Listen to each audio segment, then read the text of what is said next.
Of GameSpot's live demos. We got demos all day from 10, which is now, depending on what, if you're in this time zone, all the way to 6. 8 hours stacked up of the biggest games here at E3, and we're starting it off with a healthy dose of whimsy and delight. It's Hokum, and joining me on stage, Richard Hogg and Ricky from Honey Slug, here to show off the game. Guys, welcome to the stage. Hello. Hello. Hey, so Hokum, it's not a game that you can discern a whole lot of information about right from the name. So what's the deal? What's Hokum about? What is Hokum about? It's about flying around and having fun. Flying around and having fun. Those are things that I think we can all get behind. Now, Richard, you're the artist collaborating with Honey Slug on this game. Yeah, that's right, I guess. So I'm kind of from a kind of graphic art illustration background, rather than video games. And then this is the second game that I've made with Honey Slug. We made a game called Frobisher Says for the Vita last year. For the Vita. Which had other artists working on it as well. But in Hokum, I do all the art. I'm the art guy. But then the sort of design, gameplay is a sort of collaboration between us. Yeah. All right. And so we're going to take a look at some of Hokum in action. I think we see it perhaps burgeoning on the screen right over there now. Just want to remind you folks real quick before we get underway that I'll be taking your questions live all day off Twitter. Use hashtag GameSpotE3. If you're watching on GameSpot, get in the comments. And if you're watching on twitch.tv/GameSpot, get in the chat and let me know what you want to know. I'll totally ask these guys. So here we see Hokum in action, flying about. You're sort of just tracing colorful lines through burger paradise is what I'm identifying that as. Those things are called pop nuts. Pop nuts? Yeah, those orange things that were just there. And then this is what you're seeing there, where he's carrying people as, I guess, a kind of core gameplay thing. Transporting folks around. Fish following you around. These guys are carrying these kite seeds here. Look a bit like big pine cones or something. So you're this kind of exuberant, quite creative, sort of expressive thing, and that's at the heart of what our game's about, really. I love it. Just being that thing and flying around is kind of like flying a kite or something. It's it's a relaxing and delightful thing, just being that thing. And then we're all about just trying to create worlds that you'd want to explore and kind of just immerse yourself in while being that creature. Sure. I mean, already we're getting a taste of the kind of variety of world and space. We saw a little carnival with a Ferris wheel, and now, visiting an artist on his lone planet studio, or maybe a scientist. I don't know. He's like a sort of butterfly collector, but all butterflies are just spots, coloured spots. Because he lives in this area that's like the Fun Spot Desert. And it's pretty kind of abstract, there's coloured spots, but every now and then you come across these guys who kind of harvest the spots and do stuff with them. And that guy's made a collection of all the smallest ones. And he's looking at them in his magnifying glass. Yeah. So this, from your perspective, Richard, creating the art and creating these worlds to be places that you really want to discover, and places that are just a joy to swim about. And the audio and the music is a massive part of it as well. The whole visual package, the whole artistic presentation. But in terms of translating that to gameplay, Ricky, what do you do to help the sensation of play match the delight of discovery and the visual aesthetic? Yeah, so I guess we're just trying to come up with simple elements that really feel tactile. Already just by moving around in an empty space, you're quite an expressive thing. But then you want to kind of use collisions and applying forces to the player, pushing them in a direction, just to kind of heighten that sense of you're kind of on a roller coaster at times, and just trying to make the world feel very reactive to your movements as much as possible. And also, I guess, doing that in a way that's kind of simultaneously surprising, but also where people can kind of have a thread of gradually figuring things out. So you kind of want, we definitely never want to tell the player what to do. We never want to say, this is what you do in this game, but we want people to gradually explore and find out what the interactions are, and then sort of figure out what each place is about by themselves, by sort of chaining together these sort of simple gameplay elements. Cool. And, we've got a glimpse of, of course, the core bit is steering the little thing around. Does it have a name? That's a good question. So internally we call him the long mover. The long mover. Yeah, and I guess we like that as a name, but I don't think we want to kind of burden the player with him having a name explicitly. It's just sort of a conduit for you to exist in this world. Exactly. Yeah. You're a kind of quite a strange alien thing. He doesn't talk. He's very different to all the other people in the world. There's an old American TV series called The Littlest Hobo, which is about a little dog who shows up. I'm not familiar with. I think we got that I think it was bigger in the UK than it was in the States. I think even though it was an American show. Is it about a child hobo? It's a dog. It's German Shepherd. It's basically the A-Team, but instead of the A-Team, it's a little dog. No, quite a big dog. He shows up and just solves mysteries and fixes things for people. But he's not from any place. And then at the end of every episode, he moves on to the next small town. The thing is, each episode, they don't know what his name is because he just rolls up into their town or their farm or whatever. And they often give him a different name. So each week, the actors in the thing talking to him with a different name. No one knows what his actual name is. That poor actor dog. And so maybe our character's a bit like that, really, I guess. That's interesting, because we, during that, the sort of what we were watching of the game, you saw, bringing light to dark areas. We saw transporting some characters sort of on the line of the long mover, and here we see, bringing those color spots into the world, just conjuring them out of the ether almost. It's the game that are very abstract and are very much just about kind of making patterns and shapes and immersing yourself in the music and the kind of a very sort of simple kind of interaction. But then there are other bits of the game which have more puzzle solving, I guess. Things where you have to figure out something quite complicated to make something happen. But it's a really important thing for us that the game's never very stressful. Yeah. There's never really failure. There are puzzles, but a lot of times solving puzzles in the game is more like just being pleasantly surprised by something. Oh yeah, if I do this and then I do that, then this guy appears and then I can take him there, and then this happens. Okay. But not in a way where it tells you when you failed and you have to go all the way back and yeah. Sure. Yeah, just a way that gives you more things to explore, more things to discover within the world. Very cool. So a game like this, it's a game that's, like you said, it's not within sort of traditional conquer this level, achieve these specific objectives. What's fun for you guys about making games like that are just experiences that you sort of chart your own course almost? I guess there's two things. One is that almost anything goes. Like we really, it really is when we come to make a new place of the game. Because we're not kind of married to any specific mechanics, lots and lots of things are available to us in terms of possibilities. Like we can pretty much have anything happen in this game. And then when you watch people play the game, you have to try and get inside their heads and figure out what sense they're making of it. And it's a hard thing to do to make sure that people, you're not just explicitly revealing it and giving everything away, but at the same time people aren't completely baffled by it.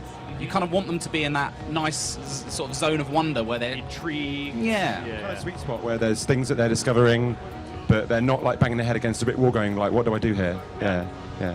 We've got actually some questions coming in from the chat wondering about if there's any way to, in terms of questions about the soundtrack. You mentioned that earlier, and we're seeing a lot of the art style on display here and sort of an underlying soundtrack, but how does that evolve and change? How does that play a role in creating this world?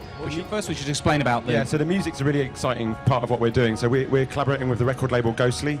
So all of the music is music by artists on that label, and a lot of it is original music that's been made for the game where those musicians have played the game and are responding directly, to what we're doing. Inspired by what they experienced. So it's a real collaboration.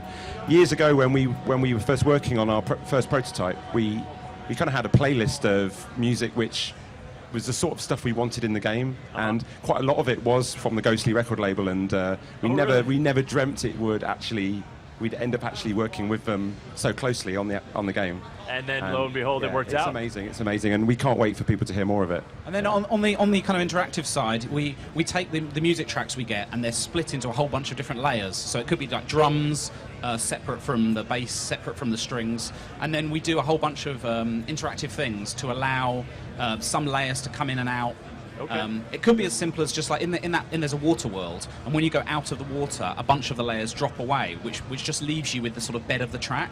And then when you plunge back into the water, all this music comes in around you. Interesting. That's kind of the simplest implementation. And it's kind of an inversion of what a human experience is going into water. You know, it's muting when you submerge yourself. It's the opposite, which was deliberate and kind of a bit. It's kind of weird. Yeah, we're always looking for like whimsical things like that are kind of a twist on how it is in the real world, but kind of familiar at the same time. Yeah. And then other places in the game will be, I guess, much more like you are playing a musical instrument. So those fields of just coloured spots, the idea is that they will feel very much like you're sort of playing a big, strange musical instrument. A big, strange musical instrument. Yeah. All right. Speaking of strange, where'd the name Hokum come from? There's a place called Hokum, with an A rather than a U. It's an ancient civilization based in Arizona. They were around like 3,000 years ago, I think. Yeah, like it collapsed, and there's a whole ton of archaeology going on there. Yeah, and that has nothing to do with our game. No, just kind of like we used to have this idea. We used to have this weird idea with naming our games to call our game something very close to something that's already out there that's really interesting, but maybe people don't know about. So that when people first, like when we were first in the IGF, if people Googled Hokum, Google would go, "Don't you mean Ho-Ho-Cam?" And then they'd go off. Aren't you researching an ancient civilization right now? Which is probably like really bad marketing, because it means that people are not finding out about our game. They're going off and spending like their lunch break reading about an ancient civilization in Arizona. And all of a sudden, you're educational outreach instead of game creators. But it doesn't work anymore, because now when you Google Hokum, it literally knows. You know, Google's really clever like that. Yeah. You guys have made it. You're Googleable. Now, the previous game you.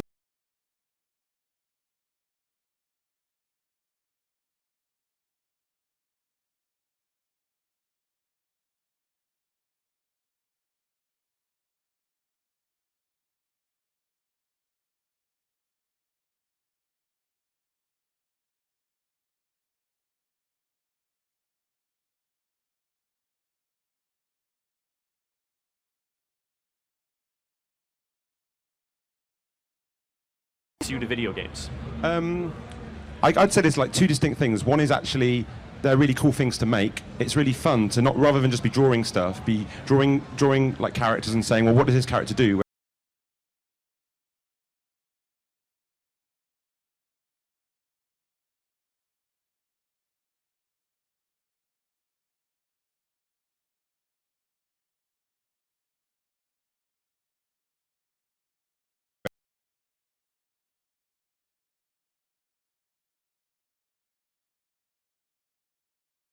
The guy is someone, we need this illustration in, for a magazine article, we need it tomorrow, and then draw, then there you go. And that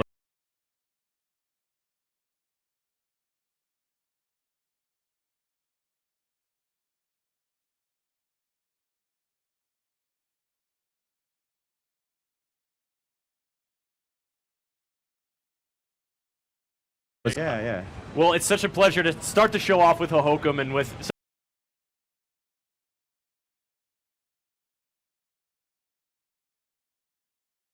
such a delightful, joyful experience, and one that, the creative process is also a delight for you guys. Clearly, you.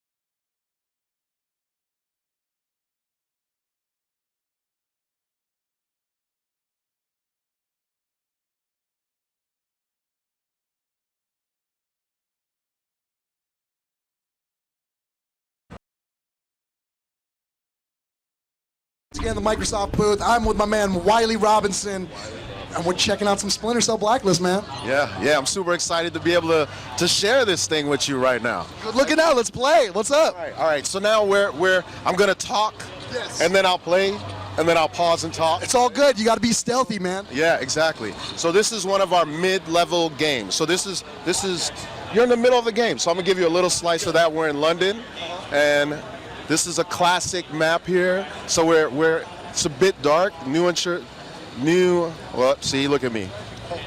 Okay, that's a dog. I got a little nervous. I've been scared of dogs since I was a kid.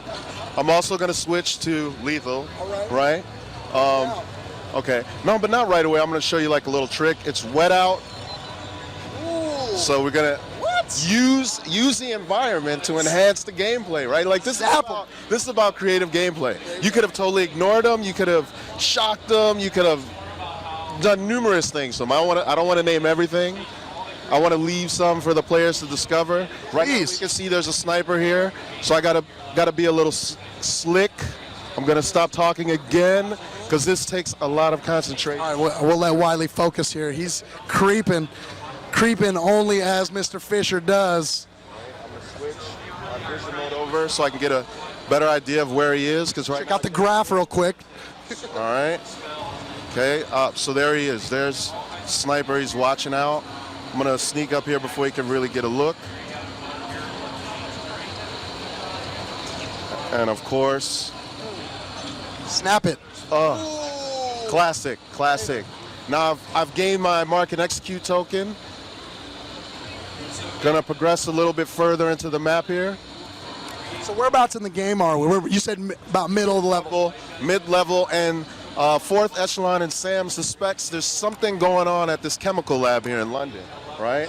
And also we're about to see this is his partner. He's always got backup because now this game's about teamwork. Right. So Briggs is watching out, letting him know what's going on in the rest of the area here, right? So let's talk about your partner a little bit. Right. What's your partner? So, wait, my partner's about to help. So things are getting, so now he's got my back. I'm still undetected, right? Damn. Right? So Fisher, smooth. that's what he does. That's what he does. And it's like, so you could have done tons of things at this moment. Like, we have a mixed economy system that plays out in the co-op modes and spy versus mercs. So whenever you play, you're generating cash. You're able to build up your team, fourth echelon. So now you see all my gadgets here. I was able to build that up. I have a mixed bag here because you never know. I may have a guy like you walking up wanting me to snap necks. Snap necks. Get paid in full. It's just all EPMD.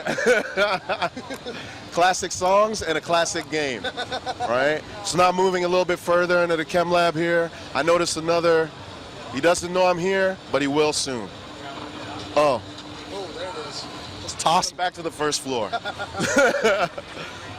So we're investigating the engineer cell. So with our game, we have a group of terrorists that Sam is fighting against, and they've almost crowdsourced terrorism all over the world because they're like they're like the Kickstarter terrorism. Exactly. This is on a whole new level. So basically, this guy Sadiq, he's upset that America's occupying various countries around the world. Who isn't, man? Who's Sadiq? Oh, who isn't upset that we're occupying fools, man? Everybody's upset. This is just a game based off of realism. So Sadiq has now gotten a bunch of people together that says, if you don't get off our soil, we're going to start coming to America and putting the squeeze down on your territory, right? So Sam is trying to avoid these escalating attacks on U.S. soil. So I'm back to playing. All right. There's a couple guys talking and jamming the sonar. What's up? you can't move and use the sonar. It's not a complete it's not a cheat where you can just play the entire game and see everything. We wanted it still to be a challenge. I'm gonna sneak up on this guy. Oh, there you go. You did right by me to snap some necks. Here we go. He's still kind of occupied here. But you know what? I'm going to avoid him. I'm going to avoid him as much as possible. Because it's also about, I want people to know that there's also, like, you can go through this level completely non-lethal. That's cool. Right? Talk about the benefits of that. We reward you more, actually, for being non-lethal, right? Because it's more of a challenge.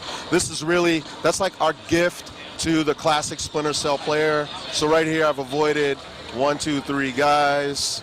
Let me see if I can press it. I'm pushing it a little hard here. Okay, they didn't see me. Okay, getting it done. Getting it done. Always, when you go to a new environment, you always got to pay attention to figure out who's there. This guy looks like he may be a bit unavoidable, so I'm sorry. Oh, okay. So I'm going to get a bit of a breather here, I think. but still, you always got to pay attention. It's all about light and shadows. You can see, like, totally exaggerating with the light here. It's very stylized. Our team did a great job on this one. Looks beautiful, man. All right, here we are. We're like almost at the end, huh? We're almost at the end here. Let's see. Life is strife for Sam right now, man. I'm telling you. It's hard. It's hard for a stealth killer, man. Okay, this part is going to require a little bit of concentration. All right, let's focus. Let's see. I'm going to try to.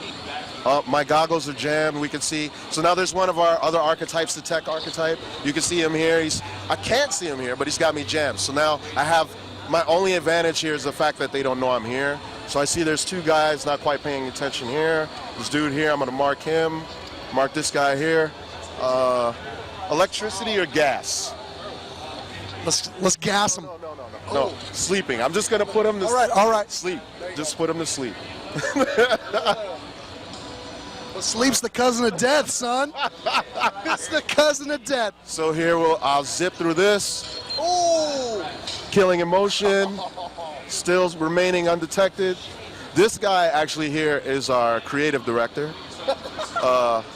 So I guess, wait, I like Max, so I'm gonna go non-lethal. I'm gonna, oh. Detected, though. What's going on? This is bad, Max, please.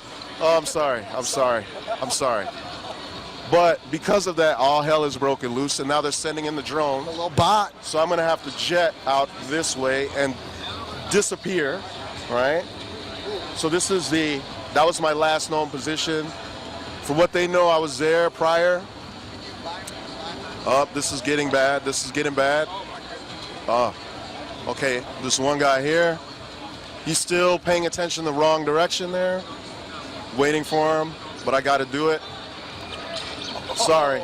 Oh, it's coming. It's coming on. You know what? My team would be proud that I made that escape there. I wanted to make it exciting for you, but this is a bit too exciting. This is a bit too exciting. All right, Wiley, we'll stop it right here, man. Good looking out, man. I appreciate it. And give us the rundown one more time when the game's coming out. Winter Sale Blacklist, August 20th. All right. Have a good show. Thank you. All right, some more from the Xbox, Microsoft E3 2013 booth as we continue. And we're back, folks. Chris Waters here on the main stage at GameSpot's E3 2013 coverage. And it's my pleasure to welcome Brian Fleming, founder of Sucker Punch Studios and producer on Infamous Second Son, to the stage. Brian, good to have you. Oh, it's nice to be here. Thanks. Yeah, Infamous Second Son, you guys showing off some very fiery gameplay at the Sony press conference. How has it been to really start to get more information about the game out there and show it off to people? Oh, I think people were really excited about seeing some actual gameplay footage, and so yesterday, we got a chance to show that here in the theaters. We released it online yesterday afternoon, and the response has been really great. So it's been a good show for us. Very cool. All right, well, let's start off. Infamous Second Son. It's got the infamous name, it's got that spirit, but whole new protagonist, different time frame as well. Yeah. So lay the groundwork for folks as we check out this trailer.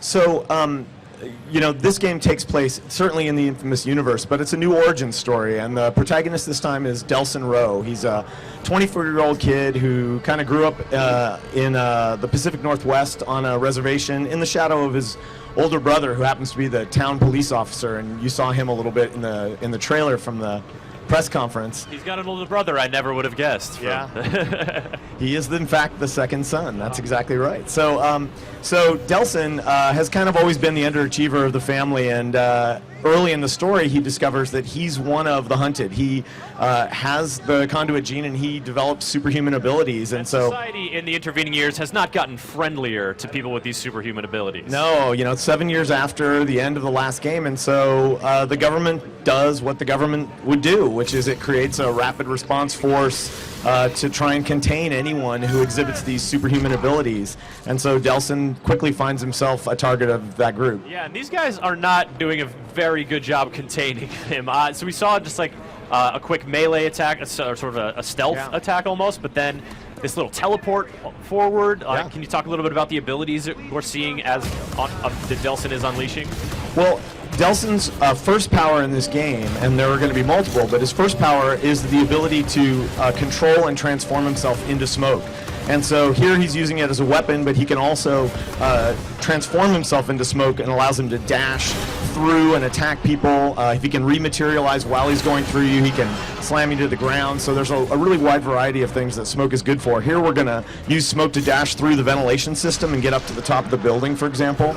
So certainly some new mechanics for Infamous fans. I really like that because, you know, traversal of these open worlds is such an integral part of the Infamous gameplay experience, and that's a neat little trick to, you know, is that fun to sort of explore the ways that, you know, new powers can enable new ways to get around? Yeah, it's actually, I think for us, it's the most important ability for any power set is how does it affect your ability to navigate through the world?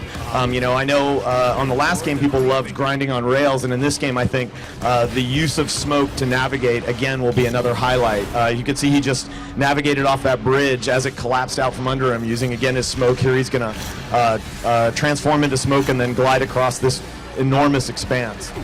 Now, you keep saying smoke, but where there's smoke, there's fire, and his arms were turned into fire. He's got this like fire chain thing going on here. That's, you know, he certainly has, I mean, forced by his circumstances, he has to hone his abilities for attack. Yeah, I mean, I think that when we think of smoke, we think of that as the power source, and how it manifests is kind of smoky, fiery damage and navigation. And these guys, it's interesting because, you know, the troops the government troops that he's fighting against, they seem to be wielding some powers themselves. They do, and it really presents, I think, some of the more interesting thematic questions. If there's a group of people who are considered enemies, but then there are other superpowered people chasing them down, you know, why is that okay, and where should the balance lie there? If the government is demonizing those with superpowers and yet using people with superpowers for their ends, you know, where does that moral line lie? Well, I think that for us, I think there's a really interesting set of questions to ask about how much of our freedom should we give up in order to feel more safe and secure, and what are the right balances for governments and citizens to strike on these kinds of issues. And, you know, it turns out that it's actually super relevant. I mean, you know, it's like literally the front page of the newspaper this week has been questions that are not identical, but certainly very similar to some of the themes of the game. Absolutely thematically relevant to stuff going on here in the U.S. and moral choices and these questions even have been a part of the Infamous series from the beginning. And so will Delsin encounter times where he, you know, like Cole McGrath, has to make decisions, has to choose his path, has to choose how to handle a situation, and there's going to be consequences either way? Well, I think that we think one of the most interesting questions philosophically about anyone who got superhuman abilities is, what would you do with them? Would you use it for good? Would you use it for malice? How would it affect you? Would it corrupt you? Does power corrupt? I think yes is the answer to that. Well, I think. absolutely, yeah. But I think that we view it as central to the Infamous franchise that the choices you make along the way, they affect the development of the character, they affect the development of the powers, and they affect the progression of the story. And so I think you know, any fans of the Infamous universe should expect a similar style of experience in this game. All right, so we've talked about, you know, what in the first game was kind of a karma system. Oh wow, that was a large explosion. The orbital drop. I knew when you put the dinosaur skeleton in there, I knew you were going to destroy it, and lo and behold, sorry, T-Rex. Yeah. So one of the other systems in Infamous that people really sort of cotton on to, and you alluded to a little earlier, is the skill system, and how as you go through the game, you grow in terms of your powers and your abilities. You know, I imagine you don't want to get too specific about that stuff at this point, but, you know, what are you trying to recast that in any way, or do anything new for Second Son that you learned from Infamous? Well, I think the most important change for us is that Delsin doesn't just have one power set this time. You know, we're certainly here talking and showing the smoke power set, but Delsin's unique kind of singular ability in this is that he can encounter anybody else who's superhuman and draw the powers out of them and take on a variant of those powers himself. So a huge part of the progression is going to be acquiring and then mastering new power sets along the way. So Smoke is just the first. And we saw the guards using what maybe looked like kind of an earth power, like creating those ledges as an elevated sniping position, and so maybe we'll see that one. And I imagine you guys are those moments where you discover a new power, you meet someone with something new. That must be a pretty exciting moment. Well, I think what you should expect is that there will be a pursuit. That you're going to need to figure out who these people are, find them, and then acquire their powers. Hopefully with their. Anyway, yes. Yeah. So here we're going to look at the trailer and excuse me, the first son, and this relationship, I imagine, is going to be pretty key to the story, to the setting of the game. Yeah, Reggie and Delson's relationship is kind of the central kind of spine of the narrative.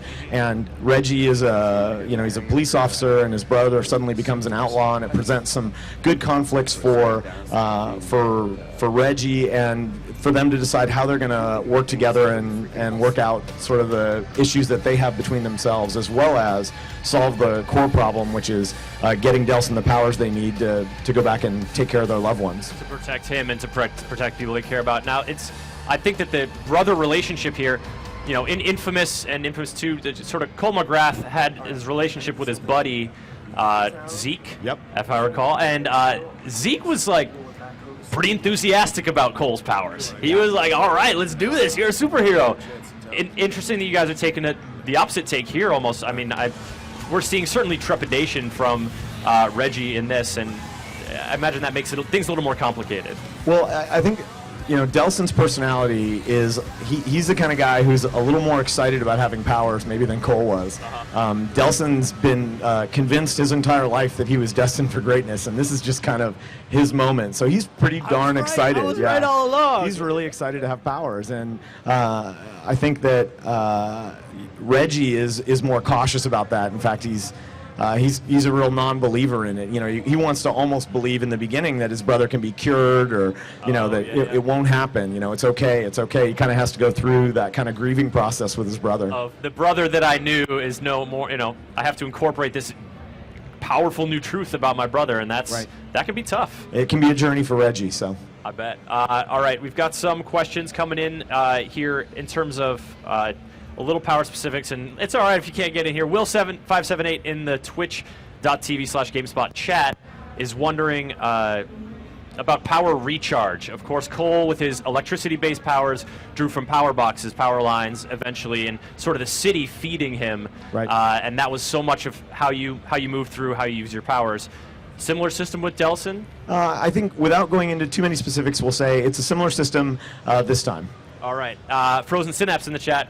How much stealth are you going to be using? Because obviously that's, Smoke ability to get through vents and to sort of have those quick evasive movements seems to lend itself towards some amount of stealth. Yeah, this isn't a slow-paced game. This is an action game. I think if I was going to say the word I would use is it's great to surprise people, but this isn't a crawling around in the shadows, hiding under cars kind of game. You are out there trying to kick some ass. Some folks wondering about, obviously Cole McGrath and his story came to a conclusion, but this is still a world informed by the events of those games. So will we be seeing some callbacks to those events, some references to the conduit and that kind of stuff? Well, if there are any callbacks, small or large, they certainly wouldn't be something I would give away. I think those are for the fans who love the game and they want to experience it on their own terms. Yeah, so we don't want to spoil it, months and months before we ship the game. That's one of those questions that you kind of think, do you guys really want to know the answer to that? Don't you just want to discover it yourself? But we're asking anyway. So question, I just lost it here. It was about, it was a good one. Nuts. Oh, yeah. Destructibility. We saw the dinosaur skeleton. We saw the bridge that he was standing on. That's a huge factor in sort of moving you through the world and combat. What's your guys' philosophy towards how much of this world can be destroyed and what destructibility is good for? Well, I think a big part of what makes making for us the leap to the next gen console is that we can increase everything. We can make not just things more destructible. We can make the level of detail higher. We can make the particle effects on everything better. We can make the sound. The whole system is HDR sound now, and so I think that's what's so fun about doing a sequel, in the same universe but on a new console, because we can raise our game on so many axes. And that's a really exciting prospect. And Infamous Second Son, one of the next-gen games that's really looking really awesome to me and dazzling people here at E3. Brian, thank you so much for coming on and talking about Infamous and Delson's new, the origin story for Delson. When can people do the buying and the playing? The game is in the launch window. It'll probably be available on the first quarter of 2014. Great. Awesome, Brian. Thank you so much. Oh, thanks for having me. Infamous Second Son, ladies and gentlemen. Now we're going to head over to the Tecmo Koei booth with Homer, the intrepid booth tourer, and then we're back here with Pro Evolution Soccer 14.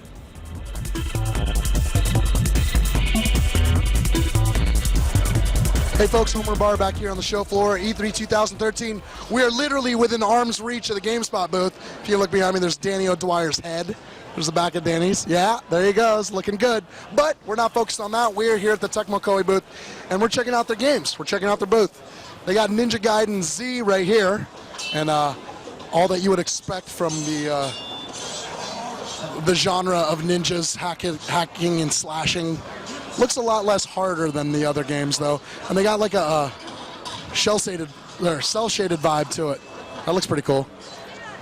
Check them out. Ooh. He's fighting zombies. What's up with that? Is this just like the decade of zombies? We can't escape. They're here to stay. Zombies are here to stay. So we got more Ninja Gaiden Z over here. And all of a sudden, a hell of a loud screen and a PA showing off the Ninja Gaiden Z trailer.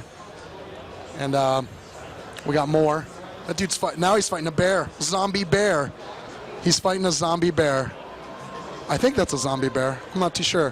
Flaming zombie bear? I don't know. Let's keep going. So let's see if we can find somebody to talk to about the game. We got Dante Bosco in the house. What's up, Dante? How you doing, man? Good, man. Representing Filipino styles all over the planet. Yes, sir. Here we are, E3. Filipinos at E3. That's me, baby. So, what you seen, man? What do you like? Man, I've been taking a lot of pictures. I'm just kind of like, I'm producing a video game called Project Lotus, so I came this year. And spiel it right now. Give me the spiel. Nah, well, it's in development. We're really in pre-alpha stage, but it's with Leviathan Entertainment, so I came on to help produce it.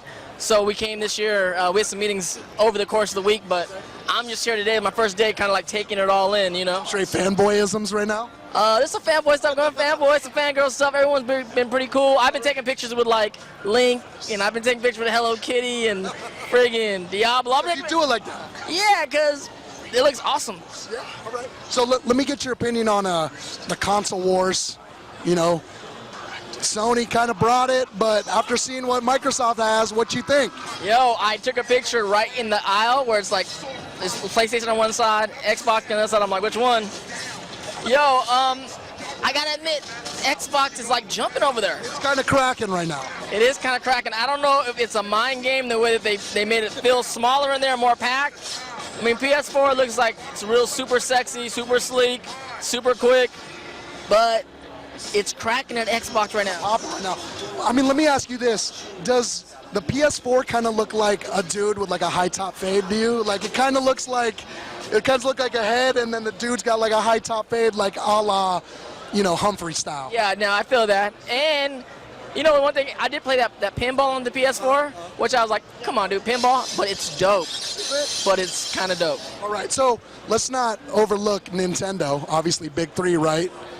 Did you like what? I mean, I was surprisingly impressed with what they had there. I'm a big Nintendo fan. Girls like Nintendo. So, if y'all don't know, gamers out there or like geeks, I'm with y'all, but girls like Nintendo. They're awesome Nintendo. If you want to get it cracking at a party, get that Wii U. You will get it cracking. All right, homie. I got to do this fanboy Instagram right here. Check this out. There it is. Dante B. Thanks, man. Appreciate it. All right, we're going to keep moving on. Yeah, too. We're going to keep moving on here. We got Ninja Gaiden. More Ninja Gaiden. It just doesn't stop. Ninja Gaiden Z, and of course the obligatory Booth Babe, just real quick. I mean, you don't need much. You don't need much time. We got Atelier Neruru plus The Apprentice of Arlen. I don't even know if I pronounced that right, but I'm just using phonetics at this point. So that's that. We got that here. We got Dynasty Warriors 8. We got something in Japanese script and Tukiden. Looks like a trailer. Oh, it's on Vita, so there you go. Again, Dynasty Warriors 8, you got hella fools getting slashed by a ball and chain. Let's talk to this dude real quick. What do you think, man? Is it dope? Yeah, it looks pretty good. So far I'm playing. First time actually playing Dynasty Warriors, so. First time? I missed all 7 of them before? I've seen friends play, but this is my first time actually physically playing myself. How many fools have you killed so far? Hundreds? Quite a bit of people. Yeah, so far. Man, well, enjoy. Take it easy. All right. So let's round it. Oh, there's a whole other side to this booth. I didn't even realize it. Dynasty Warriors 8. We got Dead or Alive 5 Ultimate right here. You know, there we go. You getting, dang, look at those. You got the Martys. Worldwide hit YouTube streamer Swoozy. He's here at the Dead or Alive booth, and they'll tell you at GameSpot what we're doing. We're just creating a ruckus. That's what we do. I like how instead of talking about the game, we're talking about the Marty McFlys right there. DOA though, it's all about DOA, of course. Without DOA, I wouldn't be able to afford these. DOA players rock that kind of stuff. That's all I'm saying. Right. You know what I mean? No one else in this building has the Marty McFlys on except who? DOA players? DOA players. Uzi. Right. What other video game can you play with my favorite character in his birthday suit? That's all I'm saying. Out here on my birthday. He is, to be fair, he is rocking some boxer briefs though. One of the guys can run around a steel stage with no shoes on. All right. I'm just the name. You are just looking out. Marty McFlys. Let's get one more. Bam. There it is. Have fun, y'all. All right. And that's it. We're done. Tecmo Koei booth, y'all. Back to the main stage.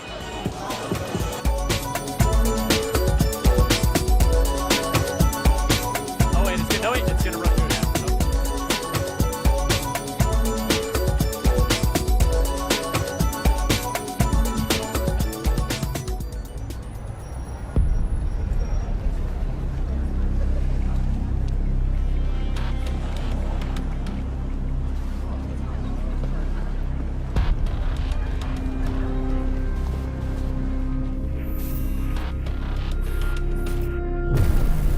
Give me 4 seconds and a clear signal.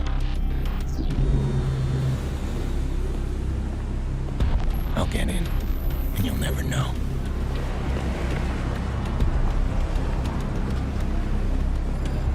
But I want you to know.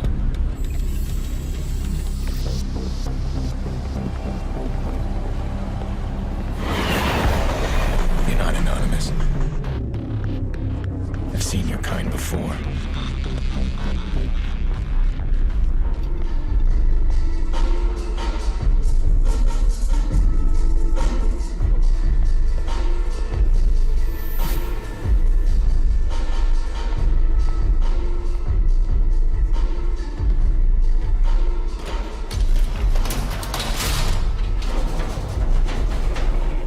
I've made mistakes, hurt people I love.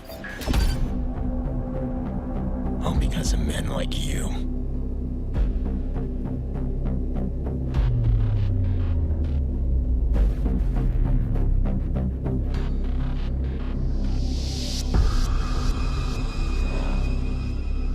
You think you're untouchable? I'm here to shatter your illusions.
never be free again.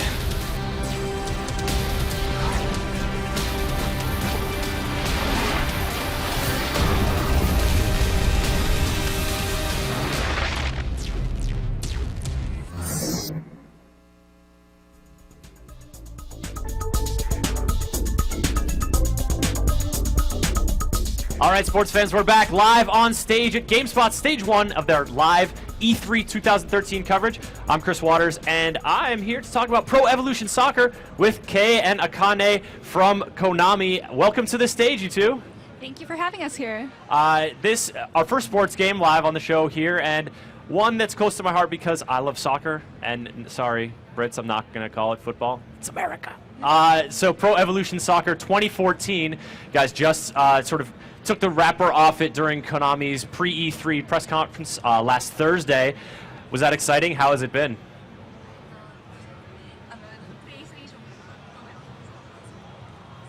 PES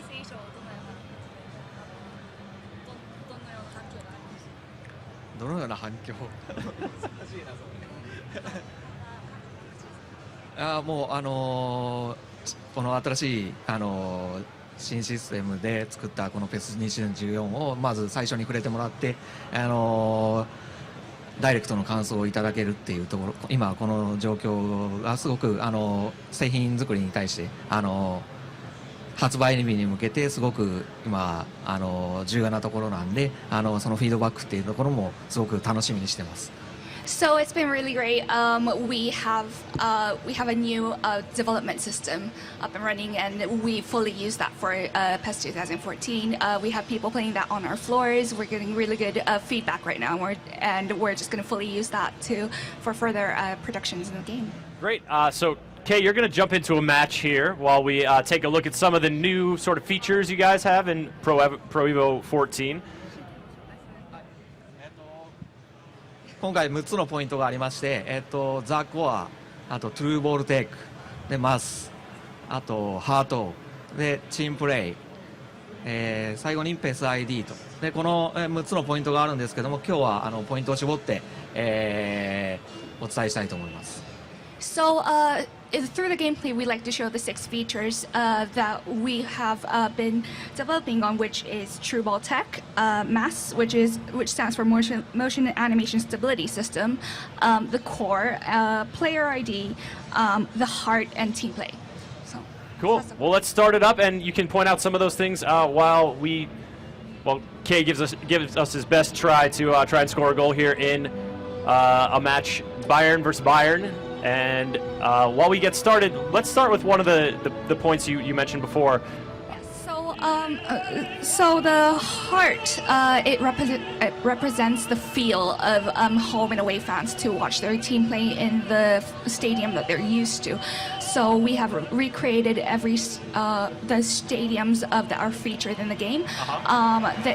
For Byron specifically, the entrances of where the players enter from, they're all recreated, so that feel of watching the actual match is there.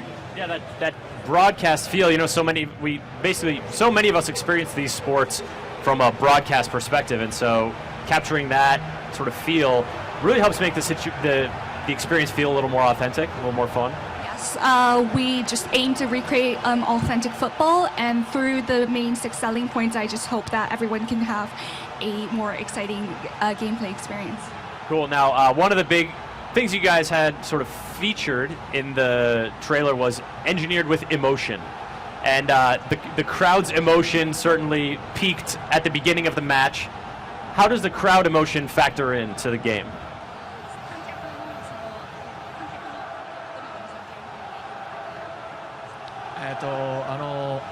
各プレイヤーの行動によって観客に感情値というかチームの感情が盛り上がることでその選手のモチベーションメンタリティというところに還元されてでそれが選手のパフォーマンスに影響するっていう仕組みになっています。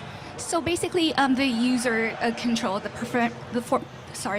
performance of the player feeds back to the actual emotion of the crowd. So the crowd basically gets really excited when the player scores a good goal or makes a really good play as a performance, and then it feeds back to the emotion level of the team, and then back to the individual player.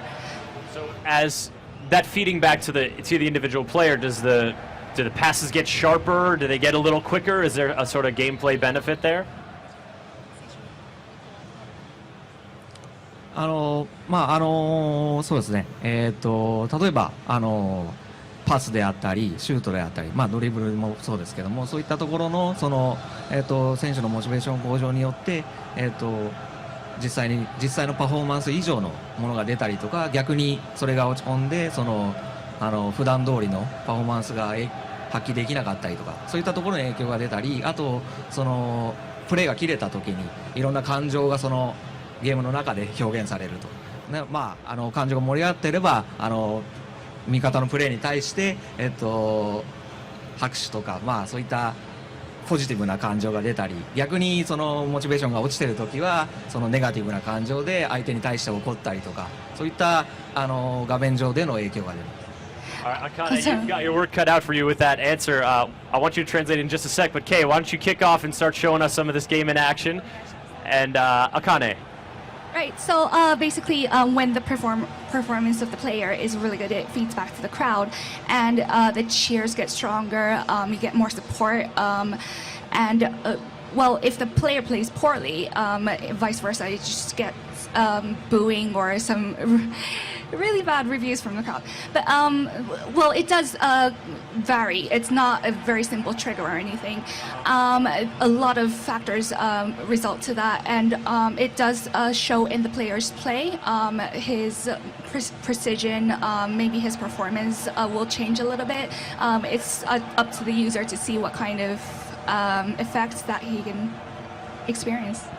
All right, so you will hear about it if you're giving away passes and not defending properly, etc., etc. Yeah, that's pretty much what you get.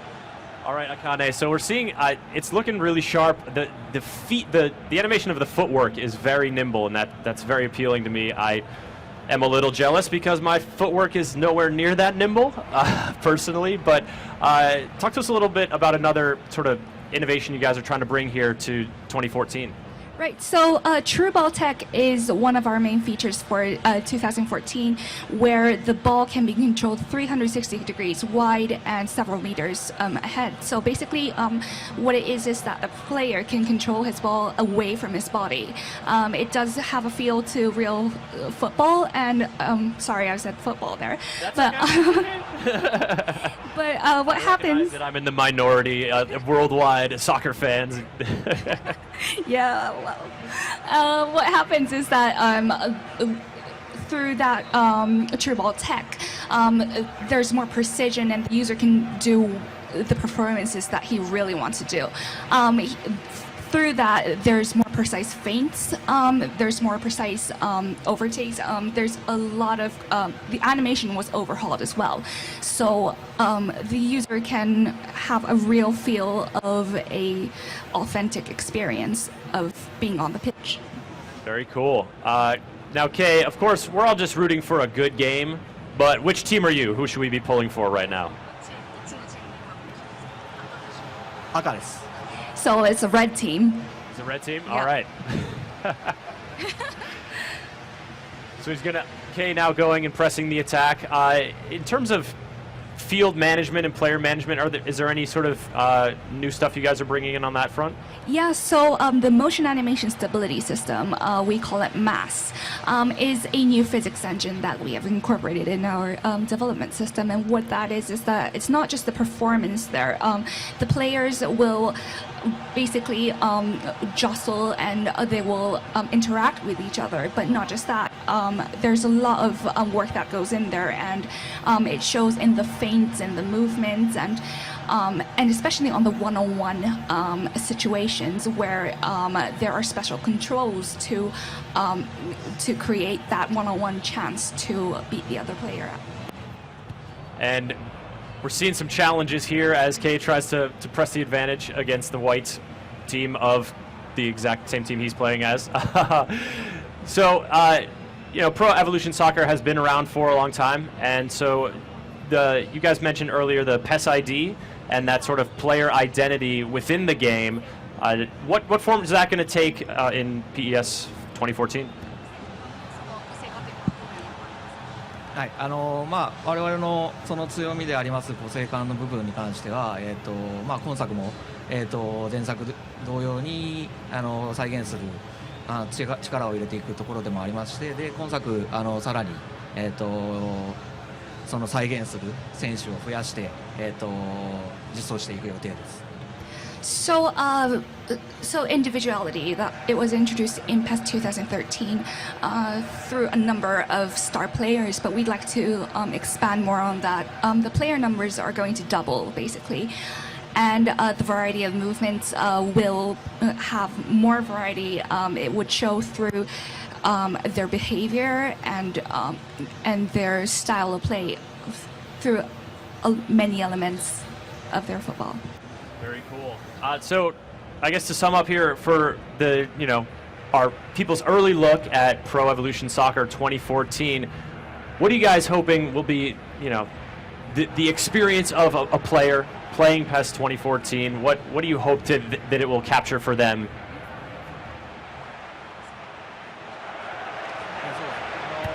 今まで以上に今回チームプレーっていうところと個人でのワンオンワンっていう駆け引きで、力を入れているところがありまして、そこから来るその展開からのゴール、今までにない展開からのそのゴールにつながるその気持ちよさっていうところを体験してほしいなと思ってます。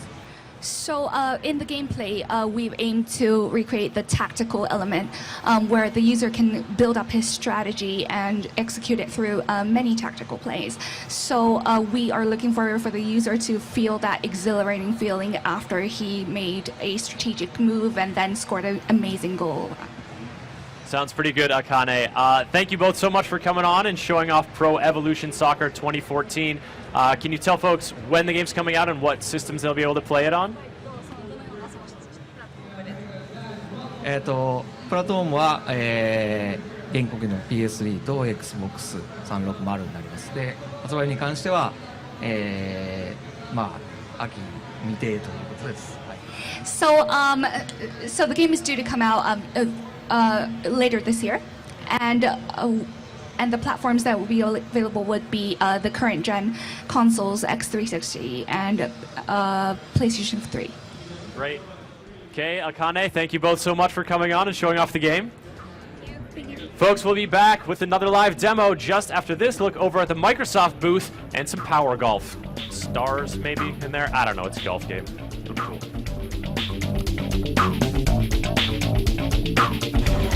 Hey folks, Homer Barr back here on the show floor, Microsoft booth, E3 2013.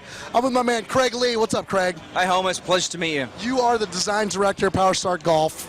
That's right. I'm working at Microsoft Studios, and we're working on Power Star Golf right now, and happy to tell you about the game. Awesome. As a huge golf fan myself, avid, almost sickly addicted golfer, I'm excited about this game. Give us the lowdown. You should be. So, Power Star Golf is an exclusive new game launching on Xbox One.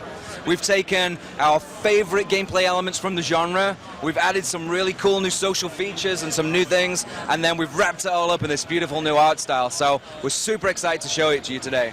Awesome. So in the vein of a lot of golf games, you've got a variety of characters, right? Can you give us a rundown on what kind of characters you can play, what their specialties are? Sure. So in Power Star, we've actually designed the whole game around this cast of characters. So every character has a special ability. So in the demo you'll see today, we have Frank. He's actually a retired astronaut, and he's our power player. He has a rocket shot, and he can hit it to the moon. And then we have Reiko. She's an astrophysicist, and she can magnetize the ball and suck the ball into the pin.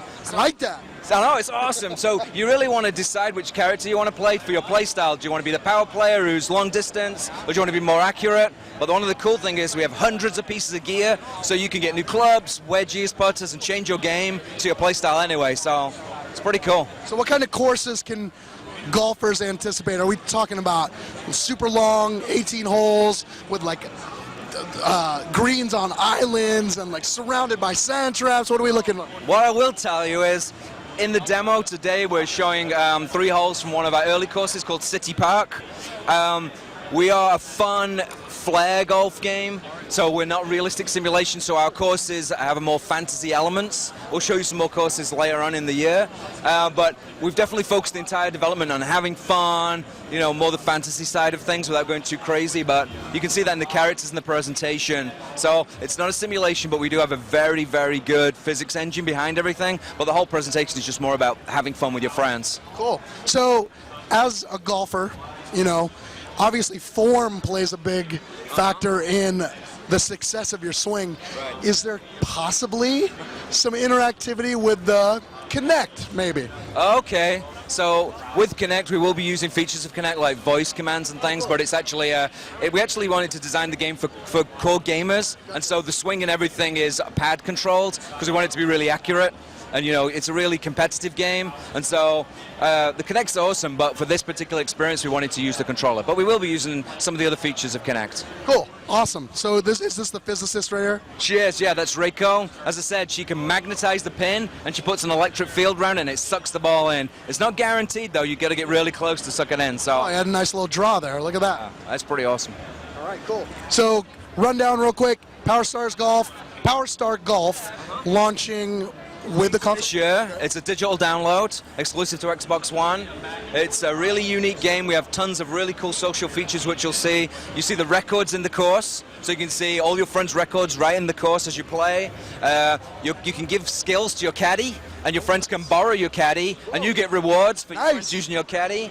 And we have a mode called Rivals Mode, and you can download your friends' data from the cloud and play with them even if they're on vacation. You can have a digital friend on your couch and play against them. It's got 4-player local co-op and the Rivals Mode. It's going to be awesome. You're going to love it. If you like this type of game, this one's for you. Awesome. Great rundown. Craig, you're a professional. Wow. Have a great show. Pleasure to talk to you. Absolutely. I'm going to come back and play very soon. That's more from the Microsoft booth here at E3 2013.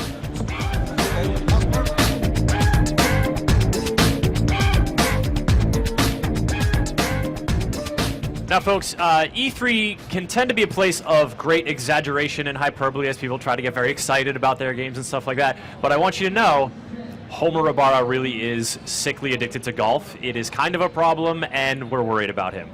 All right, one of the things you really can't exaggerate about is the success of World of Tanks on the PC as a free-to-play titan. Now, of course, announced at the Microsoft press conference on Monday, World of Tanks is coming to the Xbox 360, and joining me from Wargaming West is Denny Thorley to talk about the move. Denny, welcome to the stage. Hey, Chris, good to see you. So, guys made a big splash at the Microsoft press conference. World of Tanks already has approximately half the population of Earth playing it on PC right now. At least 3/4 of the population in Russia. And now you guys are coming to the Xbox 360. This is a free-to-play tank combat game. And for folks who don't understand what the real thrill of the game is, give us a little encapsulation of what the appeal of World of Tanks is. Yeah, Chris, absolutely. The appeal is our game is based on kind of mid-20th century tanks, and so tank combat is very easy to understand.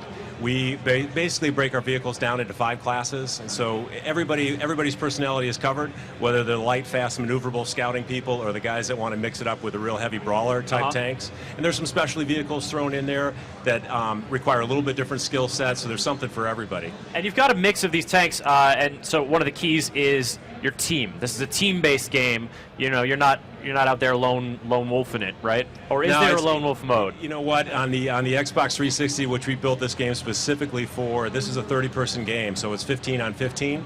If you come see it on the show floor, we've got it dialed down a little bit so the matches are a little bit faster, but it's a huge brawl without a doubt. And we're going to show some of World of Tanks in action in just a second here, but one of the things I noticed in the trailer you guys showed at the press conference was, obviously lots of explosions, and it's sort of flashy, and tanks charging through buildings and clashing against each other and stuff like that. But one of the real interesting things I think about World of Tanks, and something that the GameSpot staff who love the game are really into, is how tactical and methodical it can be, as the teams in the early game are sort of feeling each other out and trying to jockey for position. No, you're exactly right. It's interesting in playing the game. I call it multiple layers of the product. And basically, if you came in and you were to play the game and pick up the controller, you would find it very easy to get in and have some success in the game. But in order to invoke team tactics and get to that next layer, understanding the different capabilities of the vehicles and what they're good at, and most importantly, coordinating with your teammates, then the game gets really, really interesting. And that's where the more coordination that you are with a team, the more success you're going to have. And so I guess a natural question anytime a game that involves shooting precisely at things comes from the PC to a console is there's sort of a natural change in input precision. You know, a mouse can be a lot more fine-tuned, precise than an analog stick. And so what kind of adjustments have you guys had to make to preserve that World of Tanks experience onto the 360? No, that's an excellent question. And with respect to the controls, you know, there's two things that we really had to focus on that I think everybody understands. The PC, first off, is played what I'll call from a foot and a half, give or take, from the screen. And then you also have one hand on the keyboard and one hand on the mouse. In looking at that experience on the console, most console players play from 6 to 8 feet away, and they're kind of slouched down on their couch, and they got the controller hand. Well, fortunately, we made a lot of changes in terms of how we're presenting the game on screen and what the information we're providing, so it's a little easier to understand back on a 50-inch screen. But also on the control element, we were fortunate enough to work with Microsoft, where they've got a phenomenal usability lab. So we tested a bunch of controller configurations to get the precision that our players are going to expect in the Xbox version of this game. That's true. That usability lab, developers have mentioned it to me before, and it just sounds like this wonderful tool for making sure that your game is calibrated for the user experience. Of course, one of the things you got to talk about with World of Tanks is the fact that it's free to play, and we've seen certainly at this E3 and in the past year, the massively popular free-to-play model moving to console, moving to not just next-gen console, but also to the current gen and to Xbox 360. World of Tanks will be free to play. Fire up Xbox Live, you download it, and what do you get? And then what do you then can you pay for? Well, that's a great question. The free-to-play, we actually are calling it free-to-win. We want to make sure our players, the money spent doesn't differentiate their performance on the market and on the field. That's, of course, always a worry with free-to-play is that, if the guy spends $100 on, like, Mega Awesome Super Tank, it's over. I'm dead. But that's not the case. Not with wargaming, no. You have to earn it. The stuff that differentiates yourself on the battlefield, you have to earn. You can't just buy. But with respect to the 360, I think that there is an aspect of the gameplay that moves over, and you talked about the team tactics. But as it remains free to play, if you've got an Xbox Gold account, everything in the game is available to you.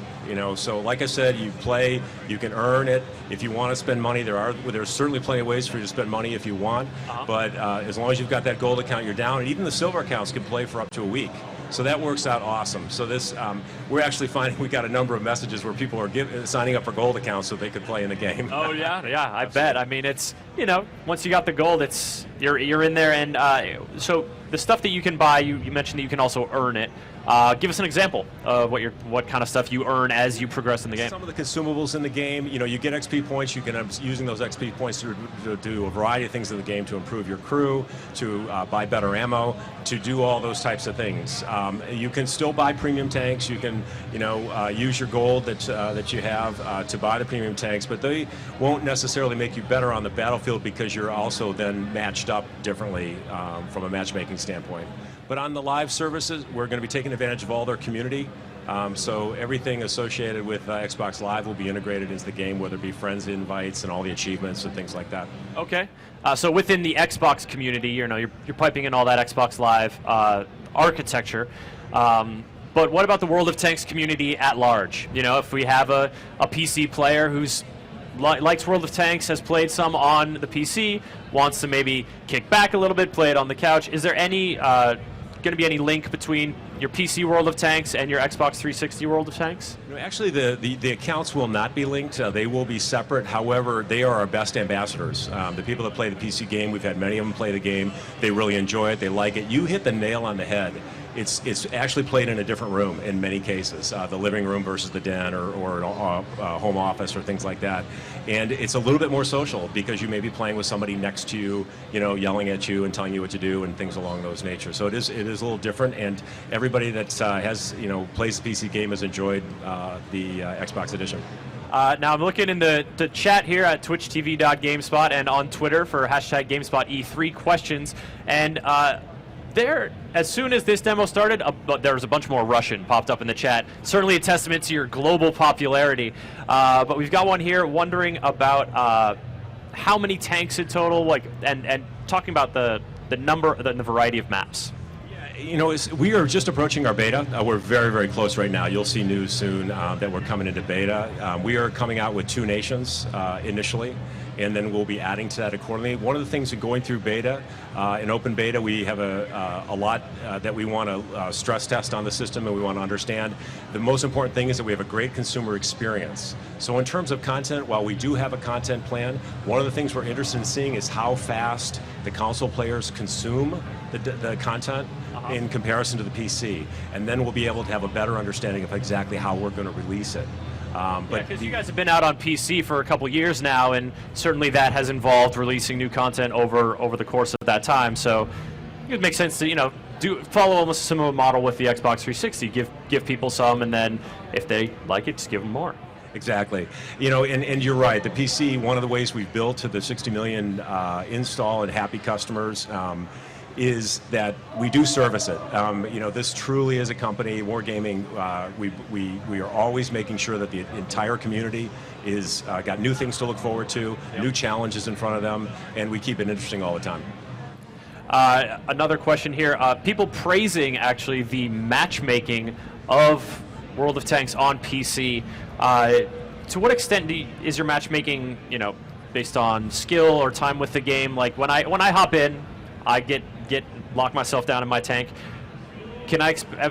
What kind of skill players can I expect to go up against? We are very cognizant of how important that matchmaking is. That to some degree, that's some of the secret sauce and attributes to some of our success. The most important thing, particularly when you're early on in the game, that we want to make sure that you have a great experience. So we're not matching you up. You're not getting in tanks that are way more powerful than what you're going into. So it is a combination of your skills, your experience, what the equipment that you're bringing to the table, and frankly, all those things factor into it. I personally couldn't tell you what the secret sauce is, but all I know is it works very well, and it'll be a very similar system from the PC to the Xbox. All right, well, certainly a lot of people clamoring to see what World of Tanks is all about if they haven't experienced it yet. You mentioned the beta earlier. When is that coming down the pipe? You said soon, talking a month? They can sign up. They can sign up right now, and if you gave me a call in a month, I think you would be a happy beta player. All right, and so beta coming soon on the Xbox 360 and full release coming later this year? We haven't announced a specific date for the full release, primarily because we're not sure what we're going to learn during the beta. Okay, but as soon as we get a handle on that, we're real confident that it's going to be in the not too distant future. So, but we were not committing to specific dates. Yeah, I imagine coming from the PC platform, not the luxury of a beta, but the value of a beta and the value of getting, scaling up and sort of using actual gameplay data to fuel your rollout approach. Is that interesting? On the 360? Right. I'll just give you an example there. The maps would be a great example. We know how balanced the maps are. We have thousands of gameplay data to indicate how balanced the maps are. So we have a huge edge going into beta because we know that information. But there's also a fair number of things that we don't know, in just in terms of how the ecosystem is going to be different. We are going to be collecting and doing a number of things different in the game that's going to require us to understand the loads on the servers and things of that nature. All right, so World of Tanks slated for Xbox 360, not the Xbox One. Xbox 360. Xbox 360. It's a free-to-play game for all those Xbox Live Gold members, and we need numbers to make it work for us. We need numbers, so we're on the 360. And you'll be able to get a taste for it on the beta coming soon. Denny, thank you so much for stopping by and talking World of Tanks. Thanks, Chris. Awesome. All right, now we are heading over to the EA booth with the intrepid Homer Rabara. See what's going on over there.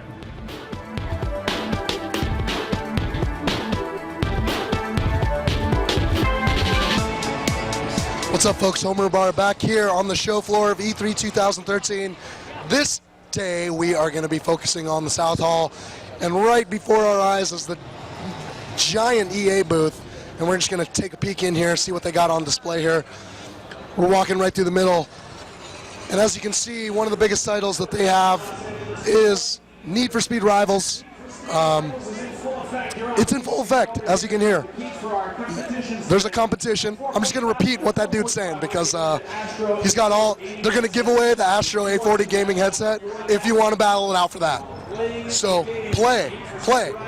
They got Need for Speed Rivals. All right. So as you can see here, also we got Titanfall, Respawn Entertainment's game behind closed doors. We got Andrew Wong holding it down. Look at you. What's up, buddy? How you doing? Suited up, looking all official. Oh, thanks, man. What do you got? What are you showing off, man? We've got Titanfall back here. Have you heard anything about it? Kinda. Yeah, a little game, right? Small. Yeah. Small. Indie. Pretty good buzz. Yeah. So far, so good. So what are you guys showing off behind closed doors, though? We've got a live 7-on-7 campaign multiplayer match, kind of the new mode they're introducing, and they're just showing it off. It's been churning people through all day. It's been awesome. Awesome, man. So if people are here on the show floor, come to EA booth. Come to EA wait in line. South Hall, number 1601. Check out Titanfall, Need for Speed Rivals, Battlefield 4, EA Sports, Plants vs. Zombies, Garden Warfare. We got everything here, man. All, man. I like the whole suited up, business on top, casual on the bottom. Check that out. Check it out. Look at that. Look at this whole thing. With a tie clip. Official. All right, dude. Have a good rest of the show. All right. Hell yeah. All right, so we come around here. They got Titanfall. Where are we going? Where are you at? All right, follow me. Oh, this is like restricted. Let's go this way. We got the EA Sports Ignite Laboratory up in here, and it looks like oh wait, I guess we can't film that. No photography if you're filming. Film that. No photography or filming. Can't do what we're doing right now. All right, let's move on this way. I'm losing my voice, folks. I don't know if you can tell, but I got the smooth, sexy, velvety Homer today. We're going to cruise right now through the Battlefield 4 area, and it looks like they just got massive setups. I can't even count how many setups there are. There's 1, 2, 3, 4, 5, 6, 7 times 1, 2, 3, 4.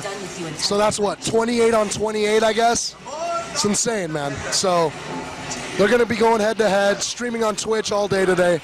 And, yeah, that'll be a lot of fun. It looks like they got some Command & Conquer behind closed doors here. We got Plants vs. Zombies, Garden Warfare. Let's see if we can make our way up here. Let's see if we can do it. Can we go up here? Oh yeah, okay. We need an escort, so maybe we'll get an escort, come back. So let's see. We got a lot of behind closed doors stuff, folks. Not a whole lot of hands-on right now, except for Need for Speed Rivals, except for Battlefield 4. But then you got to wait in the big old queue. So let's see if we can go up the stairs to the EA Sports section, because it seems like that is the only place where they're letting the proletariat go. Sully just doesn't know where I'm going right now. Let's check it out. Let's see if we can get past this dude. Hey man, do you mind if we check out what's upstairs? Do you mind if we check out what's upstairs? Cool. All right, so we're going. Let's do it. We're heading up the stairs. Oh my God, I'm out of shape. Oh.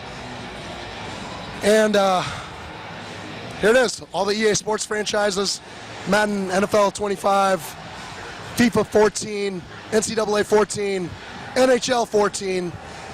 We got Denard Robinson on the cover. We got that dude, soccer player dude. We got Barry Sanders. And it looks like they got all the games set up here. Got some NHL.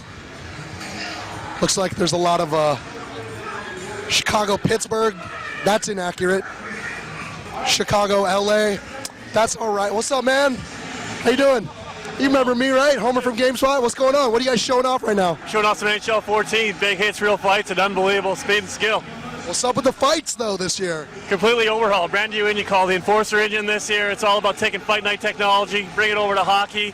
We have fights that are in the moment. You throw a big hit on a superstar, expect a guy coming over, taking a fight with you. So it's all about just being in the moment with our fighting this year. Dope. Well, let's do a little bit more in depth later. But, yeah, when's the game? You guys just announced recently, right? Yeah, we're coming out September 10th in North America. Dope. All right, Sean, we'll be back. Do a little more in depth. Maybe you can show us the fight skills, you know what I'm saying? Absolutely. All right, cool. All right, so, yeah, that's it. That's all of the EA booth. All in one shot, man.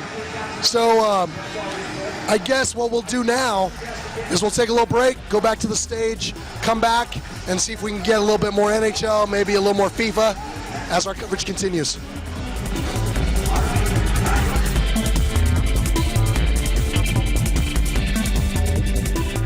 And we're back, folks. Chris Waters here with Julian Garrity, creative director of The Crew, one of the new games announced at the Ubisoft press conference on Monday, and one of the new games here causing a splash at E3. Julian, welcome to the stage. Thank you very much. Is your mic on? Let me just double check that. Yeah, flip that little switch. It'll be better in a second. Check 1, 2. There it is. All right, we're in business. All right, Julian, The Crew. You guys unveiled it on Monday, live stage demo. Very nerve-wracking. So, actors say never do any movies with kids or animals. Okay, yeah. We, game developers, should never do live demos. We're taking so many risks. But it's part of the fun of doing it. I mean, the whole team was super, super excited about showing it live. One live demo, okay. 4 live demos at the same time and simultaneously all coordinated together. It's a nightmare. You guys acquitted yourself pretty well, but for those folks who didn't catch the demo on Monday during the press conference, lay the groundwork for us. The Crew, it's a racing game, but it's a lot more than that. So, this is the thing. I mean, racing games, there are crazy good quality racing games out there. Yeah. Forza, Need for Speed, these are my heroes. I mean, love those games. This whole show is silly with racing games, primed to take advantage of next-gen hardware and all that cool stuff. Exactly. So, what can Ubisoft do to propose something that's a little bit fresh for gamers? First thing, our environment, the whole of the USA. The USA is pretty big. It's pretty big. Just the whole thing, so I could go coast to coast? You can go coast to coast, but nice. That's a mini mission. So that's not going to be something, on the principal path, if you will. Sure. So coast to coast is not just interesting, or the whole of the US isn't just interesting because it's a massive area. It's interesting because it's super varied, and it really has iconic cities, countryside, marshes, snow-capped mountains, desert dunes, all of these different terrains, which mean different ways to drive your vehicles. And that's really what we wanted to do, is to have one game that proposed all of this variety. And speaking of variety, the cars we're seeing on screen now, sort of fall within the bounds of your standard kind of street racing car, but during the demo, I seem to recall some real chunky wheels and just real creative, or really much more divergent chassis and car structure. Absolutely, and that's something we're going to see later on. We've just finished an illegal street race in New York, but that's not all that we have in the game. Variety means that we can go and do something that's completely off-road. So this second segment was featuring Black Hills, which is a national park in the States, and it's just pure discovery. So there's not a huge amount of pressure. It's just driving around with a friend, finding collectibles, finding skills. Skills are 20-second challenges, and there are thousands of them in the world. And this sort of environment, not many games have that sort of variety. And so the customization question is super important because you're going to have to be able to customize your vehicles to go over all of these terrains. So the chunky wheels, the big body things, those are essential for pure off-road, endurance races, or takedowns where you need something that's super soft. Wait, you need to muscle the guy out. That's right. Yeah. So this was Las Vegas, outside of Las Vegas, and we're driving a performance car that needs to stay on the road versus the ghost of a dirt car. And you see Las Vegas down the hill? Okay. We could drive down there. And this, actually, you could drive from New York, the street race that we saw, to Las Vegas over here. All the way to Las Vegas. I see some epic cross-country, races in the future here from The Crew. But let's talk about races. There's there's different varieties. You've mentioned different types of competition, but I'm looking over here on Twitter, and one of the questions from Gary Henderson that I think a lot of other people echo is the sort of discoverability of those, or how you get into one of those race situations. If you're driving around and 8 people say come together, you engage in a challenge, you stumble upon. What happens when 20 people come together? What kind of scope are you guys scaling up to? So this is the exciting thing about this project for me. It's not only do we have this massive environment, but the entire game is a persistent online world, which means that the environment is living around you. The cars that you're racing around, they could be AI, but they could be other players. So that creates something that's truly surprising all the time. And challenges can be created on the fly like that. You can recruit people to do things cooperatively with them, or you can compete against them. Now on the screen there, you see the customization system where you can strip the whole of the body away and build it back up with big tires, with small tires, with whatever you want. Now this vehicle is one of the raid vehicles that we discussed, which is off-road, pure off-road, based on Paris-Dakar. So there aren't crazy customizations. These are all based on real-life designs. Okay. So, we're staying in the realm of the possible. And now, okay, it just shifted away, but that little Paul, you have, you have a crew. Let's get back to the title here. We saw 4 players racing together. What does it mean to be in a crew, with say we meet up online? Are we in a crew just because we're near each other, or have we chosen to be in a crew together? You choose to be in a crew with each other. So it's you have a friends list, and if your friends are online, you crew up with them. Okay. And that means that you have a set group of people that you can do the entire game, all of the missions, all of the races, all of the events, cooperatively. Just like this takedown mission. This is a co-op mission. So one of you succeeds it, everyone succeeds it. But where it becomes exciting is the competition aspect. Of course, the person who's going to do the most damage is going to win the most points, is going to get the best parts, is going to get the most experience. And so it's co-opetition, if you will, for those missions.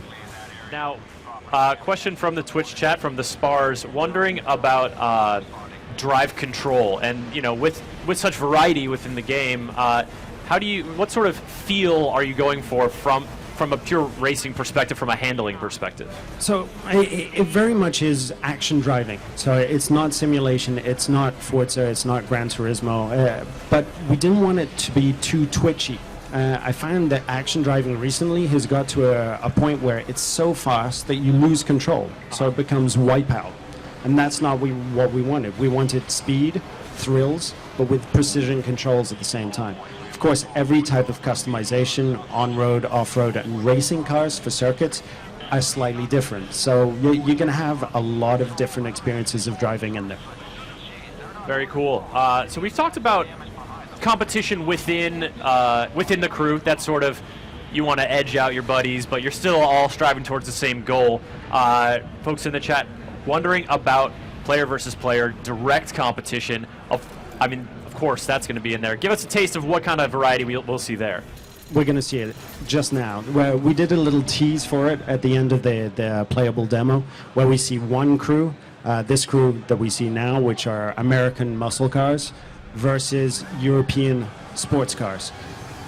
In the game, there are 5 factions, and of course you're going to be able to choose a faction, crew up with other members, and then face off. We're not going to talk more about it at E3 a little bit later this year, but that's a big part of the game. And speaking of big, people want to know, I can't attribute that question to just one person because so many people are asking. You said it spans the United States, and we saw a glimpse of the map there. You had the Rocky Mountains, you had the coasts, now we're obviously down south in Miami, up in New York. There it is, almost as if on cue. Just how big is this world? I'm not sure exactly what kind of metric they want. Do they want square miles, or do they want, how long does it take to drive from coast to coast? What can you tell us about that? So 2 things. I think the first thing is everybody's played Grand Theft Auto 4. Liberty City is about the size of our New York. But we've got Chicago, we've got Las Vegas, we've got Los Angeles, Miami, and 10 other cities there. So it's big. coast to coast depends on what car you're driving. Sure. If you're driving a smaller car, if you're level 1, it's going to take a long time. But we asked the guy on the... Stop at some sites along That's the right. way, you take a detour off-road. That's yeah. right. If you're going for the collectibles, it's going to take a long time. But we asked a guy with a top-level Lamborghini to drive coast to coast last week, only using highways, and it took him about an hour 45. Really? We asked another guy on the team to do it with an off-road vehicle, super high-level off-road vehicle, 2 hours and a half going over the mountains and stuff like that. So it's a big game. Yeah. That's pretty exciting. I really just, that idea of just setting off and driving, that's one of the things about open world games that we see in other genres, and I've talked about with other guests, is that kind of giving you things to discover, giving you a reason to go off the beaten path. And you've made mention of little skills, stuff like that. Can you just elaborate a little more on what an example or two of that might be? So skills are little challenges that we have everywhere in the world. There are about 1,000, a little bit over 1,000 of these skills peppered around the world. Each one is a different type of gameplay. So we have about 7 types of gameplay: slalom, gates, precision gates, jumps, and you have collectibles as well. So there's always going to be something to do. And those skills last 20 seconds, so they're short gameplay bites. But of course they're going to add to your experience, they're going to add to your cash pile. Yeah. So it's a real MMORPG experience as well. Yeah, and finding that, might give you the incentive to just go over that one more hill, to go around the bend, yeah. That's right. I think we've all gone through open world games where we're collecting every last thing and doing every last activity. And this is what we're really proud of as well. Very cool. Some people curious about the next gen sort of aspects of the game and functionality. No question more important than this one. Can you upload your picture for a licensed photo for identification? Yeah, that type of thing is awesome. I mean, seeing your face and your friend's face in the game, I think is pretty cool. Yeah, no, I think it is. Vix in the chat, wondering about damage to the car. There is a damage model. These are licensed cars, so we can't go full-on burnout with them. But there is an extensive damage model there. Now, is that just cosmetic damage, or will your performance suffer a little bit if you take a hard one in the front quarter panel? Performance is affected, but ever so slightly. It's just an encouragement for you to drive well. Excellent. Julian, the crew, you're saying massively multiplayer. We've talked about this world being connected to other people while you're playing, while you're driving. How does that manifest? I mean, if it was, we've seen MMOs, and I'm getting a picture now of, town square crowded by 100 different characters, all names on top of each other and stuff like that. Obviously, that would cause disaster in a car game. Yeah. How are you managing that? Where are you drawing the line in terms of how many players are going to be able to run across each other and stuff like that? So in any particular gameplay bubble, if you will, there'll be a set number of cars. And it'll never be too much for you to manage. So it'll be just enough for you to create challenges and be able to drive and enjoy yourself without the streets being completely crowded like rush hour in Los Angeles. That's not what we're going for. Yeah. No one wants gridlock when they sign on to their... I mean, driving through countryside, that simulates kind of a real pleasure I might have, but sitting in traffic? Not so much. No, thank you. Yeah. The questions are coming in furiously in the chat, and I mean that not angrily, but just a lot of them. Customization is a big factor, and we saw a brief car build there with, you saw the chassis, the frame, the engine, the insides, the outsides, to use the technical term. How deep does that customization go? I love customization, and I think it's really important for an MMO to have a very extensive customization part to it. Our reference here, I'm not going to lie, is Need for Speed Underground 2, the original Xbox PS2 game, which was really impressive in terms of the customization. What we're doing is that every single car is a 19-piece puzzle. Some of them are performance parts, some of them are static parts, and we're giving players a free hand on changing any of those elements, so they can really stick out from the rest. In terms of customization as well, we have 3 really distinct categories: street, off-road, and circuit. So within those categories, you'll have different levels. So for example, off-road, you've got dirt cars for dirt tracks, and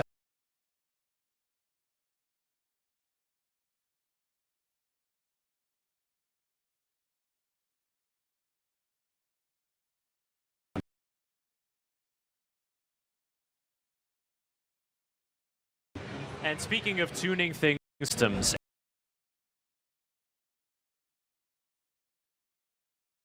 and, you know,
that and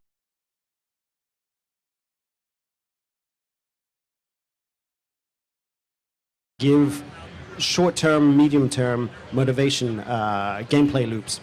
So we've divided the map into 5 areas: Midwest,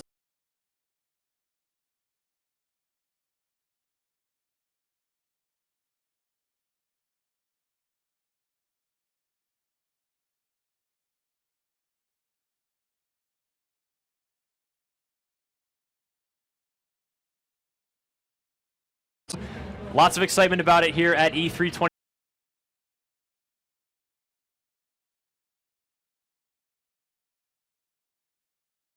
2013.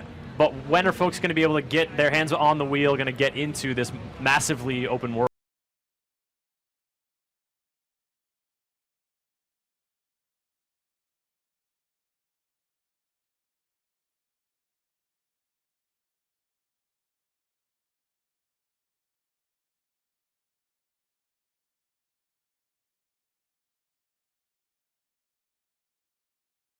Bar back here.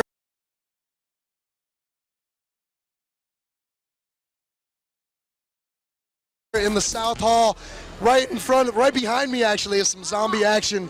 And if you haven't guessed, it's Dead Rising 3. We're at the Capcom booth. And we're just gonna roll through, see what they got. They got a lot on display.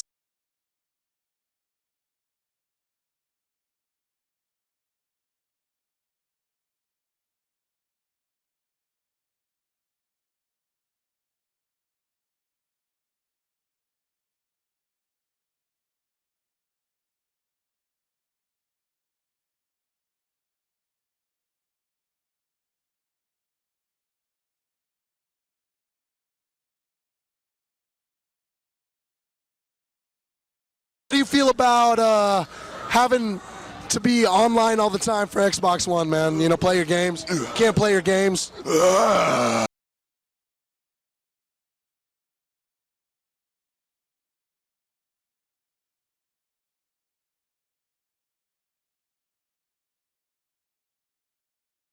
at that.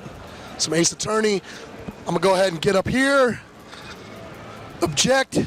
I'm object.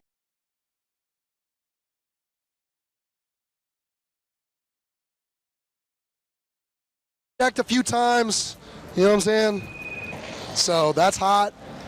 Luckily, we're here.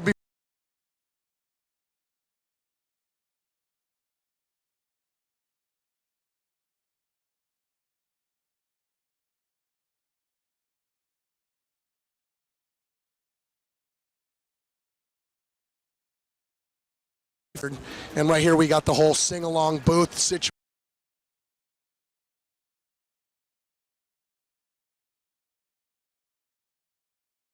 situation. Let's see if we can get a performance in here. Let me I know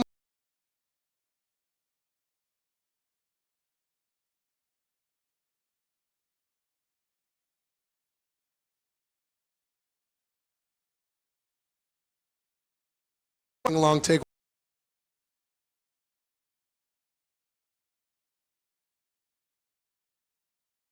one practice. I'm just going to go for the real thing right now. Screw it.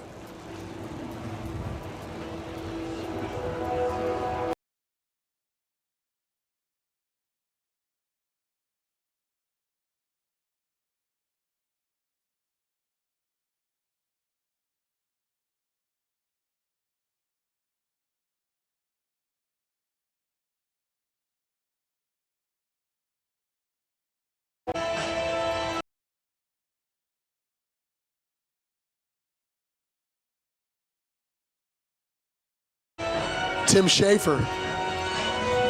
I'm watching the trailer, dude. I don't know what I'm doing. All right, here we go.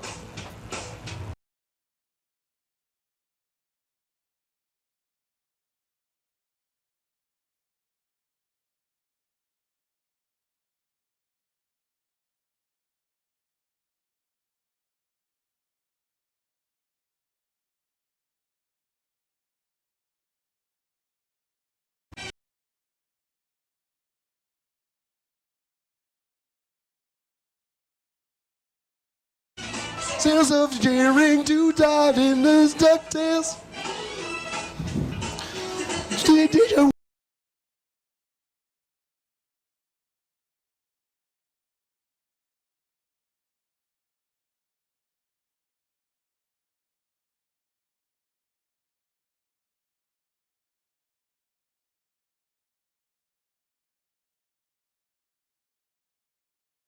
All right, where else we going? Where else we going, Ron? That's it.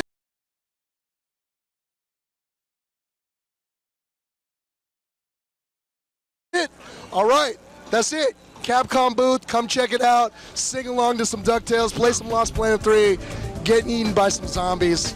It's the bomb over here, so back to the stage.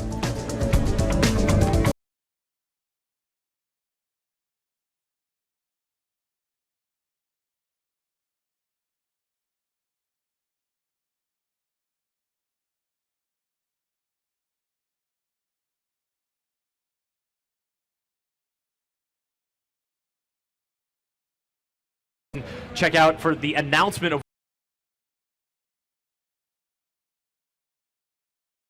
Wolfenstein: The New Order. That was a couple months ago now, and you guys, your game is known to the world. You're showing it off here at E3. How's it going so far for you? It's a lot of fun to get to show the game.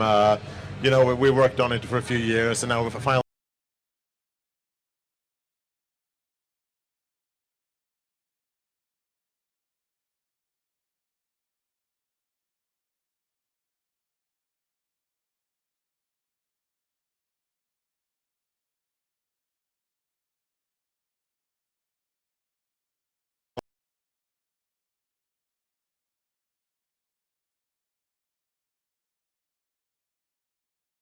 History setting where the Nazis won World War II. There's not Nazis in the 1960s. Oh, yes, there is. Yes. Yeah, there are. So they formed a global Nazi empire.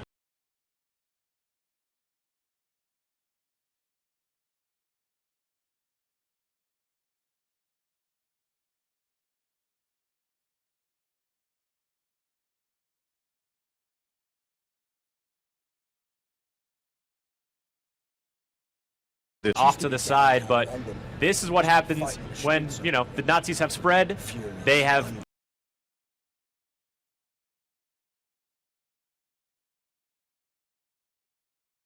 set up their own landmarks in major European cities. They've remade the world.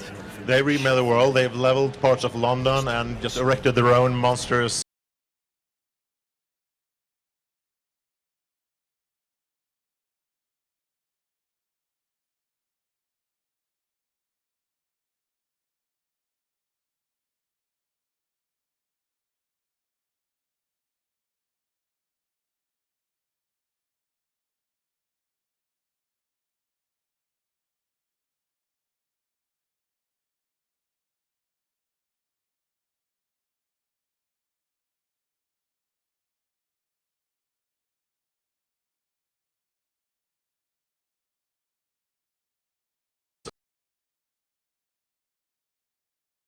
Yeah, it's a complete,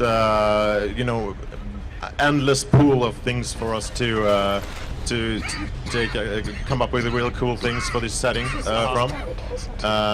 We have, a lot of, the weaponry and the enemies all come out of the retro sci-fi idea. So yeah. So we're going to get a look at actually a very abrupt look at one of the retro sci-fi enemies that you'll face here in Wolfenstein: The New Order. There he is. Horrible dog mech monster. Would that be an accurate term? Pretty much. We call him the Panzerhund. Panzerhund. Yeah. It's not a guy you want to fight with just that pistol he has, so you want to back off and find a different route there. So what we're going to see here is one of our early weapons. It's a laser cutter. You can use it to cut through certain types of metal surfaces. So in this case, it's just another way to progress, and you can find different routes throughout the levels by using that to open up new routes. But it's also something you can use tactically in combat by, for example, hiding behind a cover and cutting a hole through your own cover and basically shoot through your own cover while you're still in hiding. So this isn't a tool that's I've reached the choke point. I have to use this tool to progress. There's moments like that, but there's also moments that you can find shortcuts. You can use it tactically, and so I think that makes it a lot more interesting as a weapon in your arsenal. Does that sort of philosophy of different uses and effectiveness for the different guns, is that something you guys carry out throughout the game? So our game is an action adventure, so we have the intense immersive action bit, but the adventure aspect of it includes a lot of puzzling. I'm blowing into this mic. It includes a lot of puzzles where sometimes you get to use the laser cutting ability. So yeah, the laser cutter is something you're going to find upgrades to. You're going to find a new, more powerful laser cutter, which you will be able to find upgrades to throughout the game. And you can take all these upgrades and you can enter it into the laser weapon, and it will change how it works. It will make it more powerful, but also more versatile. So you can use it tactically in different situations, depending on how you want to. One of the goals of our game is to give the player a lot of tools for them to be creative in the combat scenarios, to basically allow them to solve the gameplay problems they encounter in different ways. And you're going to give them, as many tools as you encounter, that's how many you can hold. This is not a, which gun do I choose, which one do I leave on the ground? BJ can carry all the guns, and he can dual wield most of them, right? He has very large pockets, I guess. Yeah, so you can dual wield most weapons. My favorite is probably the dual wield of shotguns, which is just crazy carnage whenever you get them. It's ridiculous. Are we going to see a little bit of that a little later on in the demo? I hope so. I think so too. Now this, going head to head with another one of the mech enemies. This one, a bipedal one, armed with some weapons on his arms. But BJ's actually trying to take the fight to him, not just avoid it. You will be going head to head with these big mechs. Absolutely, and this one is actually a bit easier than most because it's damaged by the big explosion you had when you entered the building. So it's immobile, but right after this you'll see another one. They're very, very difficult to take down, and that's one of the things we like about the game. We want it to be a real challenge for people. This is not an easy game. Of course, we have the 5 difficulty levels of the original Wolfenstein 3D, like everything from Daddy Can I Play to I Am Death Incarnate. So you can tone it down or tone it up if you want to, but like the default normal setting of the game, it's going to be a challenging experience. It's quite challenging, and I remember a few weeks ago some folks came down, you guys were showing it off, and I talked to people who had played the demo then, and they said yeah, it's really cool. It's really hard. Some small percentage of people were actually able to beat it. I think it's that difficulty that I think it's something you guys have worked a lot on calibrating, and it helps make it engaging, helps make it something, it's demanding, and so you have to step up your game. It's difficult, but it's always fair. You're never really cheated. It's always your fault if you die. So it's a fair but very difficult game. You got reckless. Yeah. Now, we're in sort of a more open combat arena here. It's an entrance hallway in a museum. I have played this demo before, folks. That's why I'm not just making this stuff up. That's where I get my info from. But we've seen throughout this BJ taking cover. It's not a snap into cover kind of situation. It's the taking cover and moving fairly quickly is a key part of staying alive. You need to move, you need to be agile, and this is not a cover shooter. You have cover functionality, because, you know, when I played Wolfenstein 3D as a kid, I remember wanting to be able to take cover properly behind walls, but you just had to kind of strafe back and forth. Yep. So we have added the ability to use covers properly, sneak behind covers, sneak out of covers. So and we use you have like a lean as well. Yeah, that's what I mean. We have a lean in and out of cover, and you can actually lean below things as well and shoot under tables and stuff like that. Nice. We use it also on, like, we have the laser turret there, which you can mount, and when you do that, you can actually take cover beneath and under it as well, so you can actually be protected while using it. Yeah, you don't have to just stand very upright at the turret. You can duck. You can move your head around. It makes sense. It's very important for us as a studio to create a very physical sense of being in the world, and that's part of it, you know, actually being able to move around the way you think you should be able to move around in a 3D space. Speaking of the physicality of the world, we're seeing some of this destructibility here. We mentioned earlier, you know, cutting a hole in cover to shoot through. To what extent is destructibility a factor and a tactical asset in Wolfenstein: The New Order? And we love that aspect of the game, and we try to put it in as much as possible where it makes sense. I think the first reason we want to do it is because it feels awesome. So this room is just going to be completely destroyed by the end of this combat encounter, but it's also a tactical thing. You can use it to take out the covers of your enemies, and they also will be able to take out the covers you're behind. So you need to be mobile, you need to move, you need to pick up health packs and stuff, and just continue moving. Health packs, let's talk about it real quick. Is there regenerating health in Wolfenstein? Okay, so this is a longer story. So what we're trying to do is we're trying to combine the best of old school game mechanics for shooters with modern day school shooters. So there were certain things that were left behind, certain design principles that were left behind earlier that probably shouldn't have been left behind. So we bring those back and we marry them to current gen design sensibilities. So our health system is a good example of that. We have the old school 100 health, 100 shield, and that means that every fight will matter. You know, you always need to take care of your health. It's a resource you need to watch. So you can never just screw up a fight and just barely survive and just continue doing that throughout the game. Each fight matters, even the small ones. So we've taken a little bit of health regen and added on top of that. So, example, if you after a fight just have 5% health, it's going to regen to the next 20. So you always have at least 20 when you move on from a fight. So you're never completely screwed over. You always have a fighting chance. You know, one stray bullet to the knee is not going to destroy you, but you also to the point where you need to move. You need to be cautious because you have that urgency of low health. Yeah, and the enemies will flush you out. They will use grenades. They will flank you. They will find a way to take you out if you're staying behind the cover for too long, if you're hiding in a room. So you need to move, you need to be agile and just keep pushing it. All right, a few quick questions here before we move on. Off Twitter, question for Wolfenstein New Order. If you hadn't played the other ones, will you be able to enjoy the game and story? Of course, yeah. This is so we do build on the earlier games, and we see it as a tribute to the original Wolfenstein 3D. But this is very much its own story. Very much its own story. Will we get a chance to use mechs? Or some similar heavy Nazi? I guess I can say that now. Yeah, you'll be in some kind of war machine in the game. Yeah, excellent. You'll fighting. Keep scaling up and keep getting more and more powerful. It gets crazier and crazier throughout the game. Can you collapse objects onto enemies with the laser cutter? Not currently, no. It's a little short range, the laser cutter. But what I will say is I saw in the next section of that demo, there's elevated walkways with glass floors. Yeah.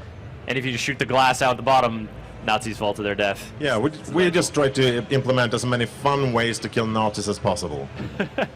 All right, question. How hard is the hardest difficulty, the I am death incarnate? You will cry blood. You will cry blood. That's hard. All right, Andreas, the questions are fast coming, but we're going to get one more in. Just curious about the research you guys did into actual Nazi history to sort of flesh out this alternate universe? Well, in a way, it's its own literary genre. You have books like The Man in the High Castle by Philip K. Dick, which was an inspiration, I think. But we really tried to define our own universe and our own idea of what the world would look like based on what Wolfenstein is and always was. Very cool, Andreas. Wolfenstein: The New Order is looking very good and very difficult, very action-oriented in a shooter. I like those things. When are folks going to get to play it, and on what platforms? Holidays this year. It'll be on PC, Xbox 360 and Xbox One, and PS3 and PS4. Excellent. Andreas, thank you so much for coming on. Thank you. And talking Wolfenstein. Folks, now we're going to head out to the show floor again, and we're going to look on Konami's booth, see what's doing over there. Hopefully there will be more singing.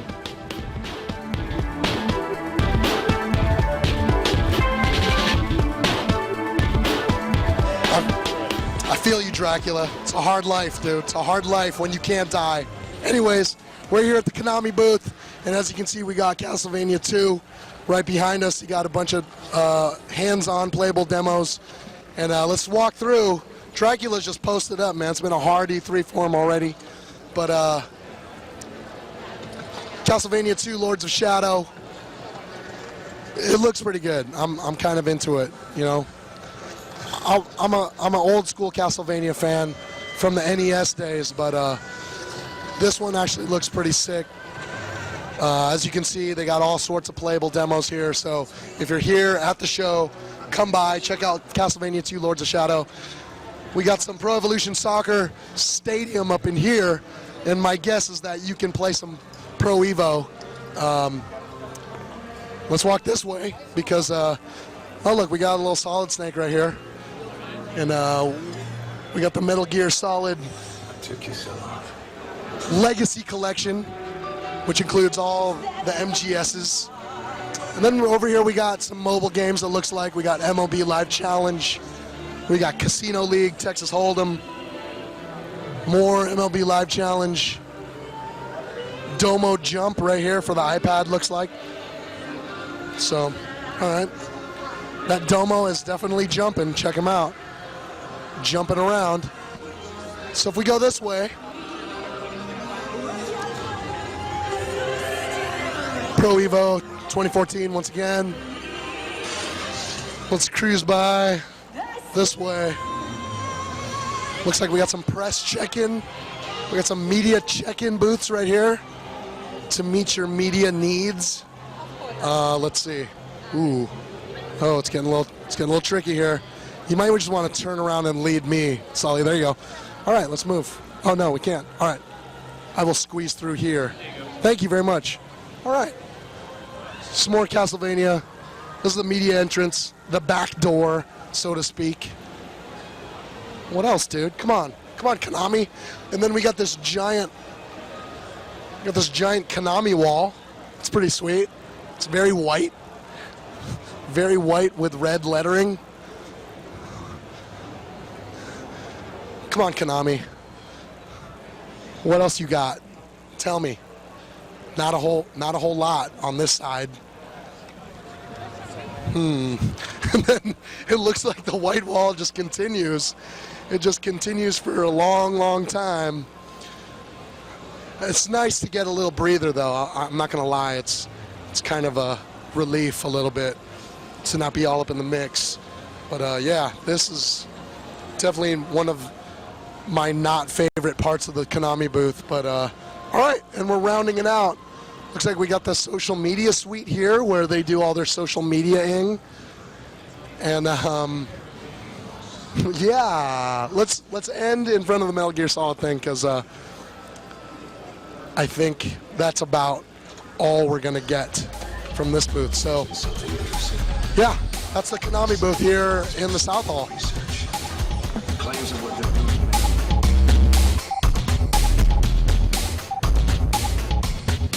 Oh, hey folks, welcome back to the stage. Chris Waters here.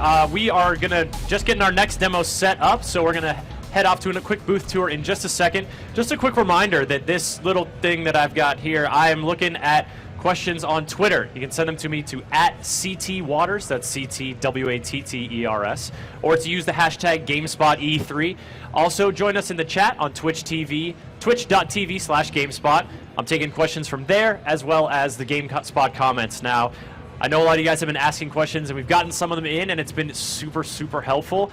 A lot of you are also asking ones that I'm not seeing or that are passing us by.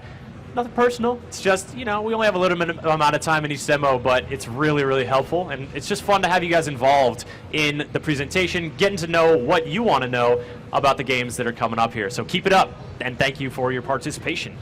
Right now, we're going to go over to Ubisoft booth tour. We saw the Crew live demo here just a bit ago. Let's see what else is in store over at Ubisoft.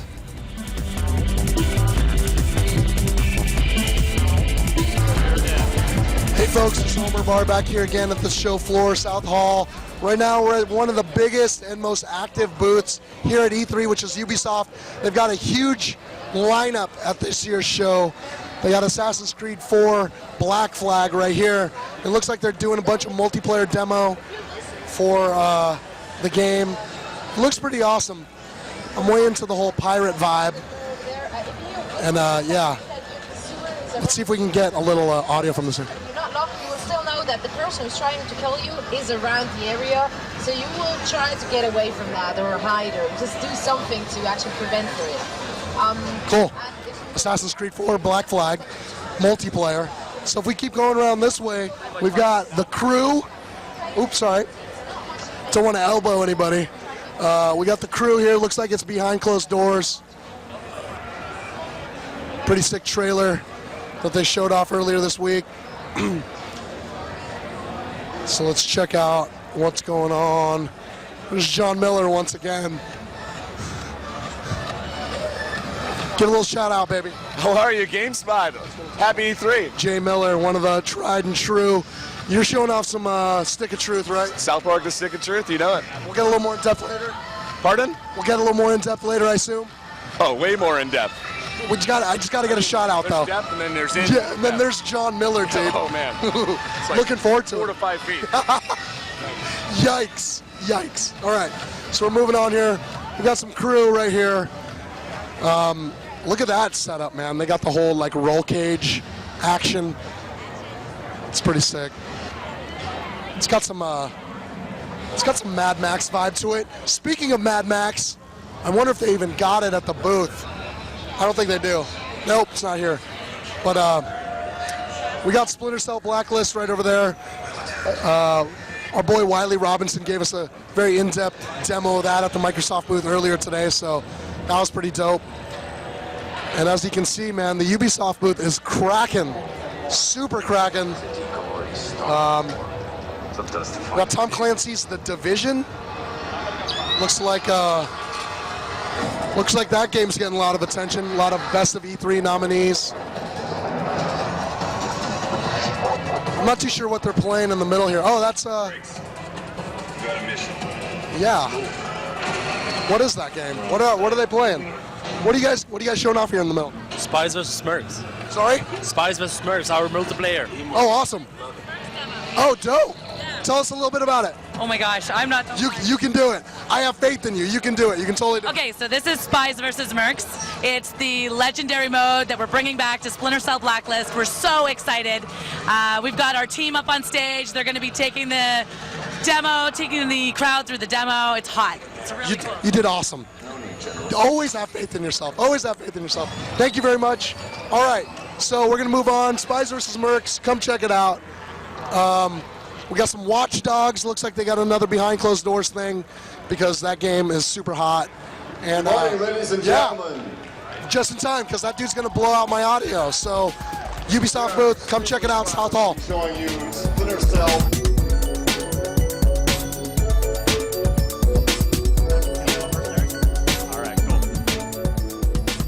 Jib chat. Hey, folks. It's Chris Waters here, live on stage at E3. GameSpot Stage 1 live demo cavalcade. Day 2. Did I say day 1? I feel like I might have been saying day 1 a lot today. It's day 2, and we've got Killzone Mercenary up now. I've got Sam on stage from Gorilla Cambridge to talk about Killzone going to the Vita. Sam, welcome to the stage. Thank you very much. I'm very happy to be here. Cool. Get that mic a little closer. Sorry. That's quite all right. You literally just stepped on stage right before we started. So we haven't really had a chance to talk about Killzone Mercenary and what you guys came to show off here today. Yeah. No, that's our game, Killzone Mercenary for the PlayStation Vita. Yeah, we've been working on it.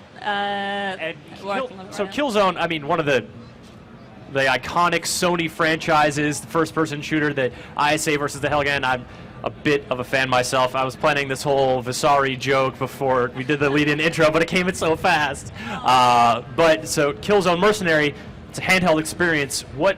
How does it differ from the core sort of Killzone games we've seen on consoles? Okay, well actually it's very much a Killzone experience. We haven't had to remove anything. You'll recognize some of the places that you go to, and you'll definitely recognize the gameplay from Killzone. It's very much a Killzone game, but we have added a few extra little things to it, so excellent. I can talk about that. I was looking at the trailer, and one of the things I recognized was the soldiers' outfits, that were that indicative of the classes in multiplayer. I want to talk to you about multiplayer in a second, but let's look right here. This looks like we're getting into a little bit of single-player footage. So set the stage for us here, Sam. What's going on? Okay, so here, this is actually one of the levels that... This is actually a live demo, folks. So we've got the Vita hooked up in the back, and so we're taking a look. Looks like we're playing as...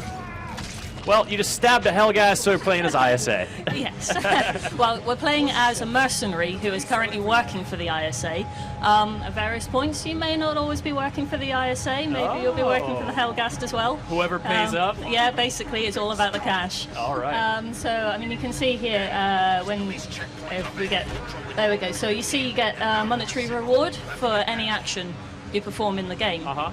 Okay, and you're rewarded for stealth combat as well as all-out combat. And if you get through an area stealthily, you are rewarded. Oh, you get a cash bonus then. Yeah. Nice. And one of the reasons we do this is because the rewards that you get and the cash that you earn work both for multiplayer and single player.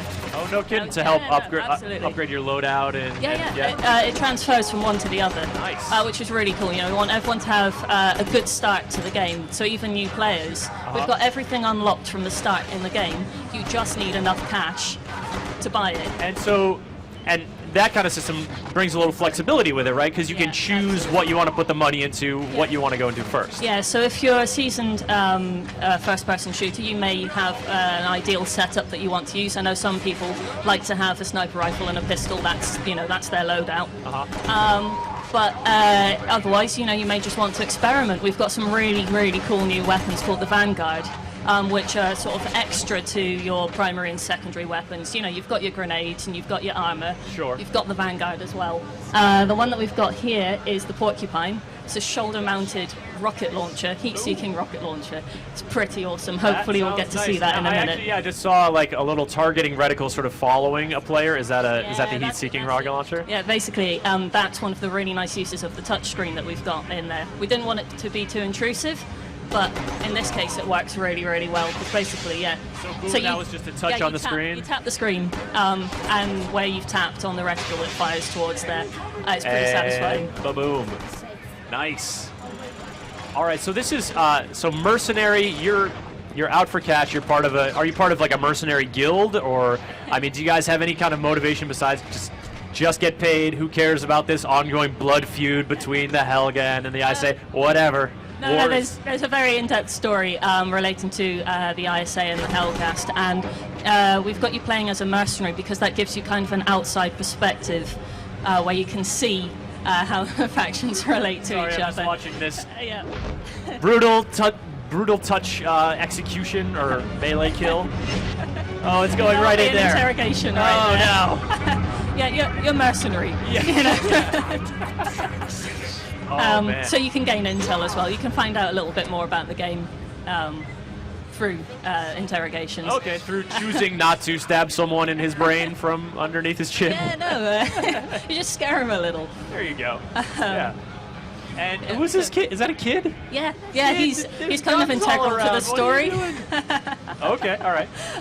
So at the moment you're helping him through the level. You're trying to get him to safety. and he's quite important. But you'll find out about that when you play the game. So. All right. Well, as much as I'm curious to know what the heck this kid is doing, wandering around in this area, I really want to talk about multiplayer, because Killzone multiplayer is one of my favorites.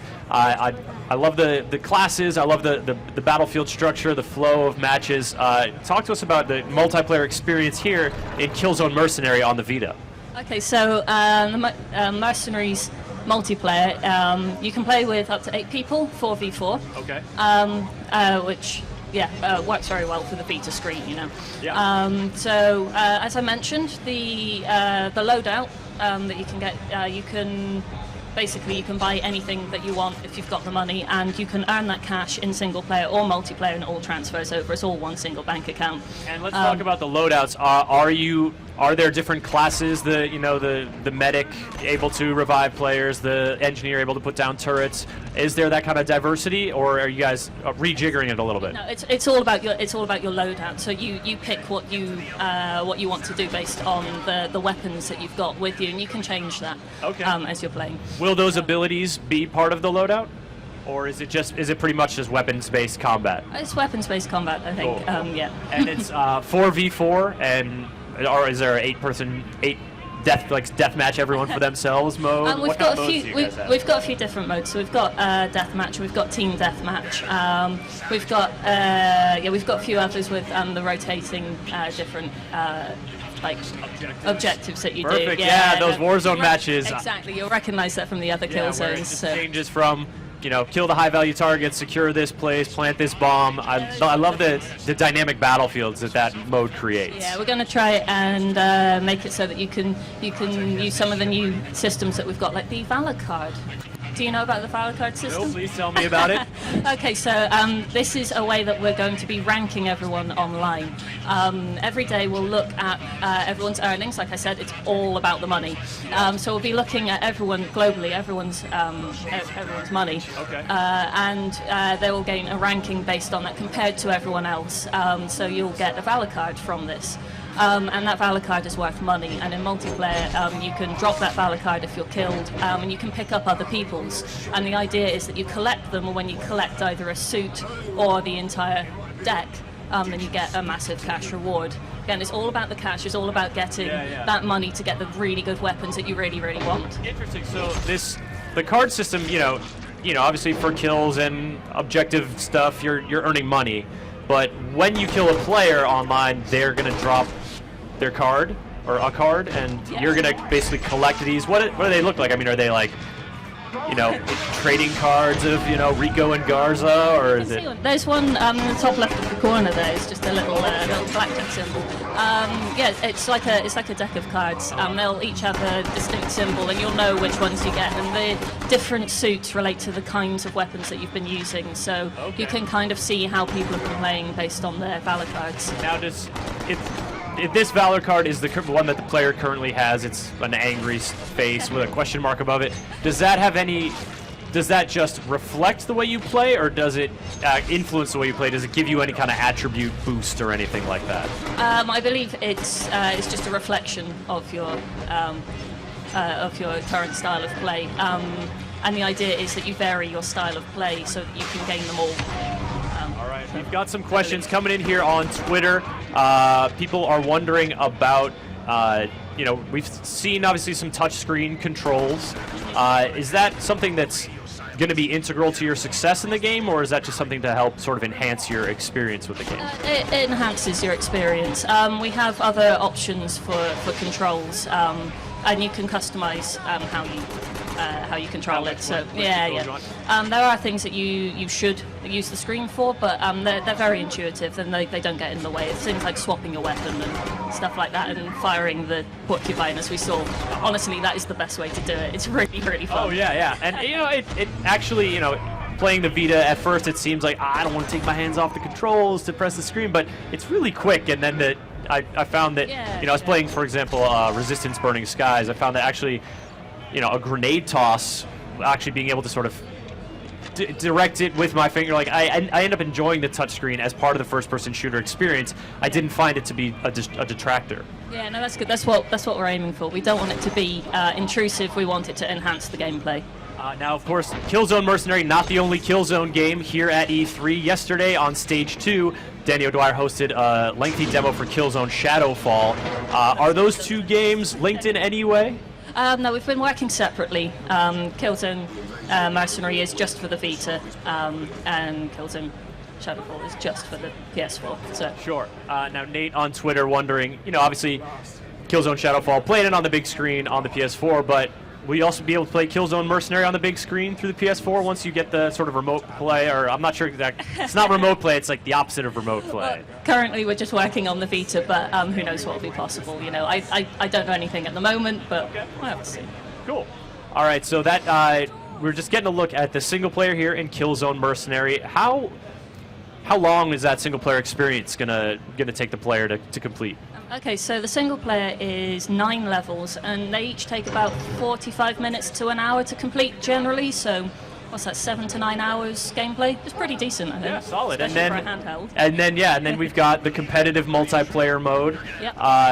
And any other modes of play, any other features of Killzone Mercenary you want to talk about? So the 7 to 9 hours was the basic playthrough from start to finish of the single player.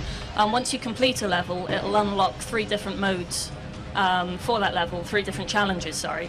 And in those challenges you're given a bunch of new objectives, which really encourage new gameplay styles. So we've got ones that will be either stealth or precision or explosive demolition kind of thing. So we just did that so that you can, we encourage people to try out different weapons and different styles of play, and it just really adds to the whole experience. It just completely changes how you play a level. Yeah. Feels use. And as a reward for completing those objectives, you maybe perhaps get a lot of money. Yeah. Very cool. Interesting. I like the mercenary take. I like the idea of playing as on both sides of this conflict, which previously has been they're so diametrically opposed to each other. They hate each other. But in this world, there are also people who are like, yeah, whatever, you just pay me, I'll shoot somebody, whoever. Is playing as a Helghast in any way different than playing as an ISA? I mean, people have been playing as Helghast in the competitive multiplayer for years, so is it sort of a similar experience? The weapons are maybe look a little different, but still the same core experience. Okay, so in the game you don't play as the ISA or as the Helghast. You play as a mercenary who is fighting for the Helghast. In the uniform, yeah. Well, you're always a mercenary, and the weapons that you have are your own weapons. It's actually very integral to the story. Oh, okay. It's got a very in-depth, very interesting story that will take you through and maybe make you question why you're doing it all for money. Maybe there's a little bit more to this war than just the cash, Okay. But you can just decide it's for the cash. It's fine. Very cool, Sam. All right, before we wrap up here, anything else you want to mention about Killzone Mercenary aside from telling folks when they can get their hands on it? Well, they can get their hands on it in the US on the 10th of September is when it's released. We're very excited about it. I mean, as you can see, we've got a Killzone experience on a handheld. It looks amazing, and we've tried to make it like it plays like Killzone. We really, really hope that you enjoy it. Very cool. Sam, thank you so much for coming on stage and talking Killzone Mercenary for the PlayStation Vita. All right, folks, I'm going to be heading off for a little break. Kevin Van Ord's going to be coming on, I believe it's Kevin, for the next demo. And then we'll be back with a day full of live coverage here from E3 2013.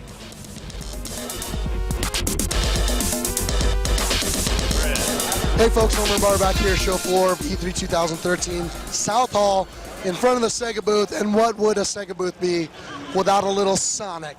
Sonic Lost World is here. You come check it out, play it.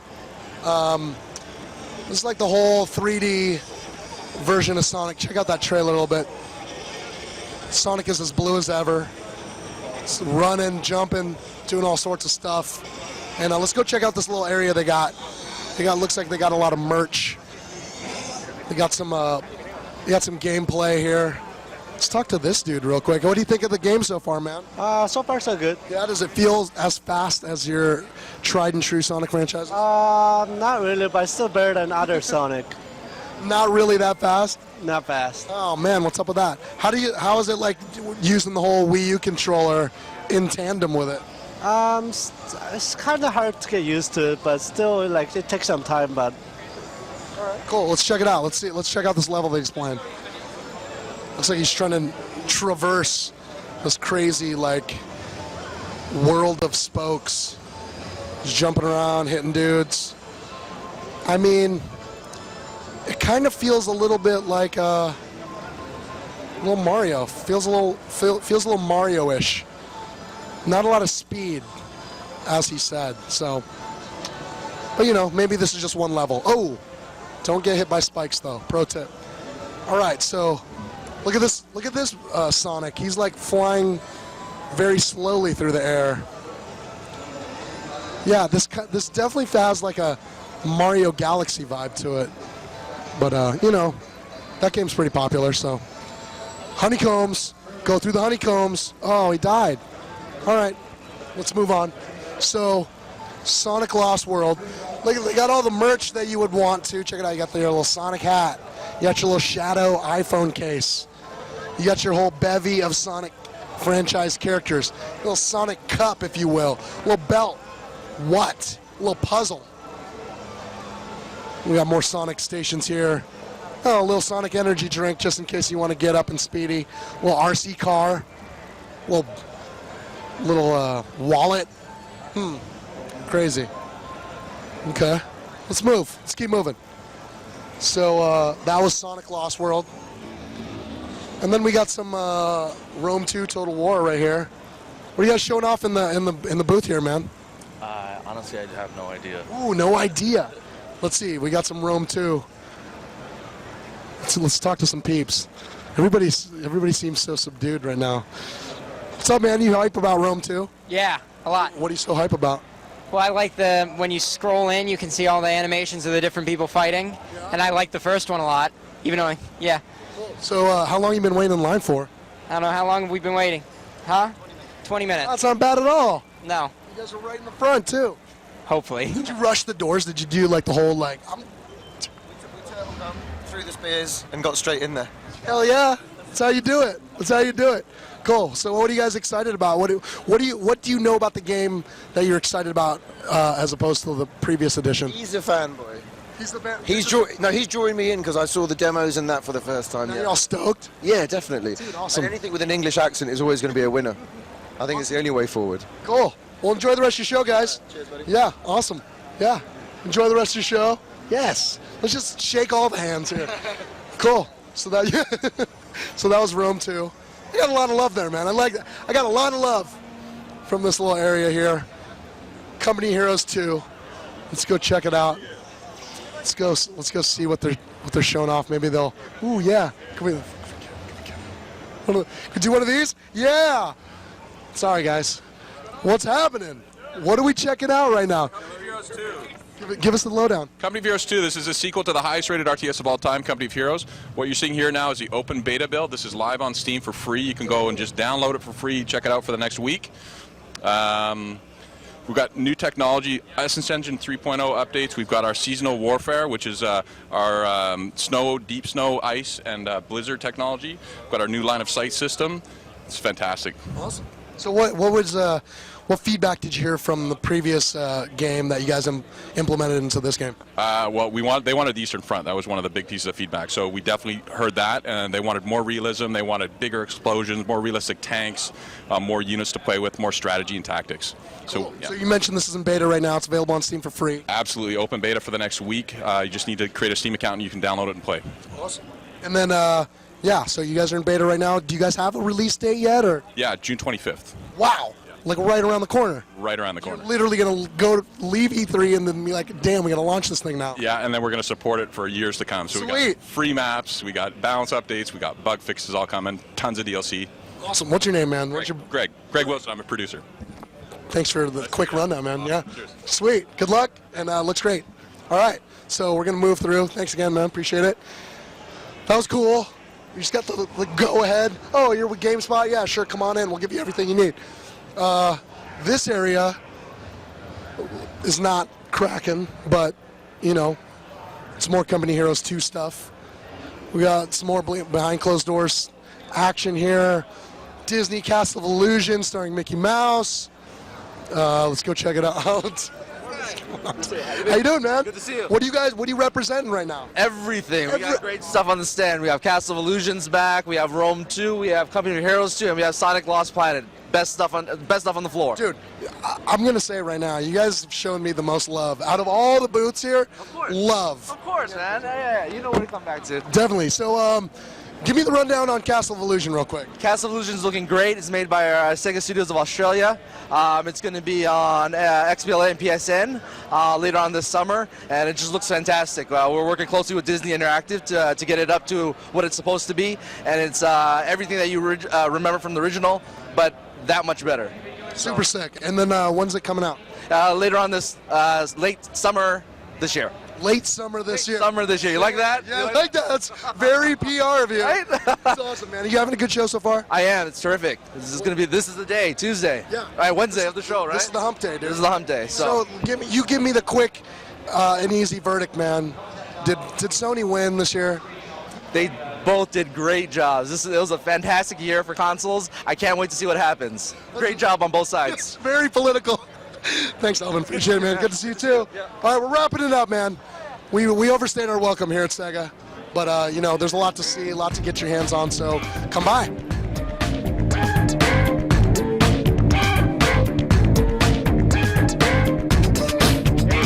Viewers, it's me, Kevin Van Ord, and I'm sitting here with Corey Olsberry from Nintendo America, and you are here to show a very special Wii U game, are you not? Absolutely. Today we're actually going to be showing Bayonetta 2 for Wii U. Of course, fans of the original, of course, I guess I should say, this game is coming exclusively to Wii U in 2014. We're really excited showing it off for the first time gameplay this year.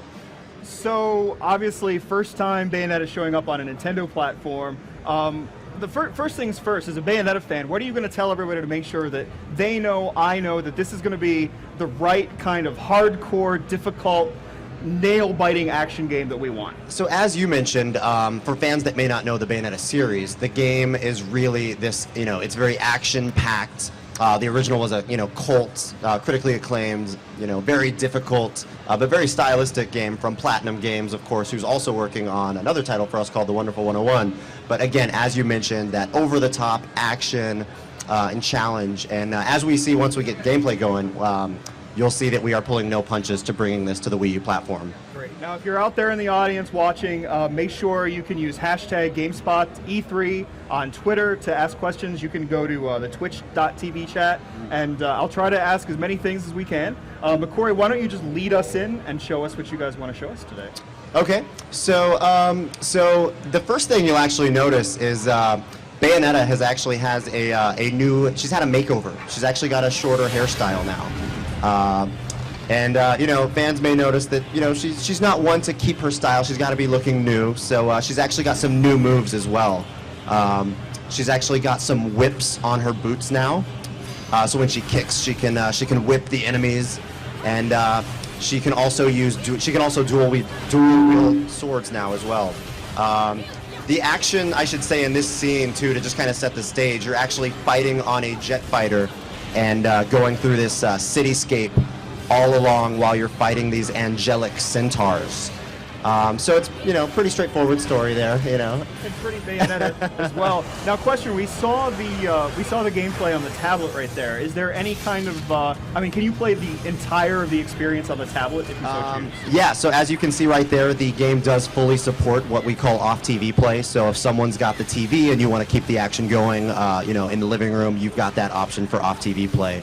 Now Terry, who's actually playing right now, demoing the game, he's using the traditional controls, which again, everyone that's played the original, you're going to be used to those, button combinations, the analog to control. But the game does feature an accessible touchscreen control option as well. So for those that might be intimidated by, the challenging nature of, performing all of these combos, you can actually tap the touchscreen with the stylus to attack, slide the stylus to jump or evade. So again, there's the option to make the game a little bit more accessible to those fans that are just getting into the series. But for the folks that are already into the series, presumably the addition of those kinds of controls in no way impacts their own so-called hardcore experience. Absolutely. This game is definitely hardcore. You can see one of the new things they've actually added as well. In the upper left, you'll see the magic gauge filling up. When you actually fill that all the way up, you have the opportunity to perform what's called the Umbran Climax, which is a brand new attack. Essentially, it's kind of this system where you can unleash devastating attacks on your enemies, and it kind of gives you this, I should say, a good sense of release and really power, sense of power and euphoria, if you will. So, the original Bayonetta is certainly known for a certain amount of gratuitousness in terms of the character. We saw a lot of her body, let's say. Shall we presume to see the same thing in Bayonetta 2? You'll see a lot of her body. You'll see a lot of her torture attacks here as well, which return. You've got these great torture attacks. We've actually seen a little bit of her kicking the centaurs into this like spinning treadmill of blades and just tearing them to shreds. Because just beating up on these centaurs isn't enough. You've got to torture them.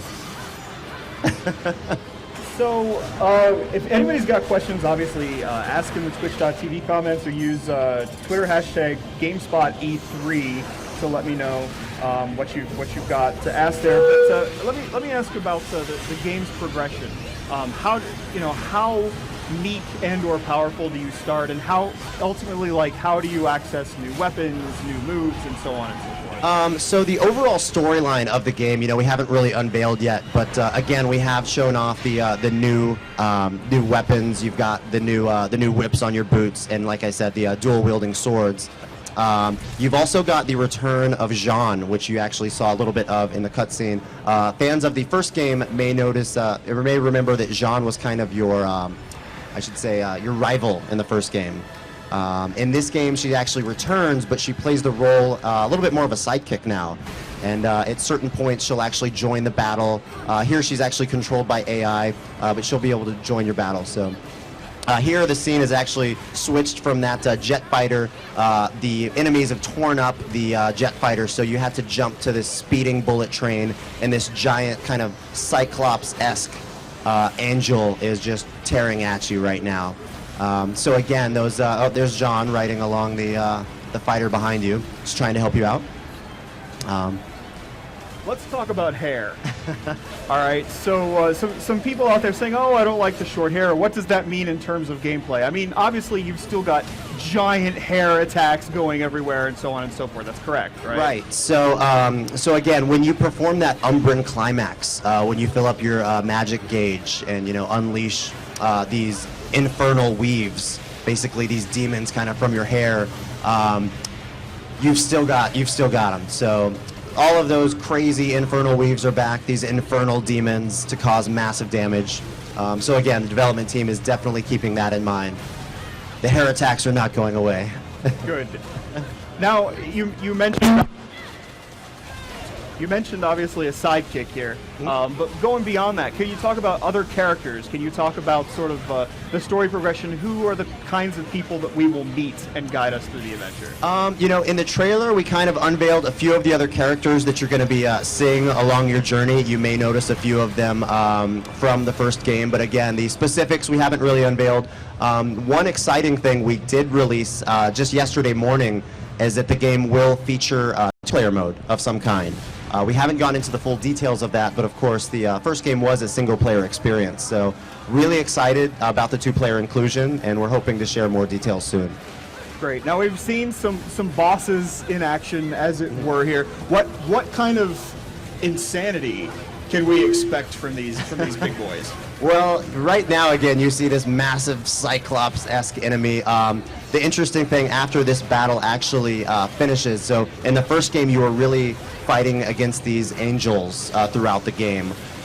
In this demo that we've got here at E3 2013, we're actually showing off that you will at times, you will fight demons as well.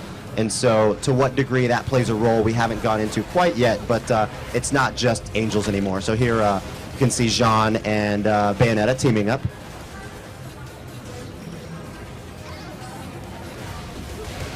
I've got things dropping off of me left and right. Apparently, I'm so excited for Bayonetta 2 that I've got devices falling to the floor. I've got breaking mics. I just can't. Apparently, I can't contain myself. Umbran Climax. Let's not call it that. But in all seriousness, we're looking at Bayonetta 2. you know, you're at Nintendo obviously, and not at Platinum. But how did you guys feel about bringing a franchise like this, known for its sort of its hardcore fan base, and bringing it to a Nintendo platform? And how was that feeling for you guys? You know, I think it's really exciting for us. We want to offer something for everyone. Of course, you know, in the booth we're showing off Mario Kart 8, we're showing off Super Mario 3D World. But it's great, again, like you mentioned, to have something for everyone, so those hardcore fans can truly expect to have this game, you know, again, pull no punches. It's going to be just as a Bayonetta fans expect out of this game. So, now, one thing we haven't sort of seen is sort of the surrounding adventure game aspect. You know, the exploration. We've been focusing clearly right here on combat, but outside of combat, how are you going to be getting around in the game? How are you going to be accessing new weapons, new abilities, and just checking out the world outside of all this really colorful and vibrant sort of slashing? Right. Again, that's another great question. I mean, all we're able to show off here at E3 are these kind of intense cinematic boss fights. Right here, you're actually going to be fighting this giant infernal demon named Gamora, who again really didn't fight the angel, or you didn't really fight demons in the first game so much as you were fighting angels. So there's a little bit of mystery as to why these things are happening. Dennis Hahn on Twitter is asking if there's any chance of the original Bayonetta coming to the Wii U. Obviously, you know, maybe some people that have just Nintendo platforms want to get caught up. So what do you have to say to that? For that? We've got nothing to announce at this time, but you know, that's all we can say. Yeah. And now again, more boss fighting. What do you suppose the largest boss in Bayonetta 2 is? How big does it get, Corey? You know, judging by this boss, who's pretty massive himself, this giant infernal demon kind of climbing up this skyscraper, I don't know, but if this is anything to judge by, I can't wait personally to see. And it looks like we're going to be wrapping up soon, so let me get all the specifics out of the way, the things people want to know most. First of all, when is Bayonetta 2 coming to store shelves? We've announced a release date of 2014, so next year. So next year, sometime, Corey. That's all we're getting from you today. Sometime in 2014. All right, sometime in 2014. Obviously, it's a Wii U exclusive.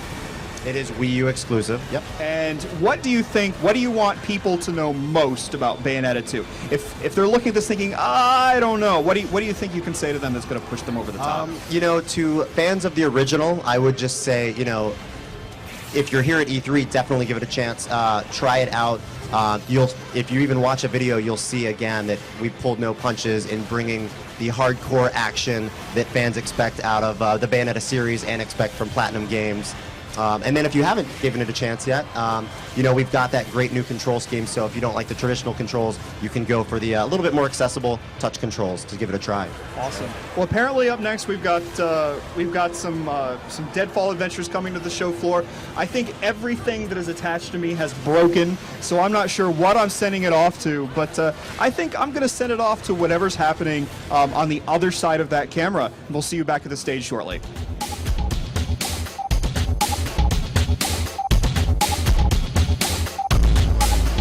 Hey, what's up, folks? Homer Bar here on the show floor of E3 2013. I've run into the infamous TSM Snapdragon crew, well, 3 of 5 members, I should say, or 3 or 4 members, with a special, the odd one, and Turtle. What's going on, guys? How you guys digging the show? Well, we were actually sleeping at the GameSpot booth earlier because we were really tired. Yep. But yeah.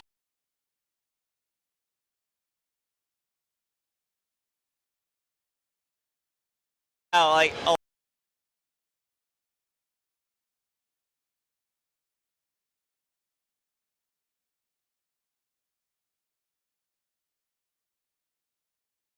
Morning, but we've had worse at PAX East where we had to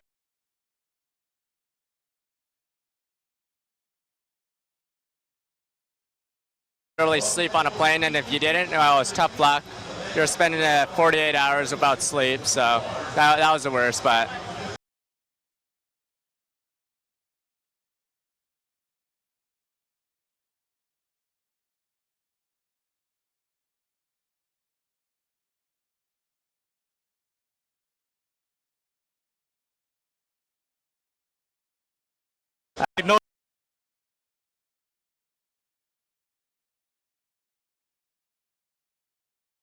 Time. Gotta work. Work harder and smarter. No play. Just play League. Time for sleep, odd one. No time for sleep.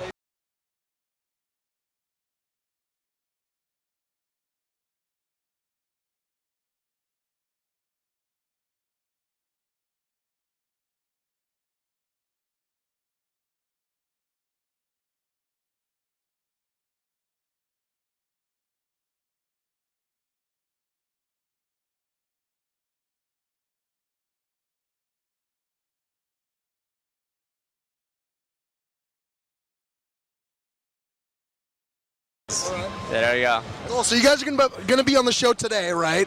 What are you guys anticipating from the event? It'll either be really awesome.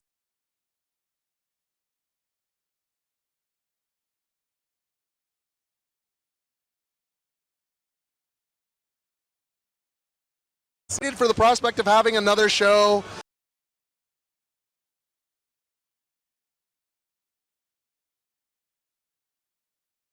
Where you guys are going to be kicking ass and taking names again, or what? Well, I'm personally running out of stuff to say. You know, all my catchphrases are used up.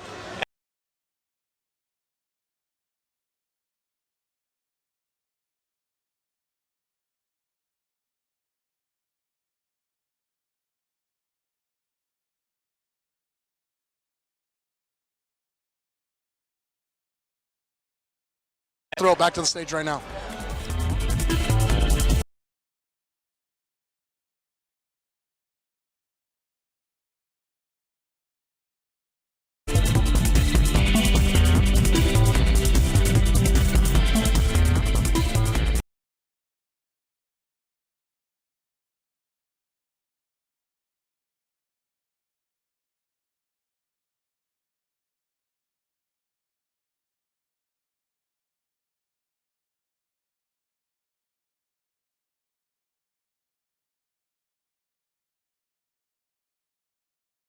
Thank you for having me.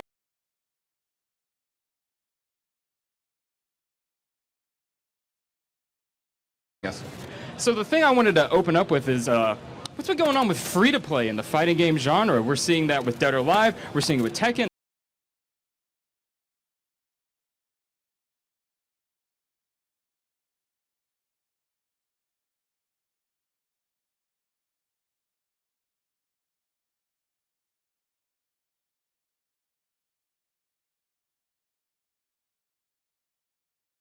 It's been, a closed. The fighting game fans like fighting games.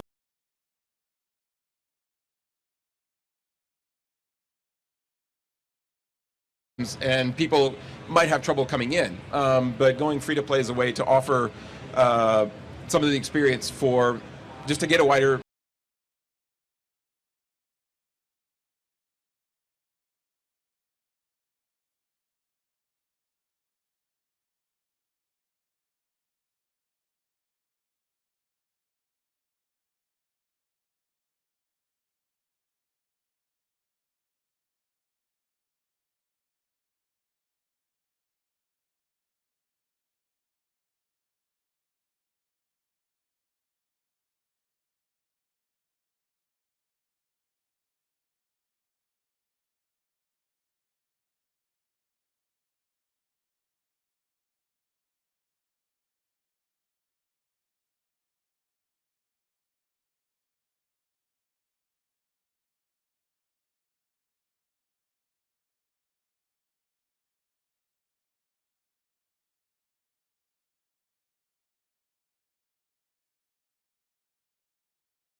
Free-to-play version, like, are we also going to have access to story mode, training, all the different...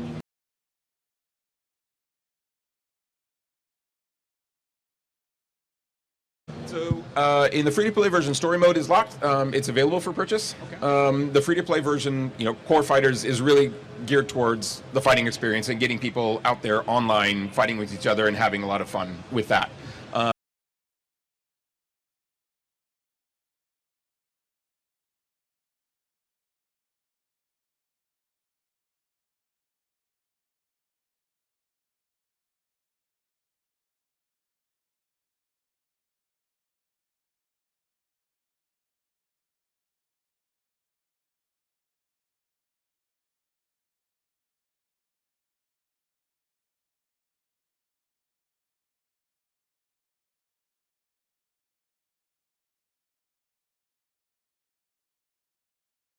the new trading mode for Dead or Alive 5 Ultimate, called Combo Challenge.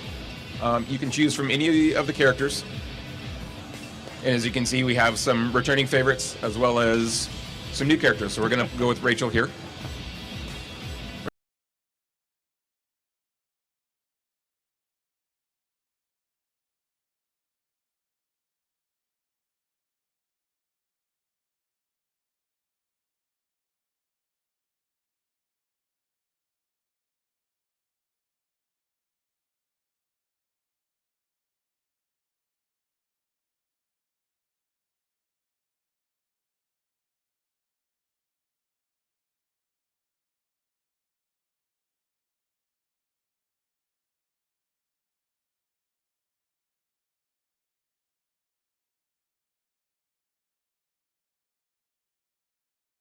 And so we went with a little bit. We added a tutorial mode in Dead or Alive 5 Plus, and now we're adding the combo challenge in Dead or Alive 5 Ultimate.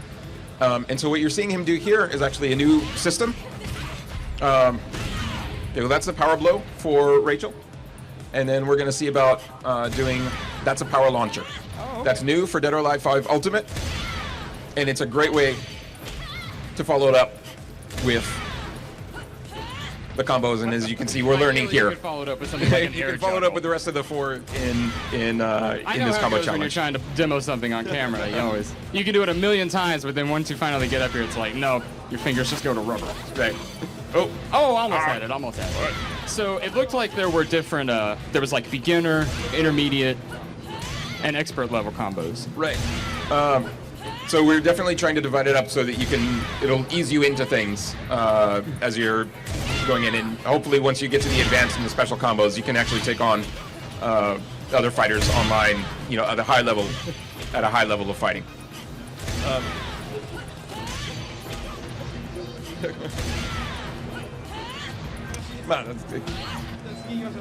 right. That one's a little tough. Let's move on. Sure. Now, is it a linear progression? Like, do you have to work down the list? Oh, no, it looks like you just started right at the bottom there. Yep. これが順次に開放されるんですか? いやもう最初からできます。 So yeah, these are all available from the very beginning. Okay. So if you're a high-level fighter, you just want to practice one of the top-level ones, just go in and jump in right there. Okay. So the power launcher, as you saw, is great for launching opponents high. In the past, how high you juggle them has been a matter of how far you get into the critical stun for Dead or Alive. Sure. And this just offers another way to get people really high and to get them completely vulnerable in the air. You can follow up with, long juggles for a lot of damage. What are the limits on the launcher? Like, I imagine you don't just want to be launcher into launcher into launcher. Right. So the launcher follows the same sort of pattern as the critical burst from Dead or Alive 5. Okay.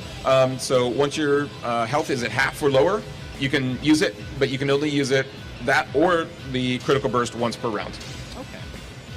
And it looks like we're also checking out another one of the new characters, Momoji. Right, Momoji is also making her Dead or Alive debut. She's also a staple from Ninja Gaiden. Okay. Talk a little bit about her play style and Rachel's play style as well.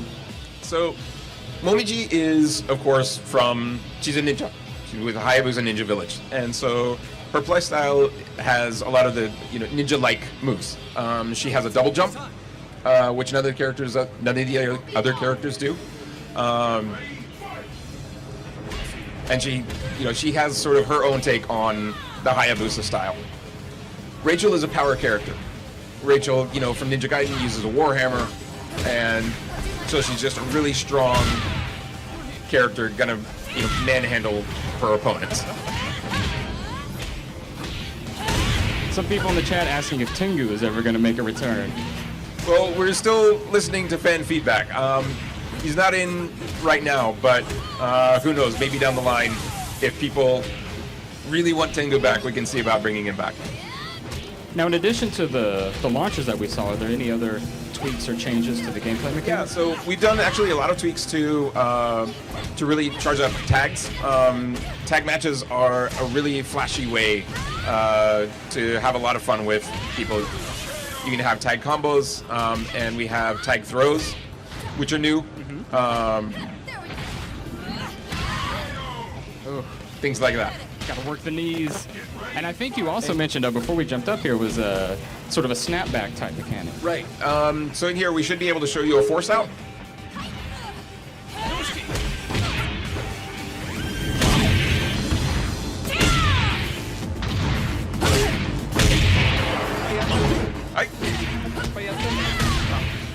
There we go. Right there. And so you can see over on the right, so the second player can't tag in right now. He's got the mark on his health bar. So once you force the player out, it's a certain special move, force a player out, and that character cannot tag back in for a certain amount of time. And then once again, what are like, for the force out, it looked like that was a move that sort of had a long build up, a lot of startup to it. タッグパートナーがいるときに竜巻っていうんですかね、タッグボタンで出ます。パートナーいないと出せないんで、パートナーいないと出せない。 So you can't do it when your tag partner isn't available. Okay. But it is just a special command for So you putting it in. can't use the move on an opponent if you don't have your tag partner. Right. Interesting.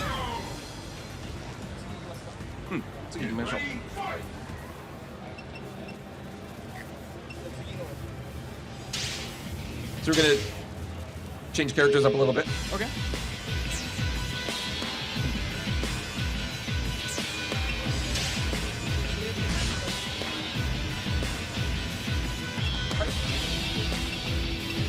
Hi. And while we're getting set up here, in addition to having the new characters, obviously you can play as the new characters, but are they also going to have their own chapters and story mode? No. The story mode, they don't have their own chapters in story mode. That's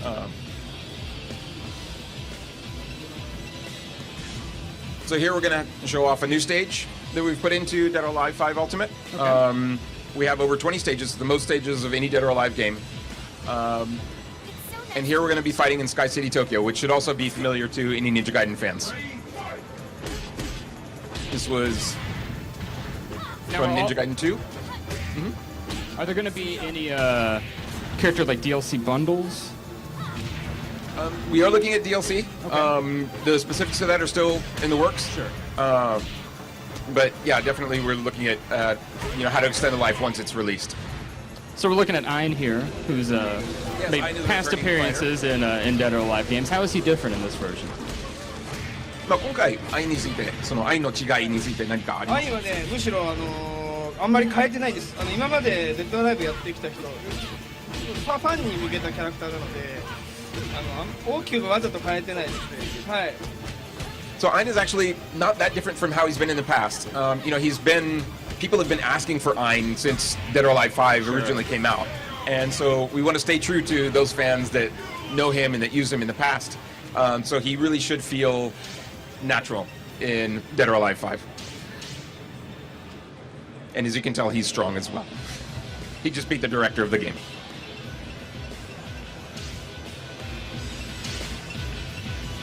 So we've seen Ein, we've seen Momiji, we've seen, I think Jackie Bryan is also, I think there are like two other new fighters that were missing. So yeah, we have, Leon is making his return as well. Right, the strongest man in the world. And here we're going to show off Jackie, who is a new character again from Virtua Fighter. Go ahead, knock yourself out. So just as in Dead or Alive 5 with Akira and Pai, and of course Sarah, it should feel natural. We've really worked hard with Sega to make sure that Jackie fights and feels like his Virtua Fighter self. So if you play Virtua Fighter, if you play Jackie, you should feel at home jumping into Dead or Alive 5 Ultimate. Yeah, has that been a sort of a difficult transition, adapting the character movesets from one game with its own set of rules to this game with a completely different set of rules? Yeah, we came across that a lot in Dead or Alive 5 when we were working on the original sets of Virtua Fighter characters. And the original system is very similar, and Tearaway itself was sort of born out of respect for Virtua Fighter. Sure. So the series, itself goes back a long ways with Virtua Fighter. So it hasn't been that much of a challenge. Of course, there are things in the Dead or Alive system that are not in Virtua Fighter. And we've worked closely with Sega to make sure that we can incorporate those in a natural way that would work for their characters.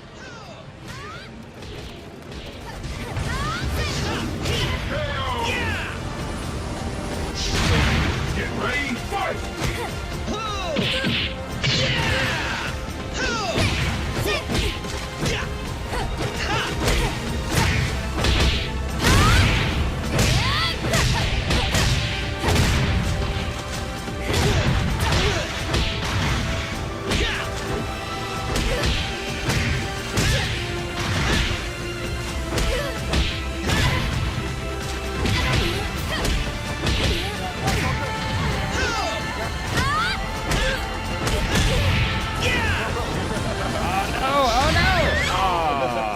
So close. This stage as well is a returning stage. This has also been a fan favorite that people have been asking for. This is Lost World from a past Dead or Alive game. So we are really trying to please fans with Dead or Alive 5 Ultimate. Since hey, there we go. The first Dead or Alive has come out. What sort of feedback you guys received about sort of like character balance or game balance overall? We've had a lot of good feedback from fans about Dead or Alive 5 since Dead or Alive 5. You know, and we put a lot of that work into Dead or Alive 5 Plus on Vita, and again, you know, even after that, working into Dead or Alive 5 Ultimate, and we're still balancing the game out. But we are, you know, very confident that this is going to be the best balanced Dead or Alive game that we've done. We expect any like drastic changes to how characters perform or play? There are of course new moves. Each character has new moves, and you know, of course, new systems like the power launcher system. Okay. They're worked in there. But we've been working hard on our own, working with other fighters, and to really test it out to make sure that things are balanced across the board. And one of the things that we've been trying to push since Dead or Alive 5 is Shibori has been very adamant about making it balanced, but each individual character as a character. So you don't want to have it balanced by everybody doing the same move. Sure. We should have it balanced by the character fighting like that character should fight. So a grappler should fight as a grappler, but still be balanced against a striker who is going to keep striking. Yeah, who's going to have that speed. Right. All right, folks, so I think we're just about out of time. Thank you both for sitting down and chatting with us. Can you remind us when Dead or Alive 5 Ultimate is coming out? Sure. And on what platforms? Dead or Alive 5 Ultimate is coming out in September 2013, this September. So, keep a lookout for it. And everybody, if you're on PS3, keep a lookout for Core Fighters as well. Download it, and we hope everybody has fun with Dead or Alive 5 Ultimate. For the rest of the show, guys. All right, we're going to go ahead, folks, and talk 320.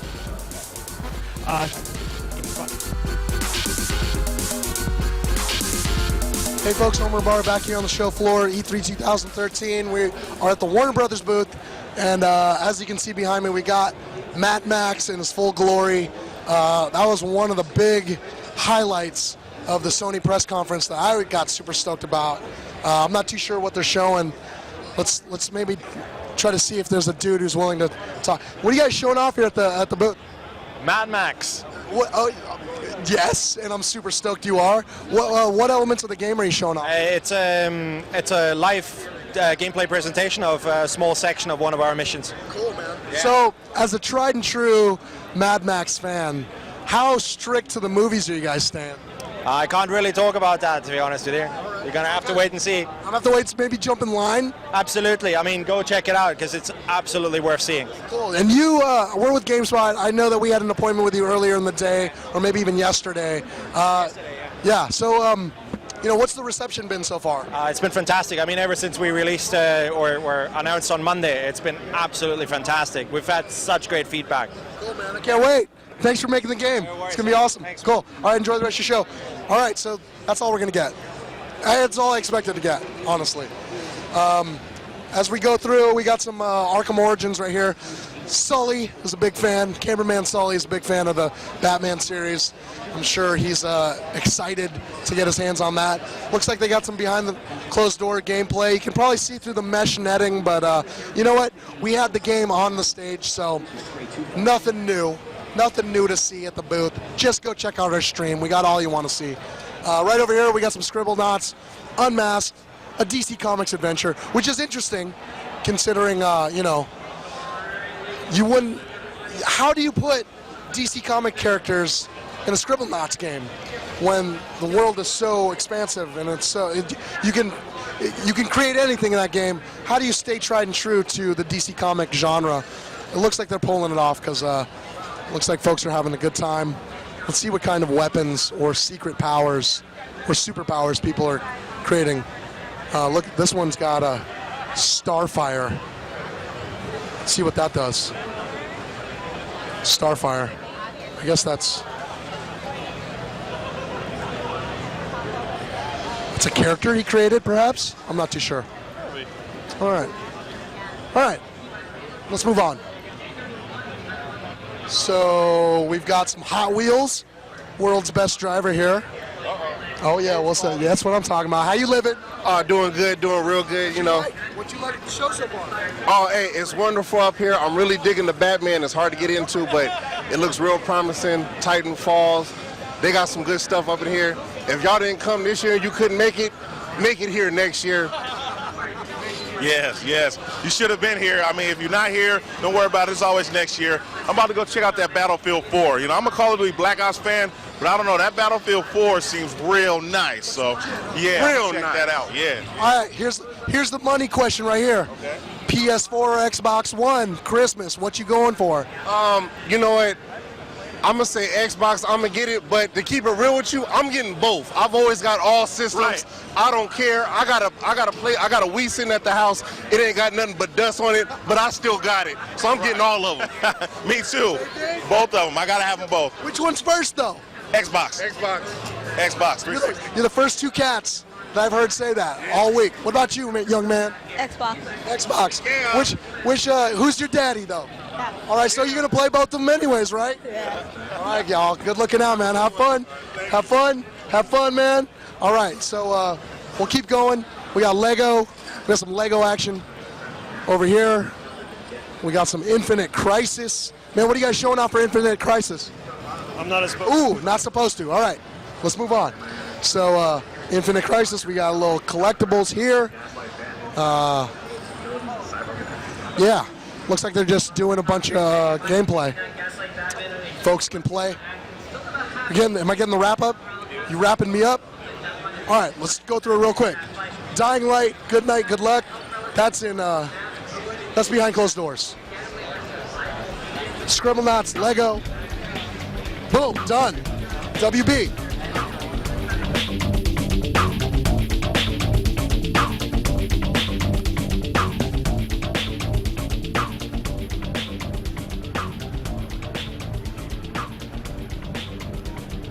Hey everybody! Oh, we're here, and it's Kevin Van Orden here on the stage show, and I'm joined by Rex at Media Molecule. Hey. And Rex, I'm excited to see Tearaway. You're excited to show Tearaway. So give us a little bit of a rundown first on what exactly Tearaway is. Okay, so Tearaway is a adventure game through a papercraft world, which is on the Vita, and we're just really exploring like all of the mad stuff we can do with all the inputs on the Vita to build like a really tactile, surprising kind of pop-up adventure game where everything is unrolling and unraveling and just acting in a very dynamic way. Well, and obviously Media Molecule, you love the papercraft art style. We've seen it in Little Big Planet. Are there any lessons from Little Big Planet that you've sort of applied to Tearaway? Yeah, totally. I mean, this is we're not doing like level creation this time, but we're really focused on providing players with like a really compelling adventure, but allowing them to like add to the content of the game as they progress through it. So they're not kind of going off into a separate zone, but just really getting very involved with adding to this adventure tale. Great. Well, if you've got any questions for Rex, definitely use Twitter hashtag GameSpot E3, or if you're in the chat on Twitch.tv, I'll be happy to answer to ask any questions that you send in there. But let's go ahead. We're taking a look right now, and tell us what we're seeing. So at the moment we're just seeing the messenger, the main character in the game. This is the male version called Iota. They've just fallen back into the paper world and they're getting up for the first time. You can see in the background you might see glimpses of the sun, which has an enormous hole in it, and that's like a portal between the paper world and the real world, where, as you can see, the player like in this mad way in the background there. Hello. We've created this rift between these two worlds, and the messenger has now got to like try and get back to that initial portal, so that they can meet up with you, the sort of character that's holding this entire world in their hands.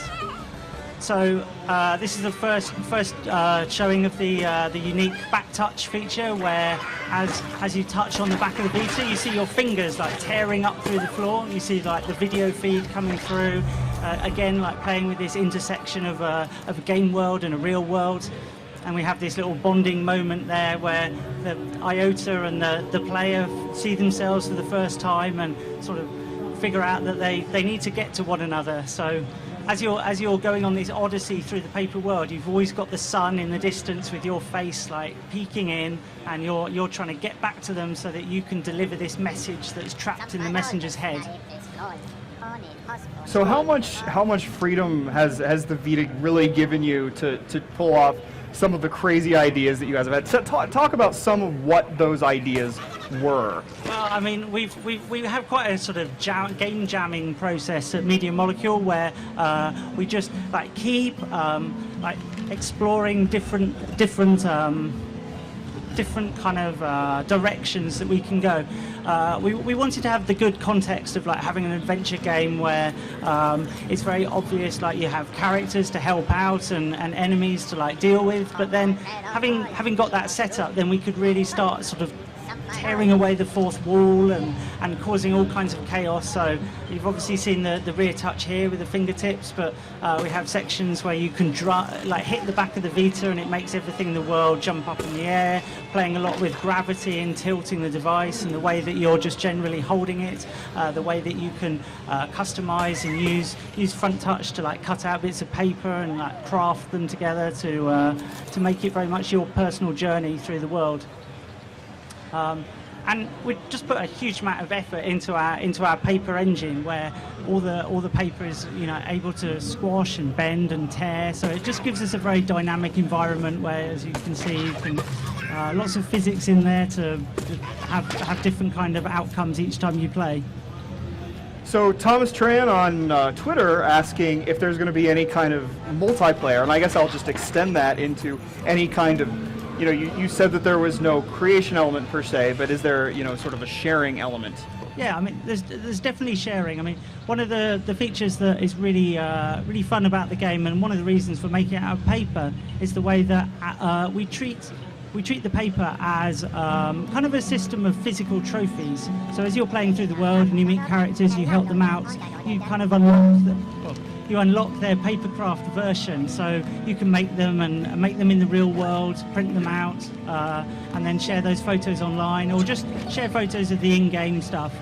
Here you're seeing some front touch interactions with the shiny paper, and the way that you can pick up gophers and throw them around and cause like a whole bunch of physics stuff to happen.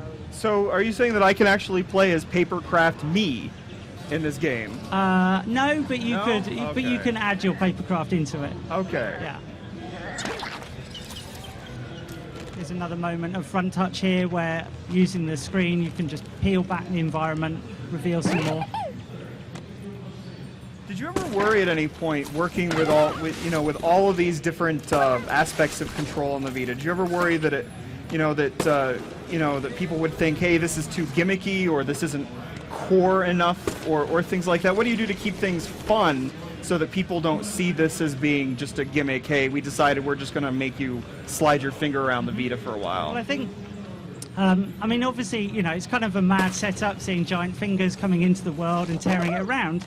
But it also makes sense. You're not just like triggering some kind of animation. You're actually, you're not learning some kind of pattern that you need to do on the back touch to initiate some animation. You are just going one-to-one. You know, where you push your finger, that's where it appears. So I think it all makes sense in the context of the paper world and the journey you're going on. Is it sort of tricky to balance a player using these different aspects of the control so that they're not at any point uncomfortable, or they're moving their hands around so much that they just decide that this isn't for them? Yeah, oh, definitely. You know, we talk about it being a world that you're holding in your hands, and the last thing we want is for you to drop your Vita while playing it. So we have to be really careful with, like, you know, how much, like you say, that you're not just suddenly switching from back to front and back again. You know, so we kind of theme areas based around a particular interaction. There's our player again, peeking in through the sun. You're not on your own. So obviously, if you have any questions from the audience, if you're out there listening in, watching, make sure to ask any questions on Twitter, either with hashtag GameSpotE3, or ask in the twitch.tv/GameSpot. We've got the chat room running there, and I'm happy to ask Rex any questions that you guys have about Tearaway. Now we've got something a little different happening here. So we've got some of the crafting going on at the moment. A very beautiful crown has just been forged in paper there. By our player, who's cut it out, and they're adding it onto the squirrel to make him happy.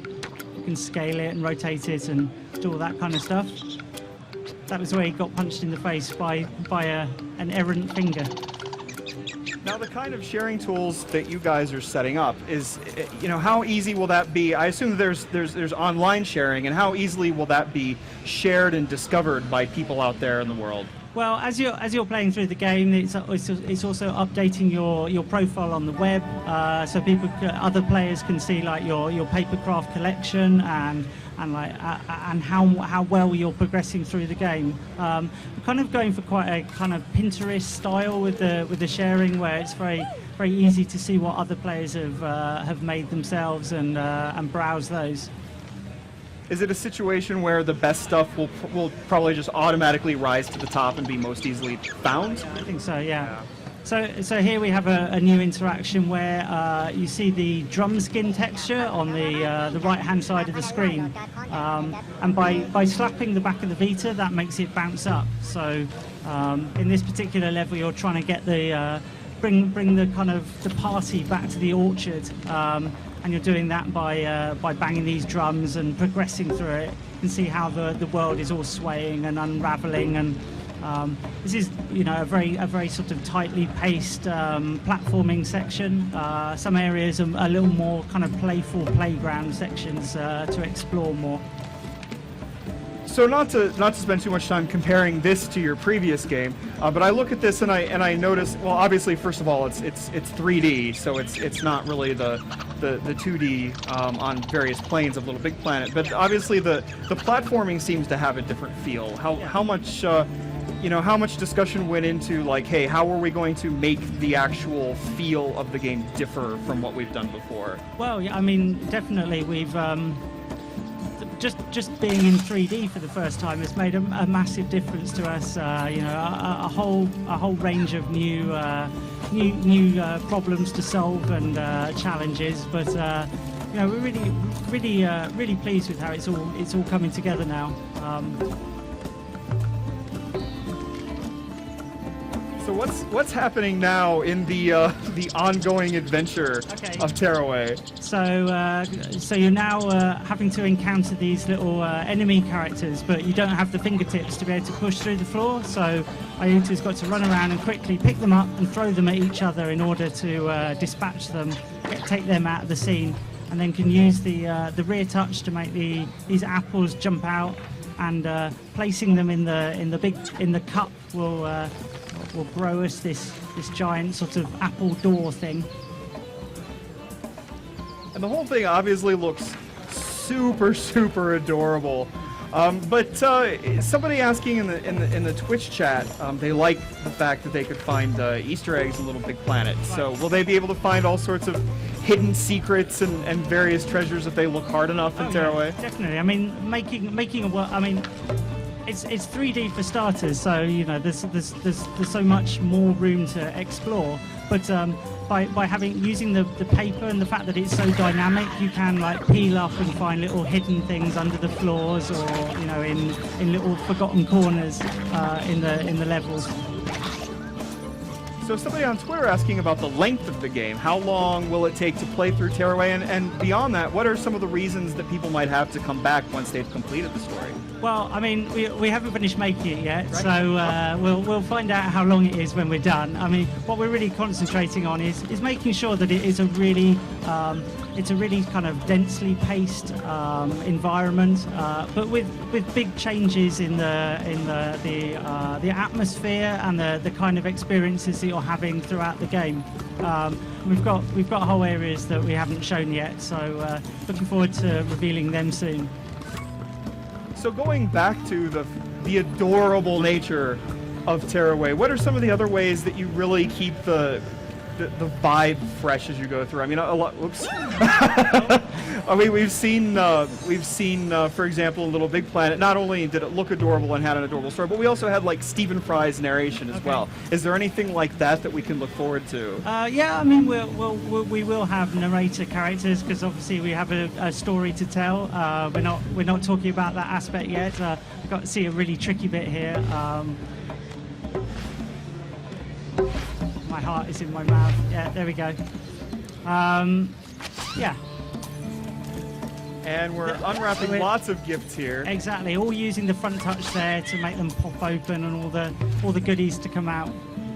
Now, most of the time when you're using the touchscreen in that manner, will it be at a point where you're not also using the traditional controls, so that do you work to make sure that there's no like finger collision or twisting or clawing going on? Definitely, yeah. I mean, it's so important that, like I was saying, that nobody ends up dropping their Vita while they're playing. So it needs to be very carefully paced, so that you're not trying to touch all sides and move sticks and everything all at the same time.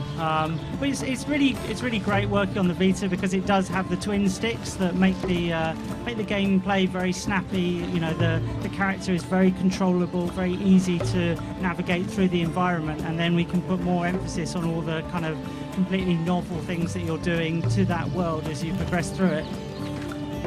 Now, Rallo on the Twitch chat wants to know something very important, which is, are there going to be Tearaway plushies? Because I would probably buy Tearaway plushies. Well, yeah, I mean, we're looking into it. I mean, obviously, it's kind of a mad thing trying to make a plushie out of something that's already made out of paper. We're getting like a whole layer of one material representing a different material, and but yeah, I mean, it would be amazing to see some. There's actually an enormous Iota walking around the show floor at the moment, which I haven't met yet, but I'm looking forward to seeing them because they could offer a glimpse at what a plushie might look like.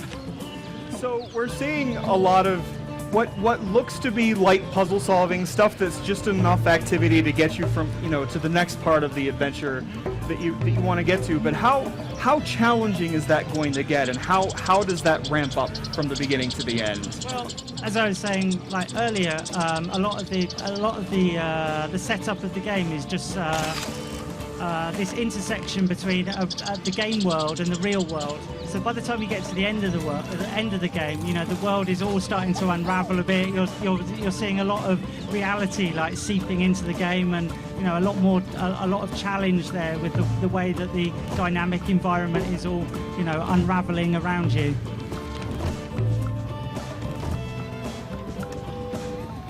Now we saw a little bit about a little of the we cut out a little bit of paper, plastered it on his head. How deep is that particular mechanic actually going to get? Well, I mean, we're trying to keep that very accessible. Like with the crown, someone can just essentially move up and down while going along, and they've made a crown that they're happy with. But there's a whole bunch of other papers and customizations to add on. So. It's just how far they want to take it themselves, really. But really sticking to that core ethos, really, of it being sheets of paper, scissors, and some glue. And we've kicked off the party now. You can see the record there, which has got the front touch on, so you can remix the party track. Okay, so maybe we have to wrap up soon, but I have a really silly question, maybe for the people with improper minds out there. And that is going to be, when it comes to those particular shapes, is there any mechanism in place in which something that might be considered maybe an inappropriate shape would be sort of filtered out? Well, we're still figuring that out. But I thought you were going to ask me the question: does it always have to be fingertips? That you? No, I wasn't going to ask you that, but now you put that idea in my head. Thanks, Rex. Okay, let's make sure we wrap this up properly. So, Tearaway, when? It will be out in October the 22nd. October the 22nd? Yeah. And on the Vita? Yes. And you will allow us to go to stores or download Tearaway? That's right, yep. And there could be some nice reasons to have a physical copy. All right, but you're not going to share what those reasons are? Not yet. Gosh darn it, Rex. Well, thanks for stopping by, and thanks everybody for watching. I don't know what's going to happen next because this thing, it's funny, but I think we're going to go out and talk to Homer again. So we'll see you back on the stage soon. Hey folks, Homer Barry here in front of the GameSpot booth, and I'm honored with the presence of Trey Parker, Matt Stone. How's it going, guys? Good, how are you, man? I'm doing well. Matt, how you enjoying E3? Great, man. We get the special treatment. We get taken around and shown all these cool games, so we're having a blast. We get to cut all the lines and everything. It's, people look at us pissed off. It's sweet. What have you? Everybody off. What have you guys played so far? What do you guys like on the show floor? What do you guys? I was liking that. That game Rise, but it's Rise with a Y. I think it's very clever. So obviously, you guys are creators of everything South Park. Is there any genre of media that you guys are still trying to penetrate? You got a show on Broadway, you're making a game, you guys got movies, TV shows, it's crazy. You guys cutting an album? What's going on? We always wanted to be in a band and be rock stars, and we just kind of failed at that. Well, you can go check out Rocksmith at Ubisoft, and you can... I saw it. That was cool. Super awesome. Yeah, we can be rock stars on Rocksmith, but not real rock stars. I have faith in you. I think you guys can pull it off. You guys have done some things, right? Any ventures into opera or anything like that? You want to do that? That maybe when we get really old. Yeah. But yeah, no, we're just sticking with this, and since video games take about 12 years to make, we figured this might be it. This might be it. You guys are on your 12th year now, right? Yeah. All right, cool. So you guys have done video games before. You guys have been in this industry. Are you guys surprised at how crazy it's getting now? I mean, look at these booths. Look at all this money being thrown at the industry. No, it's really cool, and we're big gamers, and we grew up gamers. So it's like we love it, and that's why before with games we were always, let a company go make a South Park video game, and then finally we got sick of that, and we're like, no, we're gonna make a game. Sure. and put our blood, sweat, and tears in it, and it turns out it's really hard. A lot of tears. A lot of tears? Yeah, a lot of tears. Tears of joy? More tears than blood and sweat. No, not tears of joy, just tears. Yeah, just tears. That's cool. So, console wars, obviously. You got Sony, you got Microsoft, you got Nintendo. Out of the gate, what do you guys think you're going to buy right out of the gate? Both. Both? That's what we're rich. We buy both. So we don't have that problem. $100, what's $100, right? That's what Trey said. Awesome. Anything you're looking forward to see? I mean, are you guys going to cut lines at Nintendo? Are you guys going to cut lines We're actually done. We've been here for about 2.5 hours, and we're pretty done. I don't know how people stay here all day. It is loud in here. We've been in a club all night. Listen to my voice. Yeah, we're going to go home and lay on the couch and watch TV. Yeah. Awesome. Guys, thanks for joining us. Really appreciate it. Enjoy the rest of your show, although you're leaving, right? So. All right. Thanks again, guys. All right. Matt Stone, Trey Parker, folks. GameSpot E3.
there we are. I can hear myself, which means you can probably hear me, which means it's time for our next stage demo.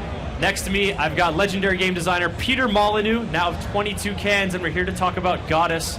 Peter, welcome to the stage. Thank you very much. Yeah, I always get worried about being called legendary. All right, Because don't you have legendary on a tombstone?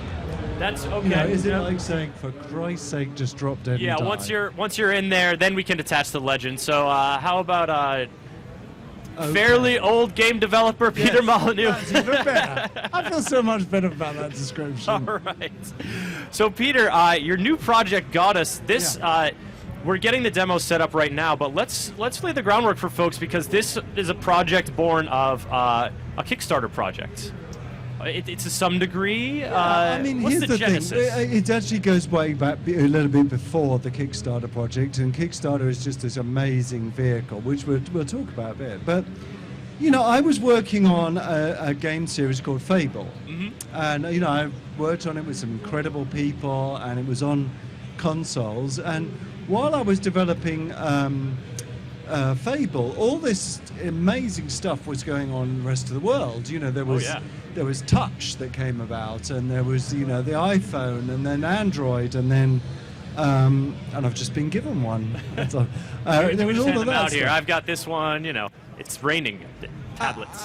And while that was going on, there was something that really incensed me. It kind of made me angry, in that on Facebook, there were these Facebook games that came up, so kind of browser-based games, and they were calling themselves God games.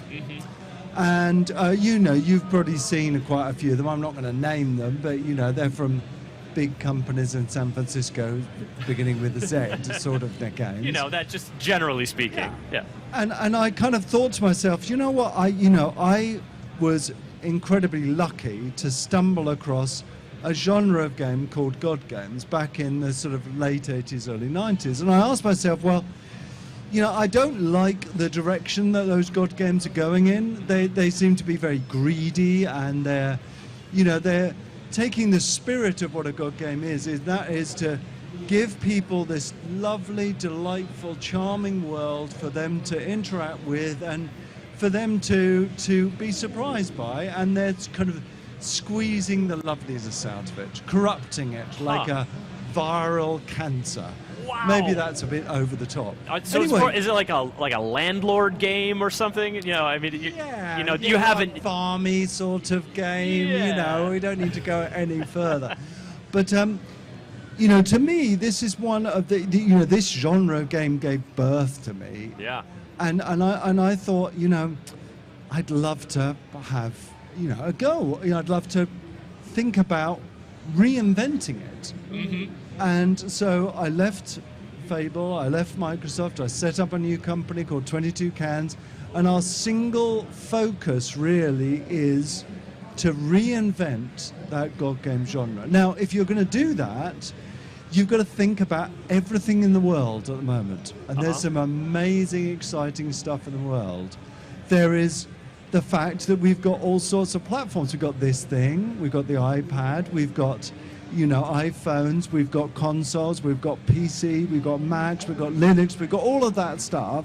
Wouldn't it be amazing to have a game which is available on all those platforms?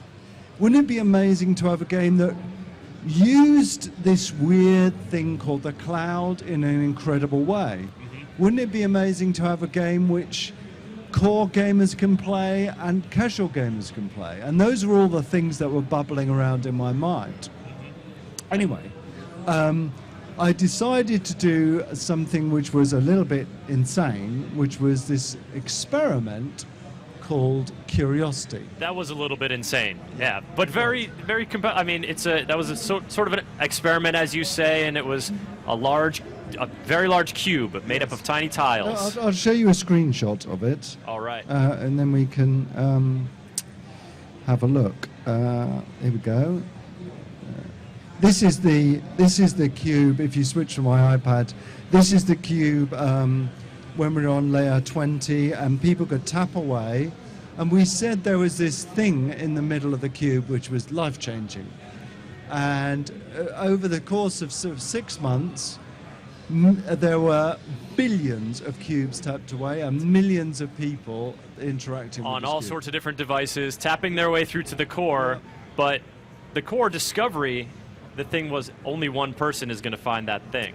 That's right. That's what we said. We said that what was in the middle was going to be life-changing for only one single person. And me as a game designer, that's interesting, because I think in today's world, when you're designing a game, if you're thinking about how to approach, new innovation, you need to think about motivation. What's going to motivate me to play? Now, a story is a great thing to motivate me to play. An achievement is a great thing to motivate me to play. But is it enough to say a mystery, just a single mystery? What's inside the box? And this idea I stole from J.J. Abrams. And he came out in a TED talk, and he came out and put a box on the table with a big question mark in it, and he said, wondering what's inside a box led me to be the person I am today. And I found that intriguing. So we set up this experiment. We learned an enormous amount of how new gameplay and new gameplay mechanics and new ways of interacting with experience concurrently with hundreds or thousands of people can change your approach to a game. All right, you're killing me. What was inside the box? Tell me. I mean, I know. So, what is inside? So this is what I said. This is all I said about what was inside the box. It's got to be life-changing. It's got to be interesting. It's got to be controversial. And what it ended up being wasn't life-changing in the sort of hyperbolic way that people talk about. Oh, this new experience is going to change your life. It's innovative. It's unlike anything we've done before. It actually is going to have a changing effect on someone's life. Exactly. Yeah. It is. What is in the center of the box is I am reinventing, or trying to reinvent a genre of game called God Games with a game called Goddess.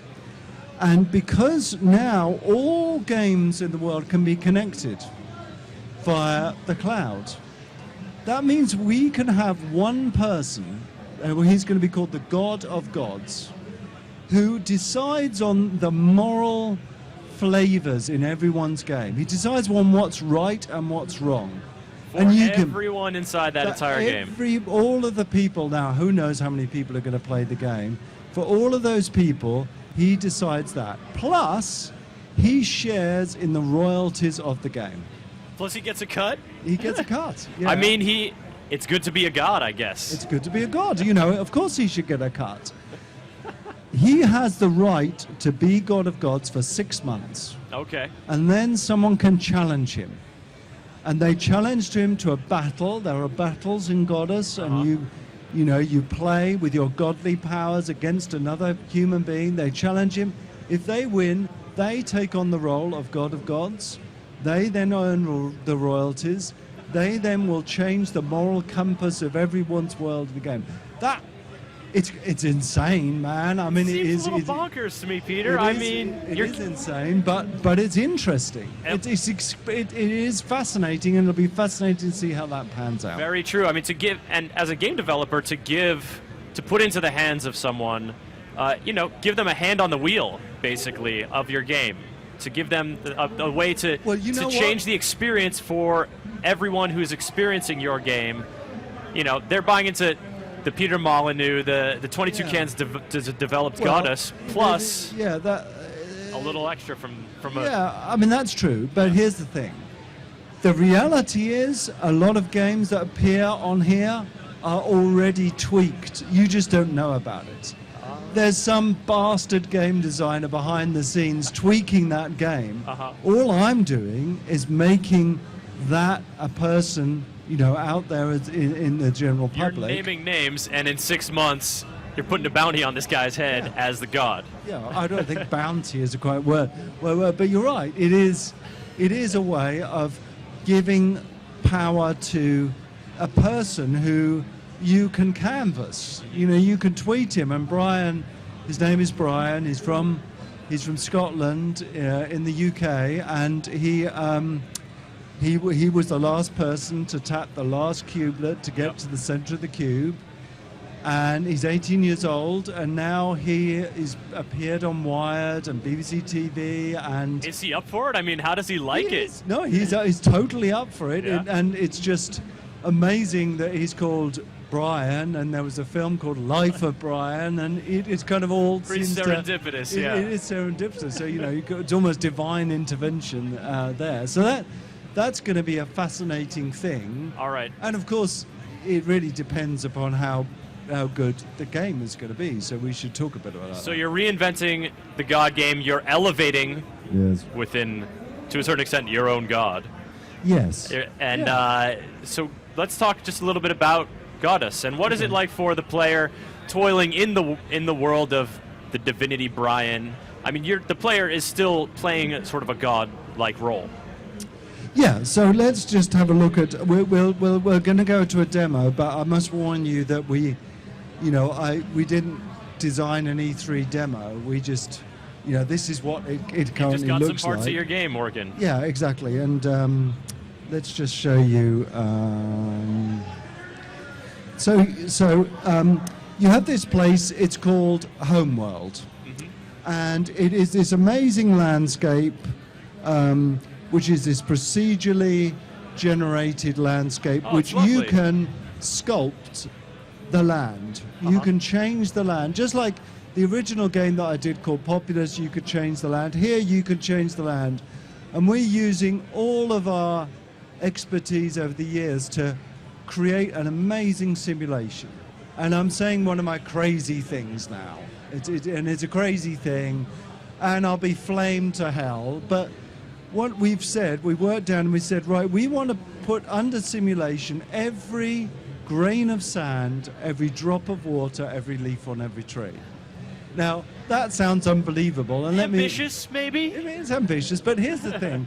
Every object in the world is described in a certain way to the simulation.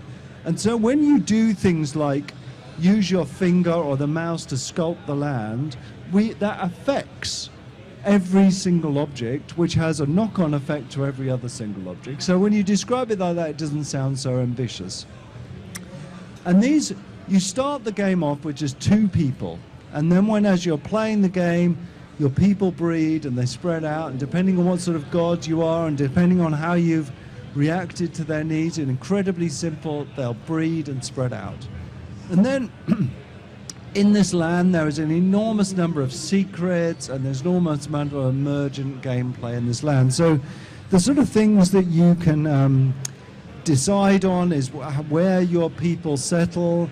We've got this stuff like dynamic water, which you can sculpt on the landscape, and you can, create lovely waterfalls for people.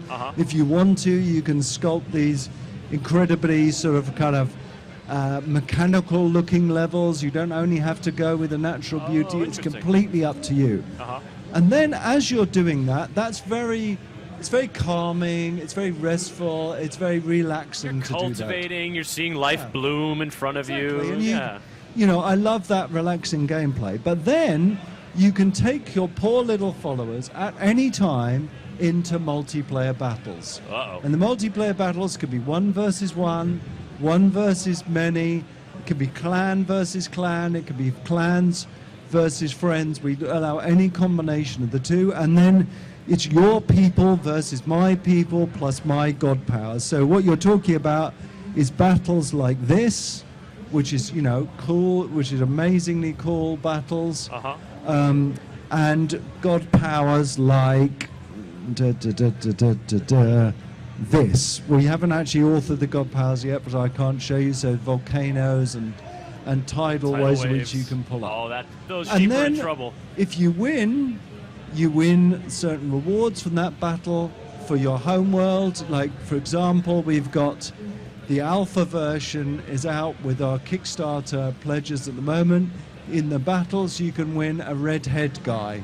He comes back into your world. You can breed red-headedness into your people, so you've got this red-headed people. And instantly your civilization ascends the pantheon of humanity and is the better for it. It's the better for it. And the interesting thing is that slowly over the weeks that you play, your little people become more civilized. So eventually they'll start off in these little huts, and eventually they'll build up into these massive civilizations, with kind of skyscrapers. That's the game. Lovely. It's very ambitious. Yeah. I like it. Do you have a little bit of the game to show us here? I do. I was going to... This is, as I say, multi-format. So if you're playing on your tablet, you can also play on your PC, and you do all sorts of... So the version I'm going to show you now is on the tablet. Great. I intended to show you on the Mac, because that looks we're a bit further along on the graphics, but Okay. I can at least show you the gameplay, hopefully, except I haven't got this online. Oh no, I have got it online. Your brilliant technical people did that. So let's load it up.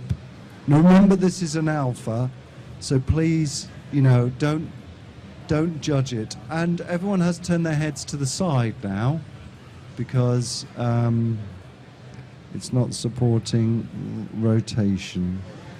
Is that bad? There you go. This is literally the version that's out with our pledges at the moment. With your alpha testers? Yeah. So, here we go. This is my world on here, and it's just the very start of the We could of flip the this game. around to make it a little easier for you. Yes, that's brilliant. Cable's Thank plenty you. long. And it's a very, very start of my civilization. So I've only got these two little houses, and the sort of things I can do in the world is I can tap away at things, and every tap that I do has meaning. So I'm just clearing this rubble for them. I can decide to clear the trees, You just the deforest this is already and sparse deforest desert. it, which is useful for me because it gives me resources. But the little people love their little trees, so Yeah, and then I can sculpt Price of the progress. land. Here you can see I'm using my finger just to sculpt the land back. This landscape we're on now is truly vast. It's procedurally generated. Oh, wow. It's full of little surprises. This is a ruin. If you can get your people to that ruin, they will rebuild this ruin. This is the portal into the multiplayer world. This allows you to leap into other worlds. But there is a hidden treasure built onto this mountain. So basically, So you excavate a little bit, and you can excavate a little bit. and This that's is- almost an exploration for you, the player. You're finding these clear benefits like the temple for your Yes. players to go to, but if there's something buried and you discover it through your terraforming, your land sculpting, it's a little bonus for you, the god. And I love the fact that you are you're exploring as well as you're building a civilization, and I think that's really cool. So I've just cleared some space for them, and they've decided to build a house.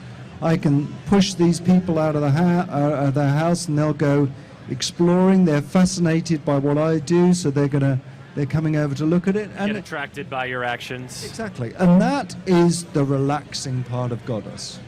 When you're able to take these little people into the multiplayer battles, that's where it really comes on. So, because we've got all these god powers here.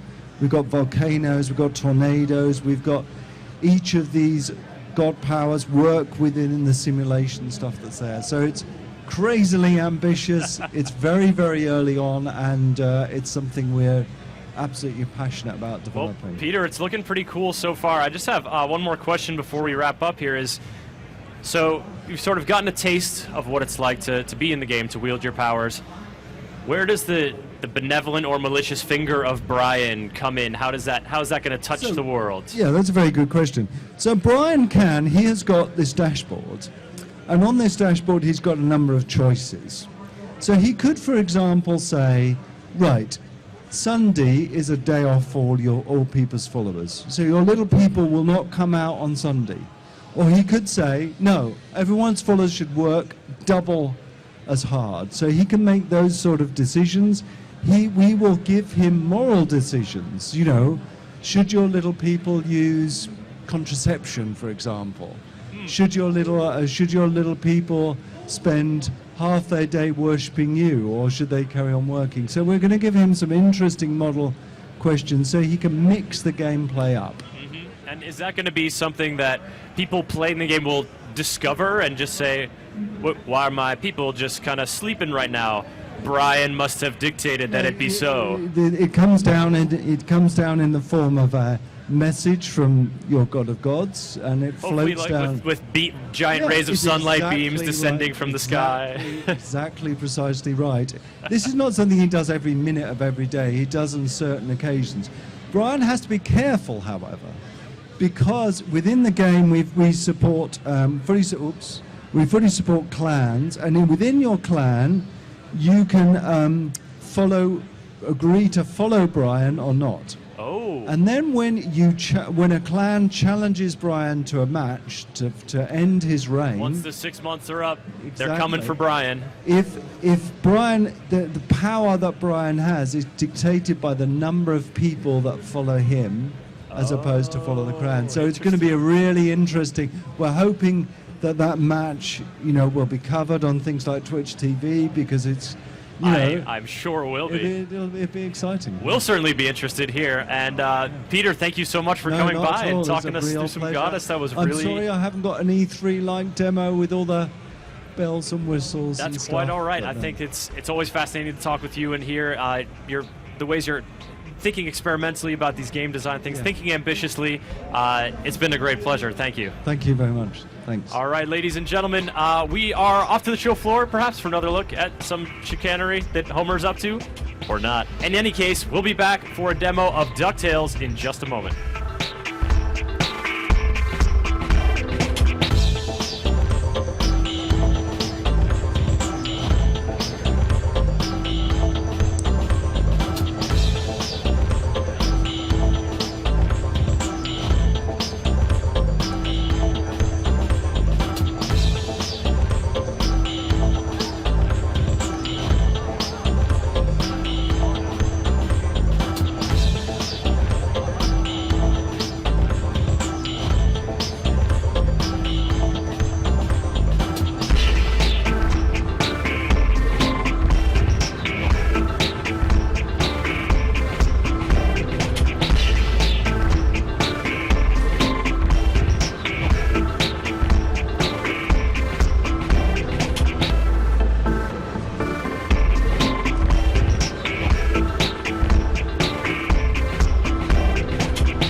Live stage show here at GameSpot's booth gallops onward with Scrooge McDuck, and I am really resisting the urge to sing the DuckTales theme song right now. Homer Ibarra gave you guys a taste of that earlier.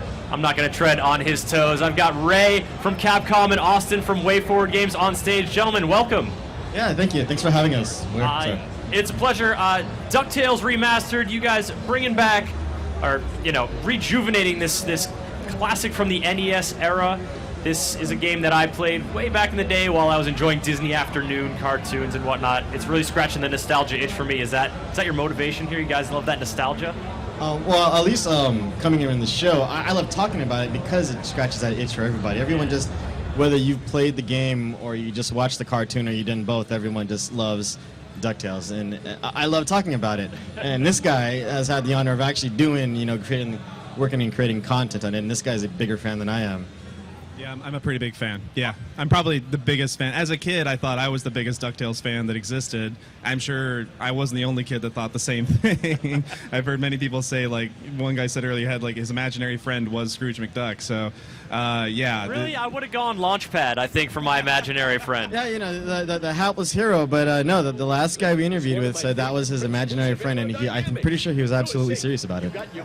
I'm afraid I can claim no such boast, but here we are seeing his imaginary friend made real in the game here, and let's lay the groundwork. This is a platformer. This is a game where you play as Scrooge McDuck. You don't think he'd be nimble, being like a wealthy businessman, business duck. That's the thing about Scrooge, is that he's always been just this character that is kind of ageless. He's always been an adventurer. You know, he's bringing the spirit of like Indiana Jones. You know, that was kind of the feel of the original show, and he'll take on any challenge, and that's just what makes one of the things that makes Scrooge so amazing. Is just that he's just up to the challenge, up to anything. And he's actually a very complex character. I mean, the guy is a curmudgeon-y old miser who penny pinching guy, but you love him, and I think that's why DuckTales is so pervasive, because as rich as he is, he keeps the important things in perspective, which is his family. You know, he's a philanthropist. He's got a vibrant family. He's got a killer golf swing, as we're seeing here. Of course, that cane is integral to Scrooge's ability to leap around. He uses that as a pogo stick, as a club there. Let's talk about the basic mechanics here of DuckTales Remastered. Well, the mechanics are fairly identical to the original game. We didn't want to stray from what made the NES game as great as it was. So what we did originally is we played side by side with the NES version and matched like pretty extremely accurately. His jump height, the pogo jump feel. Because when you sit down and you play it and you get the controller in your hands, you want it to feel as close to the original as possible. And then after that, everything else just kind of falls into place. And so, fidelity to the original, certainly something you guys value, but when you're looking at that original and looking at the gaming landscape now and what platformers are like now and what arcade games are like now, what kind of considerations did you take into mind to modernize DuckTales? I think it's really apparent from just looking at it, because you had this team of artists that wait for it that are, these guys are Disney quality animators. Some of them actually had worked at Disney or had the same training. Basically, they had the leeway to add, to animate and bring Scrooge and all the characters in the game more to life. So, even though a lot of the moves keep the frames that they did in the original game, but they had the leeway now to add more animation. Like you saw when you do the golf swing and you hit the wall, he has this kind of like the feathers fly, and he has this little look in his face. Or when he was running, when he gets the invincibility, you can add a lot of character, and you breathe so much life from the cartoon into the game. I think that's really apparent that in the new game you're able to just make this really lifelike, cartoon like Scrooge McDuck. Yeah, no, I totally agree. He's definitely much more expressive. Feels very lively. That dude just left like a stack of 4 treasure chests chilling back there. What is that? I told him he should try to get through the level as fast as he could, so he could see as much of the art as possible. I thought it'd be fun to see other areas. He was playing it earlier, and he just made it look like he was really slow. And it's like, well, let's just see how you look when you're trying to like run through it. That's good. Yeah, light a fire under that guy's feathered behinds. Very cool, guys. So in terms, obviously the visuals are a huge update. But Austin, you're mentioning. You're matching frame by frame the animations and stuff like that. Were there any gameplay tweaks to Remastered that you felt sort of freshened things up? There was a few. We made the pogo accuracy for the pogo jump a little more forgiving. When people were playtesting it, we were identical to the NES, and people were kind of like, I feel like I should be hitting this corner, I should be hitting this ledge, and so we kind of expanded a little bit. You still need to accurately hit, a step, but it's a little more fair. There were some other considerations. In the original game, there was a few red herrings for where gems were popping out. It was kind of a weird design thing of the 80s. We kind of took that out. Scrooge had a cane swing in the air, which in the original game was only used in one spot. Like you could only really use it in the Himalayas to get to just a single golden gem, and it just didn't fit the flow. It just felt like such an innocuous little thing that you have to remember that one move in that one specific point in time. There's a lot of people don't even know it exists. I think Ray just gave me a look that was just like, what are you talking about? I don't know that. Stop making things up, Austin. It's imaginary. It doesn't even exist. But there wasn't too much that we had to change. The original game, the core gameplay, is so much fun that it fits. And even for people that have never played a game like this, it's like, why are you having gems pop out of the air? It's just so weird. I've never seen something just magically appear, but it works, and people get into it and they have fun just exploring and trying to find every nook and cranny of the level and find some treasures. Yeah, but for the easier levels, we did do some tuning to like the health, the checkpoints, the lives that you get in order just to make the game more accessible. But that's specifically on the easier levels. Oh, thank you for getting mauled by that plant. That was an enjoyable animation to see. No, yeah, and that's another thing I'm talking about is that you're able to add all this expression that you never really saw before.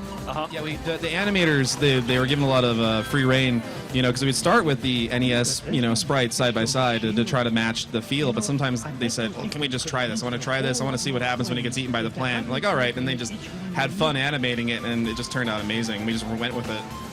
Yeah, you'll also notice that as like Chris, who had just died, is grabbing coins throughout the level. Gentlemen, dying on the live stream. And he's actually a die-hard DuckTales and Disney guy. Oh, I know. But the coins are new to the level, and that's actually. Well, the writers at WayForward did an excellent job of injecting more of like the episodic adventure to each level. So you're kind of explaining out what you're doing in this level in the Amazons, why you're collecting all these coins, and how you're going to use them to get to the scepter. Because in the original NES game, it was just very straightforward. You get in here, get money, get rich. But now it's more like, oh, I'm on an adventure. Let me collect all these things, and in a very Indiana Jones type of way, you're going to find your way to the scepter. It's a little more than just straight chasing the bling. It's appreciate the sights and scenes with all you're around there. Yeah, because in the original Amazon, it was a fairly straight level, but in the very beginning, it was like two paths. It was like, well, do I take the above ground with all the gorillas, or take the underground with the spikes and the spiders? And we wanted people to explore more of the levels. There are other levels like African Mines later where you can bypass the entire level. And it's like, well, maybe that was interesting. When you could just skip everything, but we wanted people to really appreciate the design of the rest of the level because there's some great designs in the original game, and so we wanted to bring people through the entirety of the level that way. Yeah, I mean, and really, adding the story gave us the great opportunity to use the great VO that's in the title right now, which is almost all of the original voices from the cartoon. Really? Yeah. That cartoon aired a while ago. Those folks still down to do some Scrooge McDuckin? Yeah, definitely. Yeah, Scrooge, Magica, the nephews and nieces. A lot of them are the same voice actors. What is the name of that? The Scottish nemesis? Flintheart Glomgold. Thank you. I knew it was an awesome name. Just wanted you to say it. I believe in one of the other countries in Germany, I think he's Mac Moneysack. I love that name. But I mean, you really get the full package that you weren't able to do on the original NES game. So you're not only just reliving playing the original game, you're really reliving that Saturday morning feeling. It's just like playing this game will be like watching the episode that you never got to see. So, speaking of episodes, this wouldn't happen to coincide with like a reboot DuckTales series or anything you guys are scheming on. Neither of us work at Disney, so I mean, we're making fan videos in our spare time, so maybe we have no idea. Yeah, speaking of disturbing DuckTales fan videos, there's some out there that are pretty bad. Any happening in your, you guys have like a sled of Scrooge McDuck gold somewhere here at E3 that I keep seeing photos of people hanging out in. Oh, actually, it's not at E3. There's a gallery nearby. It's the IM8-bit video game art gallery, which has an excellent video game art from the entire industry. But there is a money bin there, a life-size money bin. I've taken my picture there. It's full of foam coins. If anyone at E3 or in the LA area has time, it's open until like another week or two. You can go there and take a picture in the money bin and just swim in it. Just practice your backstroke. There was a guy at the opening night who was a little drunk. He did try to do the belly flop. Oh no! Although it is a pile of pillow coins, it's not as deep as it seems, and it's on a raised, hollow wooden deck. And when he landed, it was just like everyone, oh my. Oh, this is like a movie moment. But yeah, I encourage you to check it out. Just look on IM8bit's website, im8bit.com probably, and then you can find out where it's at. All right, guys. Well, DuckTales Remastered, I just love watching Lil Scrooge jump around. The animation is looking great. Obviously, a labor of love for you guys at Way Forward. Oh, yeah, definitely. It's probably the most fun I've ever had working on a game. It's been amazing. Most fun. Yeah, I cool. really can't say enough. I mean, working with Way Forward and sometimes there's a game that developers get to work on that they just universally love, and not just as what they're doing. This really hits something with the guys working on this team, and they all really love it. I haven't worked on a game where everyone was just working for the game itself because they just love it so much. It's always great to hear that kind of enthusiasm. So, DuckTales Remastered, what platforms and when is it coming out? So it'll be out later this year in the summer. It's going to be available for PSN, XBLA, Steam, and Wii U eShop. Excellent. Ray, Austin, thank you guys for coming on the show and showing off DuckTales. Thank you. Woo-oo, indeed. Had to do it. So sorry. We'll be back after this short tape segment, folks, for another live demo here from E3 2013.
Come back soon, and now it's here, and it's Chris Waters back on the live stage show here at GameSpot's booth at E3. Joining me is Dave Cox, producer, head of product planning and development, and general guru over at Konami for Castlevania Lords of Shadow 2. That's right. Dave, welcome to the stage. Thanks very much, Chris. Pull the microphone a little closer. Yep, thanks very much. Maybe even closer still. Even closer? Yeah, we'll be able to hear you. Through here, that's a good measure, I think. Absolutely. Dude, Lords of Shadow 2. Last E3 we were talking Castlevania on the handheld platform, but now we are in glorious high definition here with Castlevania Lords of Shadow 2. very sexy and intriguing trailer shown during Konami's pre-E3 show last week. That's right, yeah. I mean, this is the second part of the Lords of Shadow trilogy. We had the epilogue in the last game that kind of set up this story. We saw that Dracula awakened in the present day, and this game takes place in present day. The demo that we're showing today, though, is Dracula at the height of his powers, back in the past, and you get to play him and you get to see, the kind of abilities that you're going to have later on in the game. Oh, one of those little, here's what you're going to have, Yeah. now let's go. Because modern day Dracula is not looking so good. He's ready to be rid of the shackles of immortality because apparently it's hard being immortal. Absolutely, yeah. So Zobek made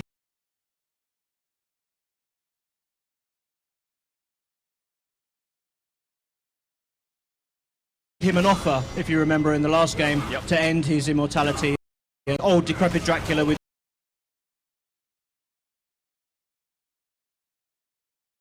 no powers, and you have to get them all back. But this is in his heyday. Yeah. This is he's pre-battle section. Yeah. And he is wielding that whip like a demon. Absolutely. This is a whip that he can summon through his own powers, and it's almost like a parody of the weapon that you had in the original game. But this time, obviously, he's got other weapons. So this is a new feature of the game. He has another weapon called the Void Sword, and he has a weapon called the Chaos Claws. Right now, he's diversifying a little bit. Absolutely, yeah. yeah. You live for hundreds of years. You like a little variety. You learn new tricks, you know. Right now, he's biting that guard, and that's another new feature. You can grab enemies and use the blood to replenish some of your health. And also look like a total badass. Absolutely. I love just the casual, like, I'm done with you now. That's right. Who's next? Next. Yeah. So obviously, Lords of Shadow, very combat-heavy action title. With introducing the new weapons, what are you guys hoping to do for that combat feel? What are you hoping is gonna those elements are gonna bring to the gameplay? Well, I think people really like the combat of the last game, but what we wanted to do is we wanted to refine it and build it up and make it even more interesting, give players more variety in their combat options. So we introduced the new weapons, but each new weapon also has its own combination of attacks associated with it. So you've got a lot more options in able to take down enemies, and it's all very well giving players these new toys, but you've got to make the enemies worth their while. So we've beefed up the enemy AI and we've made the enemies a lot more intelligent. And some enemies have defenses. And you can see here the Void Sword. This is a weapon where Dracula can recoup health from enemies. Each hit gives him more health back. Nice. And that's of course the red bar in the top left filling up. What is the blue bar in the bottom left? The blue bar, that is your Void power. In the demo, your Void power is constantly refilled, but in the final game, what you need to do is you need to play very well in order to get blood, and the blood you can then put into your Void or Chaos container. So we reward players that play well. This is interesting. This guy here, he's got a shield. And he's very excited about it. He is very excited. He's like egging him on. Look at this shield that I have. Yeah. Bring it on. You've got to break that shield, right? Because if you just use the Void Sword or the whip against it, it's just going to bounce off. So using these weapon called the Chaos Claws heats up the defense of the enemy, and that allows him to break it down. Shatter it. Oh, nice. And then he can switch weapons if he wants, or he can stick with what he's got and totally smash that guy up. Does your enemy have a shield? Light your arms on fire and punch it into parts. Absolutely. I like it. I like the way you guys think over there. All right, so this is the heyday. Let's just talk a little bit about what happens come modern day. Yeah. You are playing as Dracula, significantly reduced in power, but at that point he wants to die. He wants to be rid of his earthly life because, it's tiresome. Absolutely. How does he go about that? Well, Satan is returning to the world, and Zobek needs help from Dracula because obviously Dracula is the only person who's ever defeated Satan before. So in order to get that help, he offers him a bargain. Zobek is the only one that can end his immortal life because Zobek is death himself. So there's kind of this bargain that you do something for me and I'll do something for you. The interesting thing about the modern setting is that although it is in a modern city, it's not a city like Chicago or New York. It's a city that's an imagined city. It's a city that feels like it belongs in the Castlevania universe. Okay. There's gargoyles, stained glass windows. You know, it feels like it belongs. Still very gothic. Absolutely. But this time, you know, we've beefed up the exploration aspect. It's not a linear game anymore like it was before. It's much more of an open world setting, so players can really freely explore the world, and you know, they can follow the story that we've laid out for them. But if they want to, they can also go off on their own track and find new items, new enemies, lots of secrets. Interesting. Yeah, historically, that kind of exploration of a large open space and backtracking, you know, once you've gotten new abilities, has been a part of the Castlevania series. So is that something you guys are rededicating and refocusing to here? Yeah, I think, you know, we got a lot of fan feedback from the last game. People really liked the game, but there were things that they felt we could improve. You know, one of them was the exploration aspect, the linearity of the game. The other was obviously the free camera. You know, it's very hard to do exploration when you have a camera that's, you know, fixed. So by freeing up the camera, it enables us to create environments that players can more fully explore. And I think that's more kind of what Castlevania fans expect from a Castlevania game. All right, well, I'm looking in the twitch.tv/GameSpot chat here. Gonna throw a few questions at you, Dave. Question from Voff. Do we see some Alucard sometime in this game? Well, certainly he's in the trailer. So I would say he's going to make an appearance. There you go. That is a yes. What about a question about how many weapons you will get overall? We've of course mentioned the three. You know, you've got the whip, the void sword, the chaos claws. Are there other ancillary items that you can use in weapons? Absolutely. If you remember in the last game, we had the secondary weapons, and again we have secondary weapons which we've significantly boosted. We're not talking about those weapons today, but certainly there's far more than there were in the previous game. All right, and of course one of the great things about Lords of Shadow was those big-scale boss battles, which we're getting a little taste of right now. Absolutely, yeah. We have the Titans. This was a concept that we brought to the original game, but the Titans were a little bit limited in what you could do with them. You know, you had to follow a set path and then you'd break the seals. This time, we're allowing the players to actually fight on Titans. Titans become almost levels in themselves. And later on in this demo, you get a taste of that. And we want to surprise players with lots of interesting characters and interesting boss fights. So, you know, one thing about this game is we're going to constantly surprise players. I think that's important. Constant surprises from Castlevania Lords of Shadow 2. More questions for you, Dave. From Bureau Island. Question. This game looks so good. Is it next gen as well as current gen? No, it's only planned for current gen, so it's coming out on PlayStation 3, Xbox 360, and PC via Steam. All right. And question. So, people are curious about RPG elements, which I guess in this case sort of means, you know, gaining your stats, gaining your skills, doing some kind of choice about what abilities you want to put anything into. Is it something the player chooses to navigate, or is it sort of a set progression? This is essentially a hack and slash game, but we do have the mastery system, which is a new system we've introduced where you can power up your weapons. So by using the combos, by buying combos and using those combos, you can assign experience to the actual weapon, and the weapon then gets upgraded, and that obviously helps you a lot. So the void sword, for example, will recoup more life with each hit instead of less. And also you get additional moves through the mastery system. So this is kind of adding an RPG light element to the game. For someone, Wara X, wondering, for someone who has not played a Castlevania game before, this, obviously, you said the second in the Lords of Shadow Plant trilogy. What's the best way for them to get sort of caught up on the cutscenes and the story and such like that? If you haven't played the first game, I don't think you need to worry. You can pick up this game because we have a big recap at the beginning of the game where we explain the story. I mean, we want to make it easy for new players to come in and enjoy the game. Obviously, it would be better if you play the original game and Mirror of Fate, and it's going to give you more of a backstory, but it's absolutely not necessary.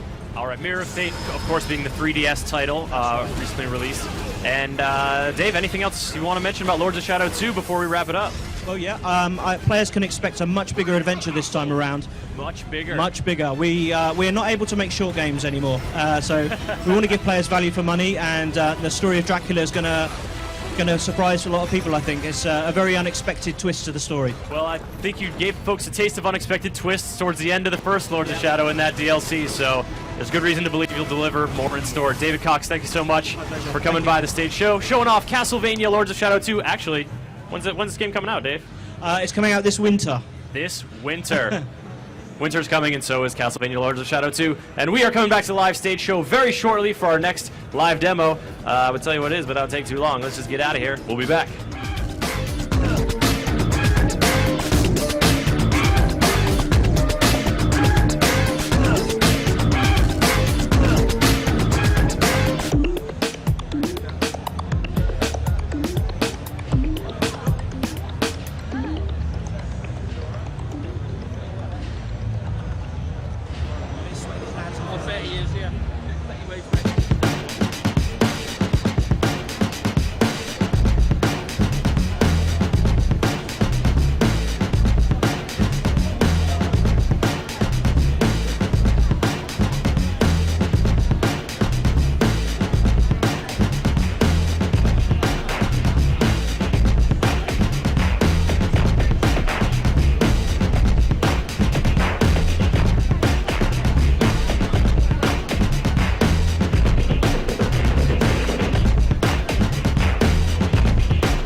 Let's do this, ladies and gentlemen. It's Rayman Legends time, because if you didn't already have a smile on your face from like watching a whole ton of people talk about video games they love, this game is going to put one on there forcibly. Emile Moel from Ubisoft, lead level designer, lead game designer. It's fine. On Rayman Legends. Exactly. Thank you. Welcome to the stage. Thanks for having me. It's great. It's great to be here. Great to show the game. And the game has been, as I said, putting smiles on a lot of people's faces here at E3. Yeah. Of course, Rayman Origins, that wonderful reboot, that fantastic game came out just 2 years ago now? It was 2 years ago now, yeah. Almost 2 years. Almost 2 years ago now. And Rayman is at it again in Legends with some new friends and in some crazy new places. I mean, is this sort of more Rayman Origins, or you guys stepping it up a notch in ways from... I guess the idea is that it's kind of the same controls as in Rayman Origins, so we take the basis of what people loved in Rayman Origins, but we are basically bringing Rayman to new worlds this time, so that's why we call it Rayman Legends. It's going to far distant countries, you know, and all the worlds are based on a famous myth or legends. So the first world is more like a fairy tale kind of world. Okay. The second world is like on a giant beanstalk, where you have to fight some toads. Nice. The third world is more about Mexican Fiesta de los Muertos. Oh, cool. And the fourth world, which is the one you're seeing here, is actually the ocean world. It's called 20,000 Lums Under the Sea. It's a reference to Jules Verne, of course, and also to some James Bond movies, you know, with the big underwater base under the ocean where the evil guy lives, always. Yep. So, yeah. So that, I mean, when you say Legends, you guys are casting a wide net. That must have been fun to just sort of comb through myth and legend and try to envision all of these in this distinctive Rayman art style. Yeah, exactly. The idea is that we pick what I think people relate to the better to, and then we change the visuals that everybody knows to make them in a cool Rayman way, actually, and to make them feel different and weird, like the whole world of Rayman is, actually. All right, so who's Rayman accompanied by here in his submarine adventures? So here we're seeing 2 players play, and the other character is called Ursula. And Ursula is one of the girls that you have to save. You have 2 princesses to save in each world. And of course, Ursula is a reference to Ursula Andress from James Bond. I gotta say, Ursula does not look so much like the kind of princess that needs saving. No, exactly. She's got that vicious trident. She's very nimble, like. Yeah. But this is playing, just to give folks some context, playing 2-player live right now on Xbox 360. Exactly. You can play the game up to 4 players at the same time on Xbox and PS3, up to 5 players at the same time on Wii U. And on the PS Vita, you can play the game with 2 friends with 2 Vitas connected to each other. You can do the whole game with 2 players like this. And of course, you can opt in and opt out of the game at any time. So it's really, if you have a friend coming by, you can pick up the pad and play with you. We really want to make sure that this is the kind of experience that you share with your friend on the couch and just having fun. That's what Rayman is all about. Yeah.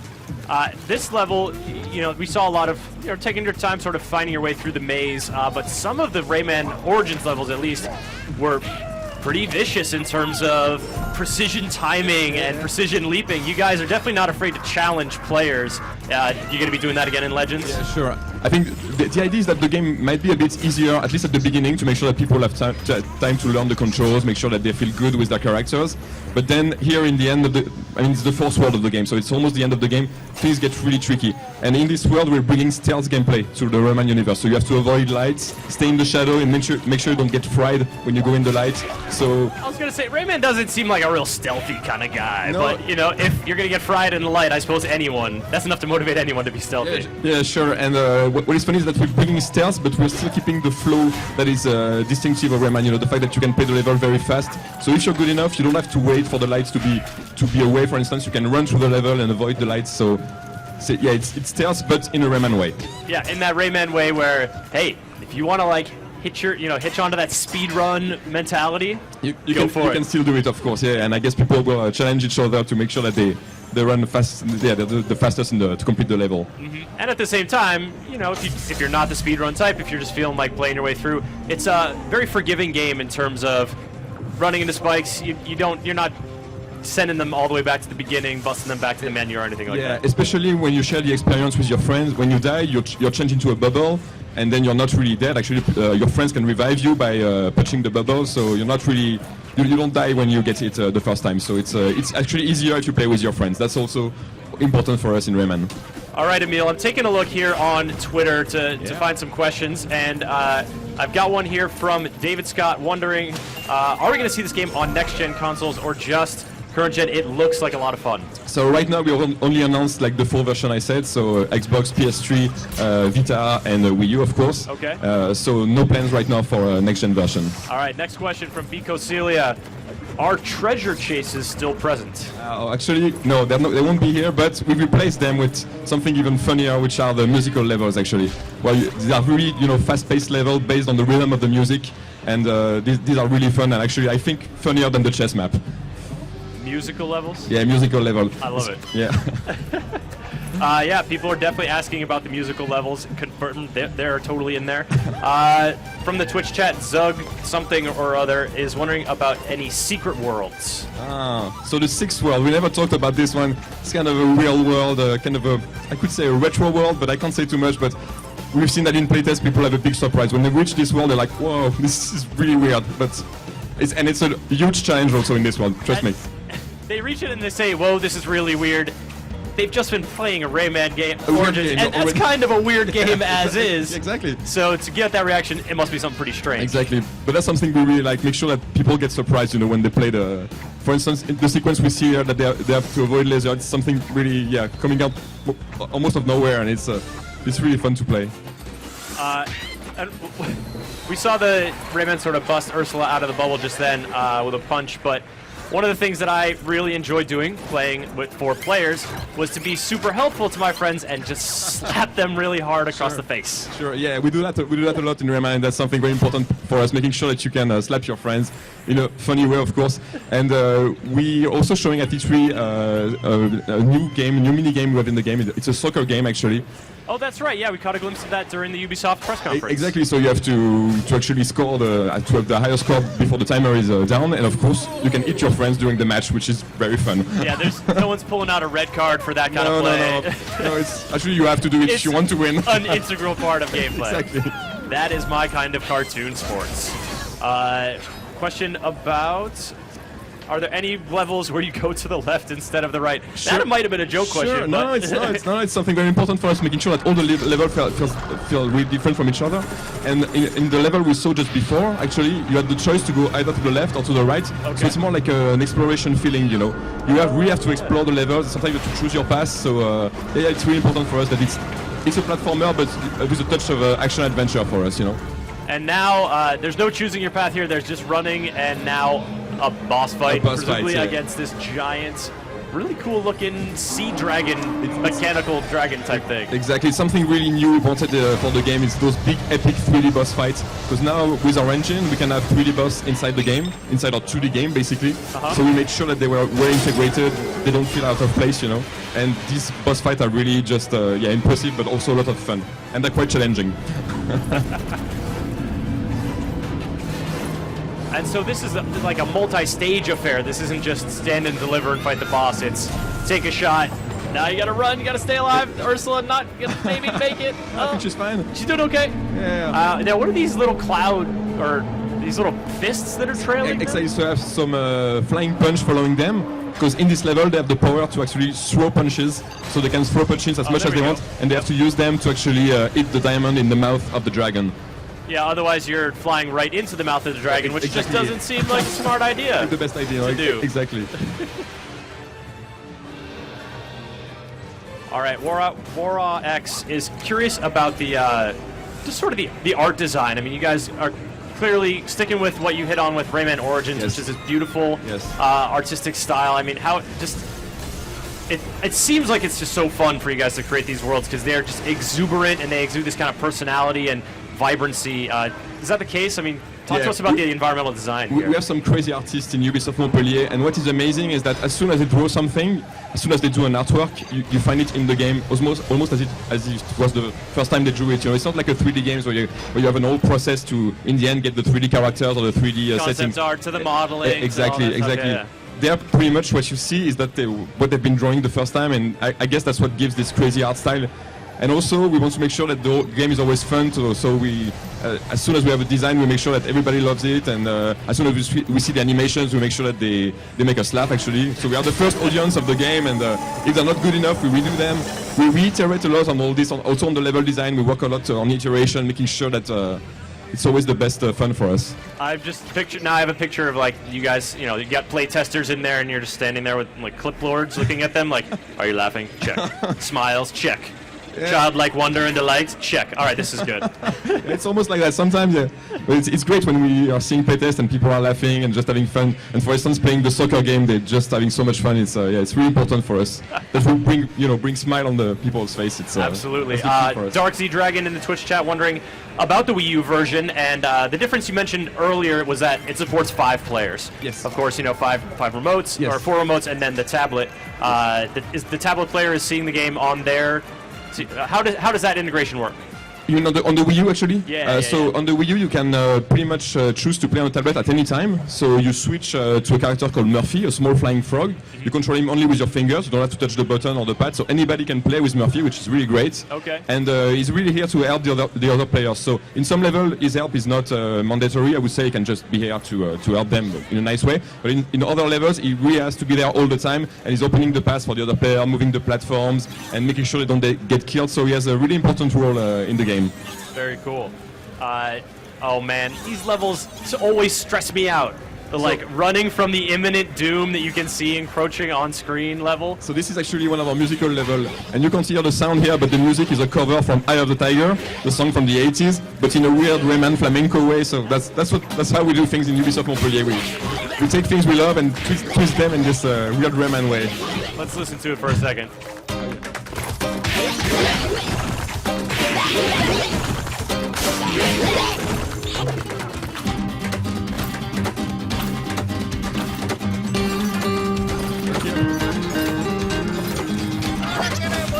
That is fantastic.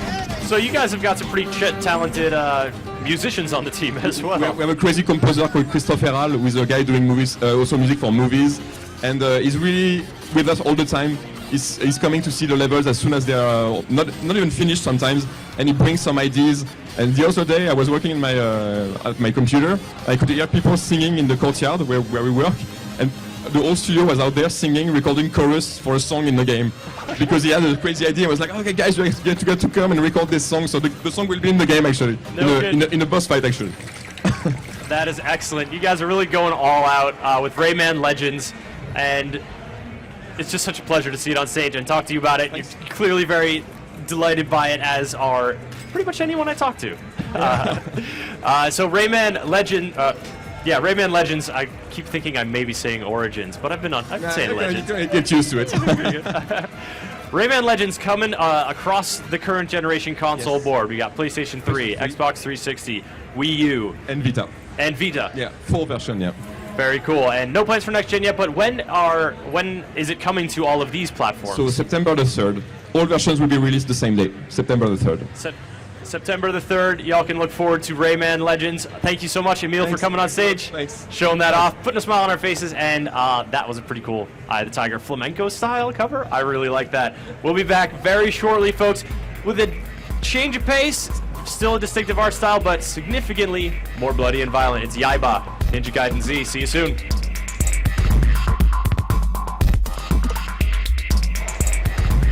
Hey folks, Homer Barr back here on the stage show floor of E3 2013.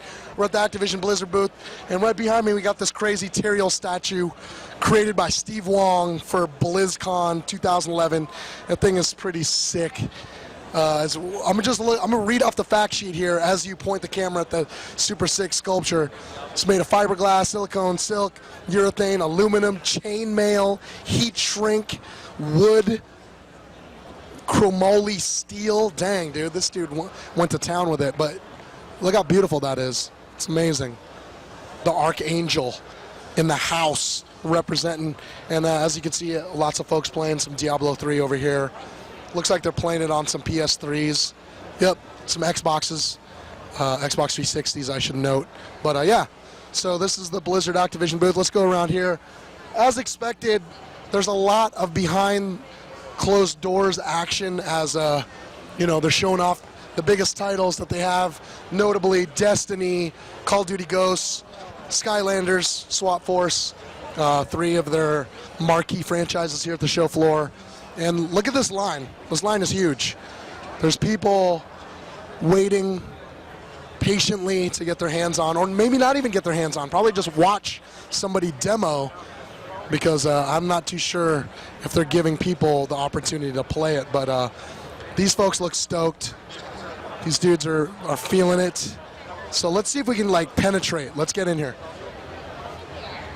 Ooh, sorry, excuse me. Okay, let's see. Can we go through this? No, this looks like off-limits stuff. But yeah, let's go back this way. This might be a booth that we just tore from the periphery. I'm not too sure. Is that the right? There we go. Oh, thank you. Appreciate it. All right, so let's roll through. This is one part that Sean McInnes was talking about yesterday during our Stage 2 floor editor check-in, that they got. Activision Blizzard has rented these crazy arms from a Toyota plant. I don't think that's actual Toyota manufacturing robot arms, but those are pretty decadent display just to hold up some big ass TVs. But hey, Activision Blizzard, I think they can afford it. I have a hunch that they can afford putting a crazy display on like this. So let's keep going. Yeah. What are these folks in line for? What are you guys in line for? What are you guys going to see? Skylanders. Skylanders? What's up with Skylanders? Give me. What are you excited about? It's cool. I'm actually in line for my nephew. He's 7. He really loves the game. And they're giving away a really rare collectible Skylanders toy. So I'm open. Do you know the drop? Like, what are they giving away? I'm not exactly sure on the exact specifics of it, but I mean, they do this every year for E3, and I'm just hoping to score something that he's going to really love. So, I'm trying to stay the favorite uncle. So. I'm telling you, man, you got some uncle skills. There you go. Have fun. The rest of the show. So, oh, man, sorry. Excuse me. Ooh, all right, getting through. Yeah, as you can see, it looks like they have some sort of crazy panorama. Let's get in here. Let's just step in here if we can. Is it all access? Sweet. Let's roll. So this crazy panoramic screen, I believe, is going to show off all the games that they have on the show floor, like all the trailers, the gameplay. I mean, look at this thing, dude. This is a pretty big panoramic LED. Or it looks like it's projected. It's projected. Yep. Look at all those projectors up there, dude. There's at least, what? 1, 2, 3, 4, 5, 6, 7, 8, 9, 10, 11, 12. At least 24 projectors piecing this mosaic of Activision Blizzard visuals together, man. Wow. That is insane. All right, let's try to round it out, see what they got on the back end of this booth. Get the arms in action. Look at the arms, dude. I want to get one of those for my man cave. Just because I could. All sorts of hydraulics on that. Those are some pretty big monitors. All right. Let's keep moving. Let's roll around the back end. I think this is just all a queue. I think it's all a queue right now. People getting all lined up. Oh my God! Look how long the Skylanders line gets. Let's ask some more folks. Let's see. You're getting down. Yeah. Yeah, I love this song, and it's on the screen over there, so I'm just singing along. Feel it, feel it, feel it. So, are you in line to get the free Skylanders thing, or what? We talked to somebody earlier. Do you know what they're giving away? I have no idea. I just saw a line and was kind of like, all right, sounds good. Something free. I'm down. Yeah. Are you a big Skylanders fan? Not really. I'm kind of a little bit familiar from commercials or whatever, but that's about it. Yeah. Well, whatever, free, right? Yeah, I love free stuff. Damn. What do you think of the show so far? It's really cool. Everything's really awesome, and it's really overwhelming, and there's so much that I haven't even seen yet that I'm really excited for. Is this your first E3? Yes, it is. I know. E3, wow. Yeah, are there any words right now that you can encapsulate your experience with? Shock and awe and amazing and awesome. Cool. Yeah. Fun? Are you having fun? Yeah, I'm having so much fun. It's amazing. Yeah. See what kind of shoes? Oh man, you know what? I'm afraid you're gonna need to watch the GameSpot E3 Survival Guide because I don't think those shoes will pass. You need to get some more comfy shoes. I'm telling you, Dr. Scholl's will be your best friend. So, pro tip, maybe for tomorrow. Yeah, for tomorrow. Well, get your free stuff. Enjoy the rest of your show. See ya. All right. Skylanders. This is all Skylanders right here. Skylander hype, baby. Yeah. All right, man. Let's go! I love Spyro the Dragon. I love you. Yeah, Skylanders E3 2013, baby. That's right. That was hype. You got me hyped right now. Yeah. Damn. All right. So there's all sorts of Skylanders business going around here. And look, that's the end of the booth. That's the end of the booth tour. I'm gonna end on that. Skylanders, get some free stuff. Check out the giant mechanical arms. Activision Blizzard, baby.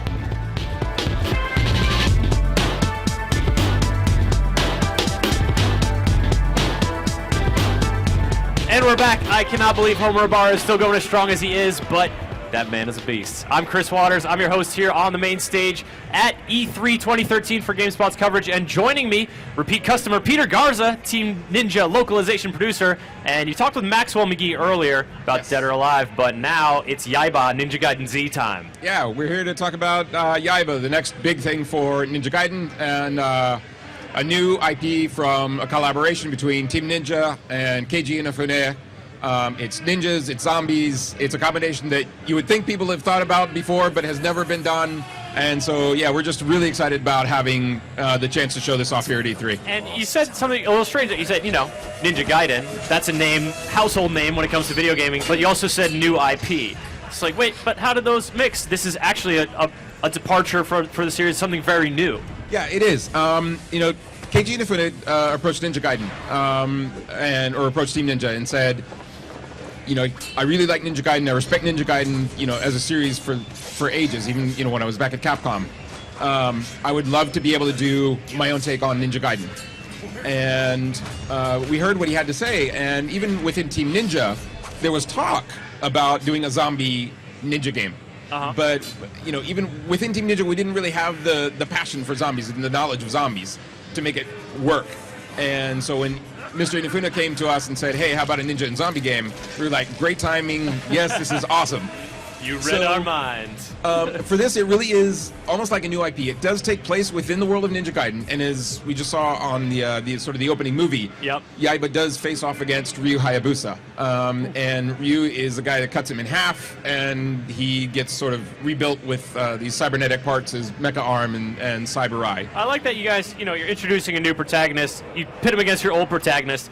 Totally loses. It did not go well for him at all. No, and that's really like the core of what Yaiba is wanting through this. Like, he wants his revenge against Ryu Hayabusa. And, as a new IP for the franchise, it wouldn't make sense for us to just make another Ryu Hayabusa. Yeah. Right? Ryu Hayabusa is like the ninja's ninja. He's cool, calm, collected, and, doesn't say a lot and will cut people down, but he's also thinking about honor and that kind of stuff. And Yaiba doesn't care anything about that. He's, he'll do whatever it takes to win.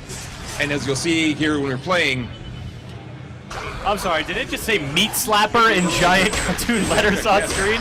It did just say Meat Slapper. So you can see here, Yaiba now has grabbed a zombie with his cyber arm and was swinging him around on a chain and using the zombie as a weapon.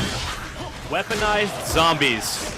What have you done, Peter? And that's really something that comes from the core of, ninjas and zombies. And that's the core concept. We haven't been trying to think of this as a spin-off of Ninja Gaiden. It's really been ninjas and zombies. How do we make that cool? And, using zombies as weapons is something new for Inafune-san as well. Most of the zombie games that he's created have been pretty, straightforward zombies. Shambling zombies. And so now we get a chance to have a little more fun with the zombies and actually play with them as things as well. So you can see the core gameplay is slicing them down. Sure. And from Team Ninja's side, we're definitely trying to get a feel of Ninja Gaiden and something that will make Ninja Gaiden fans, feel at home and think of this as, yeah, this could work in Ninja Gaiden. Yep. But at the same time, we're not looking to make a copy of Ninja Gaiden, so the systems themselves are completely different. It is a completely new game. So while you may preserve, the very quick, very combo-based, sort of skill-based combat at the philosophy, the way it manifests itself, the actual mechanics, that's different. Right. So it should feel the responsiveness, right? That 60 frames per second, well, it's running at 30 frames, but the fast response from the controls that you're doing, canceling into other moves, those kind of crazy moves, that should feel like a Ninja Gaiden game. So right now we're up against the first sort of mini-boss. It's called the Shredder. And here, he just countered the Shredder's attack, and he goes into ninja time. Slows down, allows you a little time to just go buck wild on the zombie. But it didn't say ninja time in giant cartoon letters. It didn't, but this says nunchucks. That does say nunchucks. Also, it says Chum Tunnel of Love in the top right-hand corner. Obviously, you guys are embracing the humorous aspect of ninjas versus zombies. Absolutely, and that's something that, Keiji Inafune has been talking about throughout the whole process, that if you have zombies, you're going to need some humor in there. Zombie movies always have humor, zombie games always have humor. There's something there. And so, like in this cutscene that you're seeing here, you're going to have a zombie tell another zombie to get out of the way, and of course he's a zombie, so he's not paying attention. Right. He's desperate. And so it just smacked. Oh, you broke that poor zombie's heart. So this aspect of humor is something that we haven't been able to play with in Ninja Gaiden because it's so serious. And this is our chance to sort of break out of that and to Speaking have of break a little out, more what's fun. going on right now? Bloodlust? Bloodlust. So this is sort of when Yaiba just goes absolutely buck wild. So he's going to sit here and jump around on a Riding zombie. that zombie Yes. like a bucking bronco? Yes. And now he's back into normal. So as you do more crazy things, as you kill zombies in crazy manners, you'll build up sort of this bloodlust gauge that you'll see on the upper left. And once that's filled up, you can trigger that bloodlust to where he just moves really fast and does absolutely crazy stuff on the zombies. Yeah, he sure does. We've got a question from the chat on twitch.tv/GameSpot from Naxerhid. It's always a nightmare trying to pronounce various people's usernames, but I think I did okay. Question, is it insanely hard like Ninja Gaiden? So, we're not looking to make it a clone of Ninja Gaiden. Sure. So, again, it's going back just as ninjas and zombies, how do we make it fun? Yeah.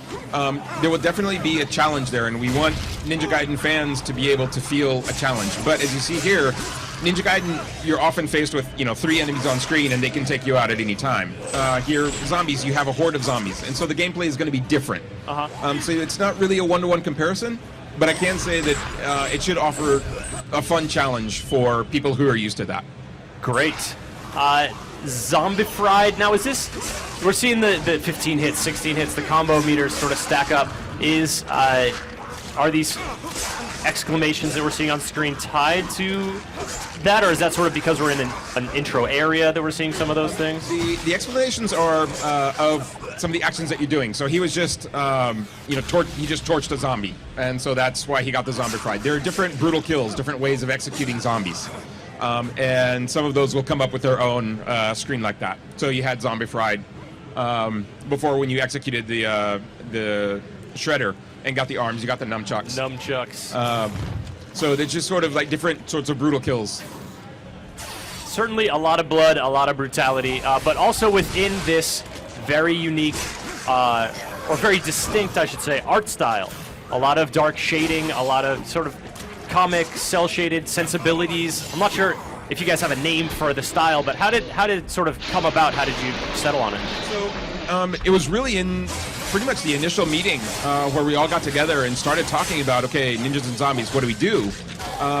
That we were trying to find some way to make the world, make a world in which people would accept ninjas and zombies like existing together, because normally they just don't. Because normally, come on, I can believe ninjas, I can believe zombies, but together? Come on. So we were discussing that and thinking about different ways of showing the game, not in a realistic manner, because there are a bunch of zombie games that are photorealistic. Yep. Ninja Gaiden has also been pretty realistic in rendering, and just as a way to make it stand out, and as a way to really sort of embrace that sort of unique style and the new unique worldview with ninjas and zombies. That's how we came across actually The Walking Dead.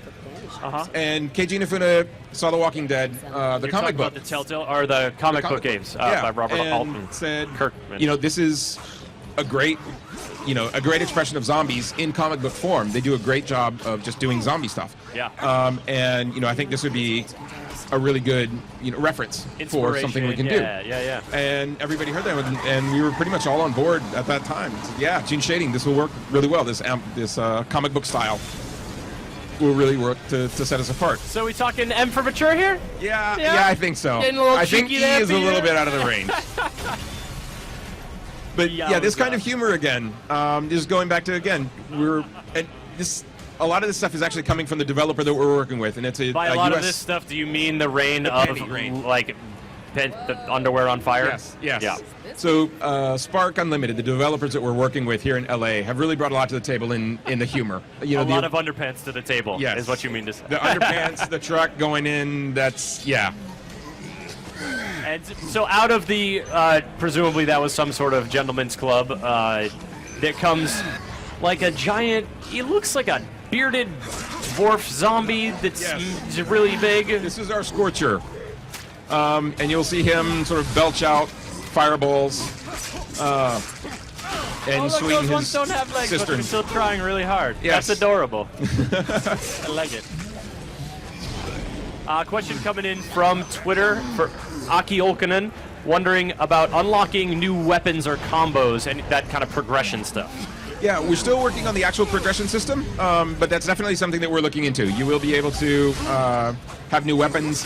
You can see on the bottom left, right now there's a fist highlighted, but as you get zombie weapons, you'll see those come up.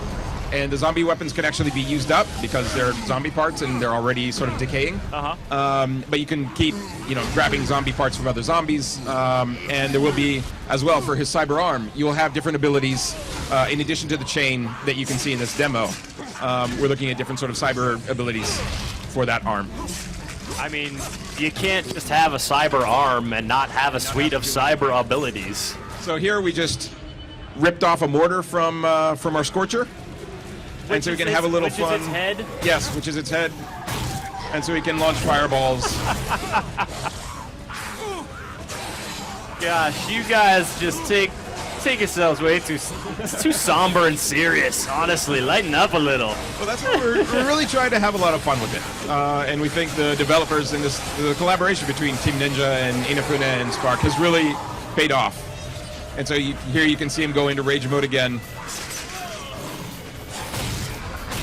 As he bounces on the rigor mortar. Bouncing on it like it's a pogo stick? Yes. I like the way he comes out. Just kind of shrugs his shoulders, gets his his hood back on. He's like, all right, back into ninja mode. Oh, good lord. And so here we have an image of one of our bosses. That is a real angry two-headed giant monster zombie baby. Yeah. Okay. So you can see we're trying... Oh, gross. Within the whole, realm of zombies, we're trying some new stuff. It's not really just are. shambling corpses. That's cool. I mean, you guys are running with it, like trying to... I think that, it's easy to think of ninjas and zombies and, so many ninjas, there's so many zombies. So how do you make it new? It seems like that's sort of been at the core of the Yaiba development is how do you take these concepts that many people have explored before, even your own teams, right, and make it fresh? Yeah, that really has been the core discussion since the beginning. How do we keep it fresh? How do we keep it new? And how do we keep it, just fun? There's got to be something fun. It's a new action game that's coming out, and we really hope that people will have just a lot of fun with it. Very cool, Peter. Well, thank you so much for coming by and showing off Yaiba, Ninja Gaiden Z. Give us the deets. It'll be on PlayStation 3 and Xbox 360 early 2014. All right, Peter, thank you so much. Thank you. All right, folks, we're heading back out to the show floor to check out Sony Online Entertainment, or if you like acronyms, SOE.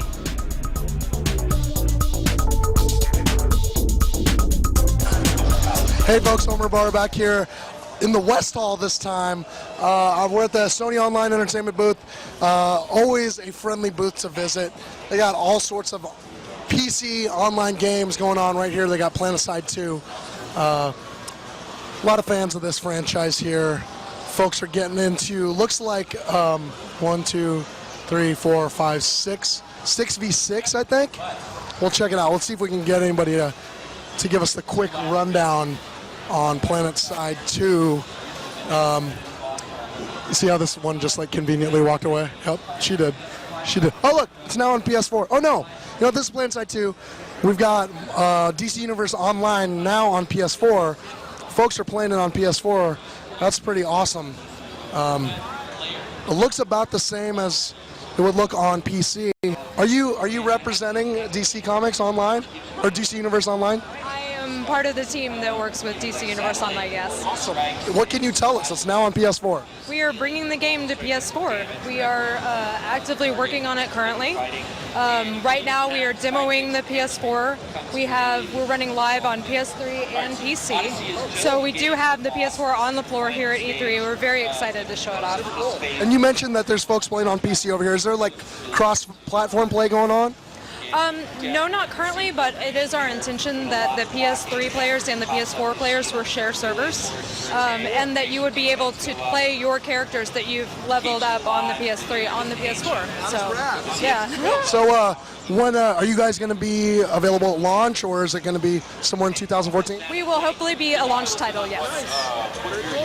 Awesome. Has the reception been pretty good so far? We've had non-stop people at these stations. It's been kind of a whirlwind crazy, but a wonderful kind of crazy. Everybody's been very, very nice and just really excited, and we're excited to see their reaction. So it's been really, really quite wonderful. So. Well, thank you for the impromptu interview. Appreciate it. Thank you. All right, cool. So that's the word, folks. DC Universe Online, PS3, PS4. Hopefully it'll be a launch title. Now let's see if we can get some PlanetSide folks here. The lady's back. The lady's back. Should I go get her? She like conveniently walked away when we walked by. All right, let's see if we can get somebody to give us the rub real quick on PlanetSide 2. Are you part of the PlanetSide 2 team? I am indeed. Would you mind giving us a quick rundown on what you guys got showing off here? Sure. This is PlanetSide 2. It is an MMO FPS, and when I say MMO, I mean massively, massively. Like, you know, most FPS games get like, 16 people in a match. Now, we got a couple thousand in here, so yeah. Yeah, that's kind of some MM. Yeah, there's a lot going on. I would say MMO. Oh yeah. A couple more M's in there, yeah, for sure. So what level are they demoing right now? What level are they playing? This is one of our continents, Indar, and we have basically 3 maps, and they're just huge. It's open world, so most FPS games, they have like a map that you go onto. It's a small area. You can go wherever. It's just an open world. If you want to go fight at the Crown, you go fight at the Crown, and you waltz yourself over there with your crew and your 12-man delivery vehicle, and you kill the 12-man delivery vehicle. That's pretty sweet. Yeah, it's 12, and then there's 20 of them. So I cannot stress enough how many people there are playing this game and doing things at the same time. It's ridiculous. How's the reception been so far? It looks like this place has been packed, like top to bottom, both days. Oh yeah, it's been pretty busy, and we're loving it. Cool. Well, thank you for the impromptu interview. Appreciate it. Enjoy the rest of your show. So PlanetSide 2, folks, here on the PC, MMO, as she puts it. Now let's take a look at Dragon's Prophet. We got some Dragon's Prophet here. Let's see if we can get somebody to talk about it. But looks like another MMO vibe here. Let's see. What do you think of the game so far, man? It's awesome. Yeah, are you a big Dragon's Prophet fan? Never played it before. Never played it before? No. Honestly, I've never played it either. So, Yeah. How does it feel, man? How does it play? It's really different. You have to actually aim instead of just click. That's cool. What are you playing as right now? Looks like a mage.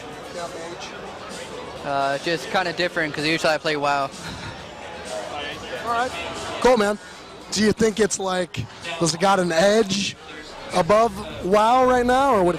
I would think so, because you have to actually more skill. You have to actually aim rather than just click and then run away. Just click, click, click, click. Yeah. All right, cool, man. Thanks for the rundown. Dragon's Prophet. All right, that's the SOE booth, folks. Come play some games. Dragon's Prophet, PlanetSide 2, DC Universe Online. It's pretty dope.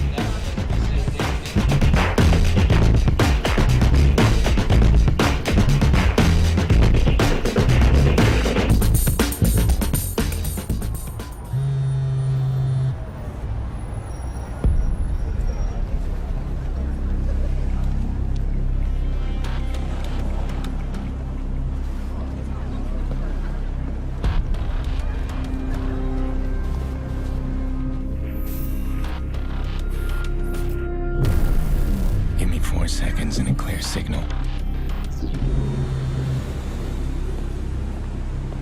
I'll get in, and you'll never know.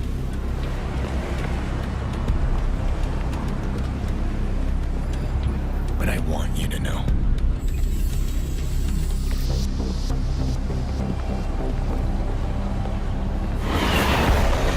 You're not anonymous. I've seen your kind before.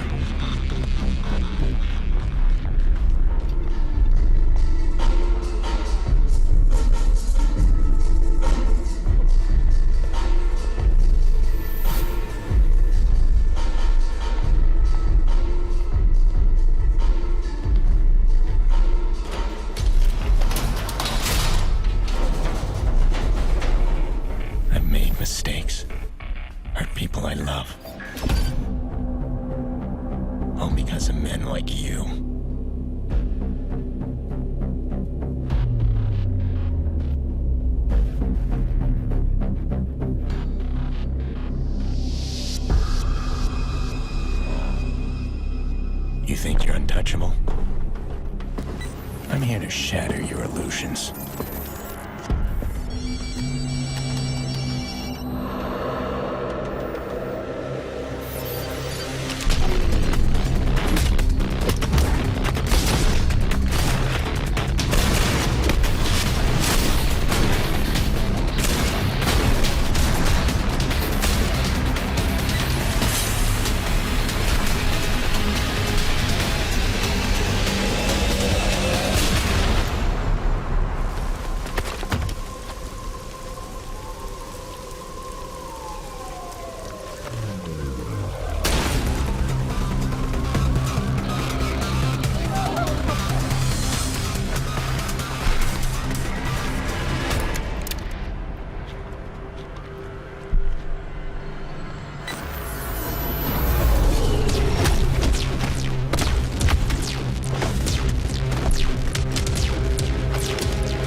I'll make you understand that you'll never be free again.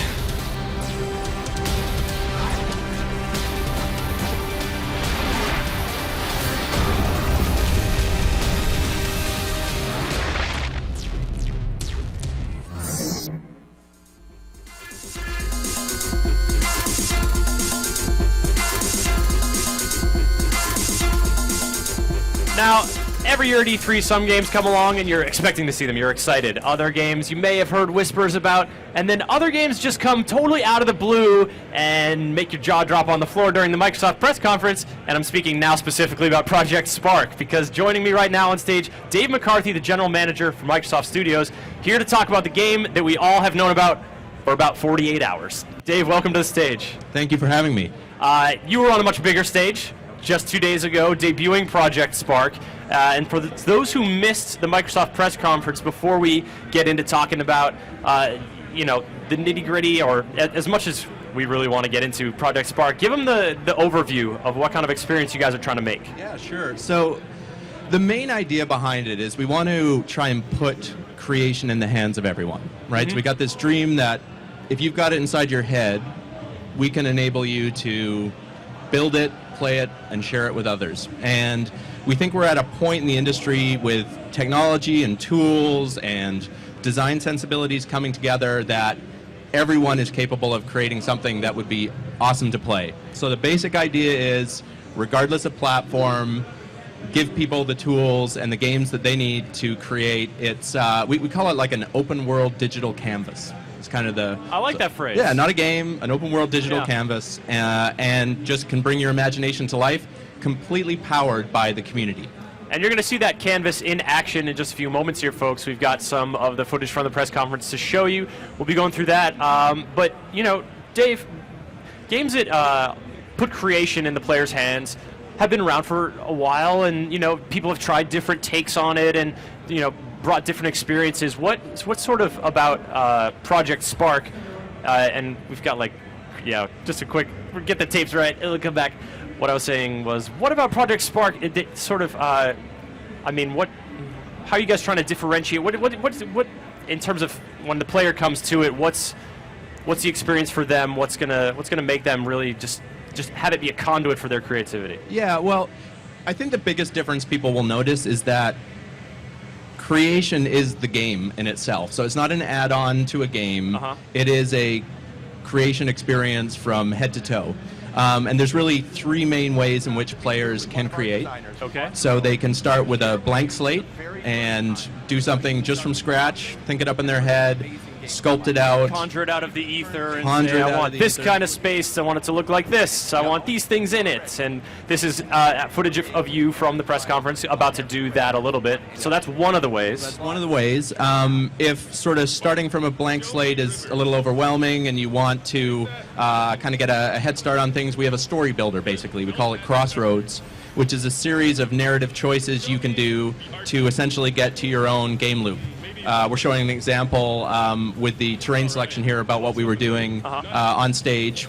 So it's not just visuals that you can select, but I want to go on a quest. I want to be the hero. I want to save the damsel. I want to fight goblins. And the amount of variety and side quests we spin off that allows you to basically create a story on screen, build that into a game, and at the touch of a button, share that with the world. And so when you're also seeking that experience out, you could be doing that in a scenario created by another player. Absolutely, which is actually the third way to create, which is you can take anything that the community has made and modify it, make it your own, put your personal touch on it, and share it back to the community. And the cool thing is, what people will see is they'll see the lineage of any given game. You see the iterations of Yeah. which modification. Yeah, That's right. So they'll be able to see the DNA. You'll see your credit in there. You'll have creator credit for your contributions to it. And that's what we see even now. We're in alpha with Project Spark. And we see people building on each other's ideas and just getting better and better. Lots of great examples in the team of that happening right now. That seems really an interesting way to sort of, if you can see who edited it, can you revert back to that and sort of see their version of it? Will that be available? And you can kind of trace the story of that project itself? Yeah, that's right. So you can always see a creator's creations in the community. We save it all. And then you can see how something evolves over time. The other thing I would say that really sets it apart is this idea that you can add behaviors to any part of the world, right? So it's not just about building great-looking levels and characters and so on, but it is creating either logic and AI from scratch. We've got an easy visual programming language essentially to do that. Or taking a bunch of sort of pre-canned, we call them brains, that you can apply to anything that could be first-person shooter to third-person adventure to RPG, and you can just put those templates basically in and create a game quickly using those. Now, logic is actually a word that's popped up a lot in the twitch.tv/GameSpot chat here. People are curious about that system, about how you create you can create a world, and that seems like that's a very accessible thing for people to sort of wrap their mind around. But then creating a world that reacts to you in certain ways, that has that will engage you in that way. How do you go about sort of structuring that in a way that is accessible yet powerful and flexible? Yeah. Well, the coolest thing is anything in Project Spark can have a brain. We even showed on stage the idea that you can put a brain on a rock. Yeah, that rock became a soldier Yeah. and started fighting goblins. Yeah, and the cool thing was, just to turn it into a pet rock was literally, 2 commands. When the rock sees me, it'll move towards me and follow me around. That simple, right? Then what you can do is you can use those default brains, you can add to that logic, you can say, when it follows me for more than 5 seconds, make it explode, right? Any direction you want to take it, the visual language is capable of doing those. Or, if that's a little intimidating for you, you can just see what others have done with their brains and apply them to anything in your world. So you can give behavior to any object that you drop in there. Like a giant mech device that we saw just right at the end there. What was that thing? Yeah, so a couple interesting things to point out with that. The first is that we don't supply a mech. What somebody did is you can unglue all of the pieces of assets that are in our catalog. In that case, we had a house and some fences. You just take them apart, reconstruct them like a Lego set into a mech, and then use the brain behaviors to say, I want it to be fully robotic motioned. No kidding. Incredible creation. And the cool thing is, if you and I sat there and went, the odds of us being able to have the time or, in my case, brain power to create a mech from scratch. I can take that mech now. It's in the community. I can make it my own. I could make it jump 50 feet in the air. I could make it dance around and do a jig. Whatever I want to do, I can apply those behaviors to it. Mechs dancing jigs in Project Spark. You heard it here, confirmed on the GameSpot stage. Folks are wondering, Prankster598, question about the spaces you can create in. Early on, when you're creating the landscape and going through the different biomes, different day-night cycles, that's sort of like, you could see the finite boundaries of that land. What in terms of scope of breadth and height, like into sky or underwater, like what are the limits here for Project Spark? There's obviously theoretical limits to what we can do. What we show on that tile, that's literally a tile of the world. So once you build that, then you can build out beyond that and build on that. You can go down, you can go up, you can go sideways, you can do whatever you want to do. We've had examples of 2x2, 4x4 mile setups in there. It can go for a long time. And of course, you're populating it with objects. The more behavior you put on objects, that could influence the size of your world. But the boundaries are limitless. The boundaries are limitless, and you guys are. This is obviously creation is at the core of Project Spark, and so do you have? What kind of experience are you crafting as, a tutorial experience, a welcome to Project Spark, like? Check it out. This is the stuff you can do. This is the world you're in. This is like all our creative tools, because I think that is one of the big challenges of these kind of creation games is we allow the player to do this much, but if you just set this much down in front of a player, it's daunting. Yeah, so, I mean, there's a number of different routes into that. I think some people will do it through playing content, so people can come out into Project Spark, play anything the community has created. They could just play if they wanted to. It might be weeks, it might be months before they decide to actually create themselves, and again, they can take those pieces, make it their own. There's a full set of sort of introductory interactive tutorials, if you will, that we walk people through, and those are available for them. They can learn how to sculpt, they can learn how to paint, they can learn how to apply brain behaviors to things, and we sort of parse those out into easily digestible pieces, so that people can learn along the way. There's a full community around it, so we do community support around questions, tutorial videos, that sort of thing. And then some people are going to discover it through the game mode creation. So we're going to put games out there ourselves as the Project Spark team, and those will act as teaching tools as well on how to introduce new pieces of functionality in. And during the Microsoft press conference, you guys had sort of a teaser reel of different snippets, and whenever you sort of look into creation in games, and you'll see the clone of Angry Birds, the clone of Space Invaders, these classic games sort of, like, oh, look, you could do this, but then also you can do this thing that is not even identifiable, but it's totally new, someone created it. Yeah. All that stuff is going to be online and available. How do you make that accessible and searchable so that people aren't just lost in a sea of creations? Yeah, totally. So there's a tagging system behind every bit of user-generated content that goes into the community. So you can search on any of those tags. It could be a genre, it could be a object you're looking for. Show me games with mechs in them. Show me first-person shooters. So you can apply all of those filters. We also do some curation ourselves, so we'll have most popular, because there's a voting mechanic in the community. Yep. So what's surfacing to the top. As the Project Spark team, we're going to pick out some of our favorites, have an editorial section on things. There'll be multiple ways for you to find content. I love the variety. Somebody in the community the other day came up with a 30-minute scripted Miami Vice episode out of... I don't even understand how they did it. Cheesy dialogue, car and boat chases. We get that. We get first-person shooter games. We get Space Invaders and ASCII. Like, we get everything. That's fantastic. And I'm impressed every day when I see the new stuff people make. With all this creative power, people are very interested in getting their hands on it.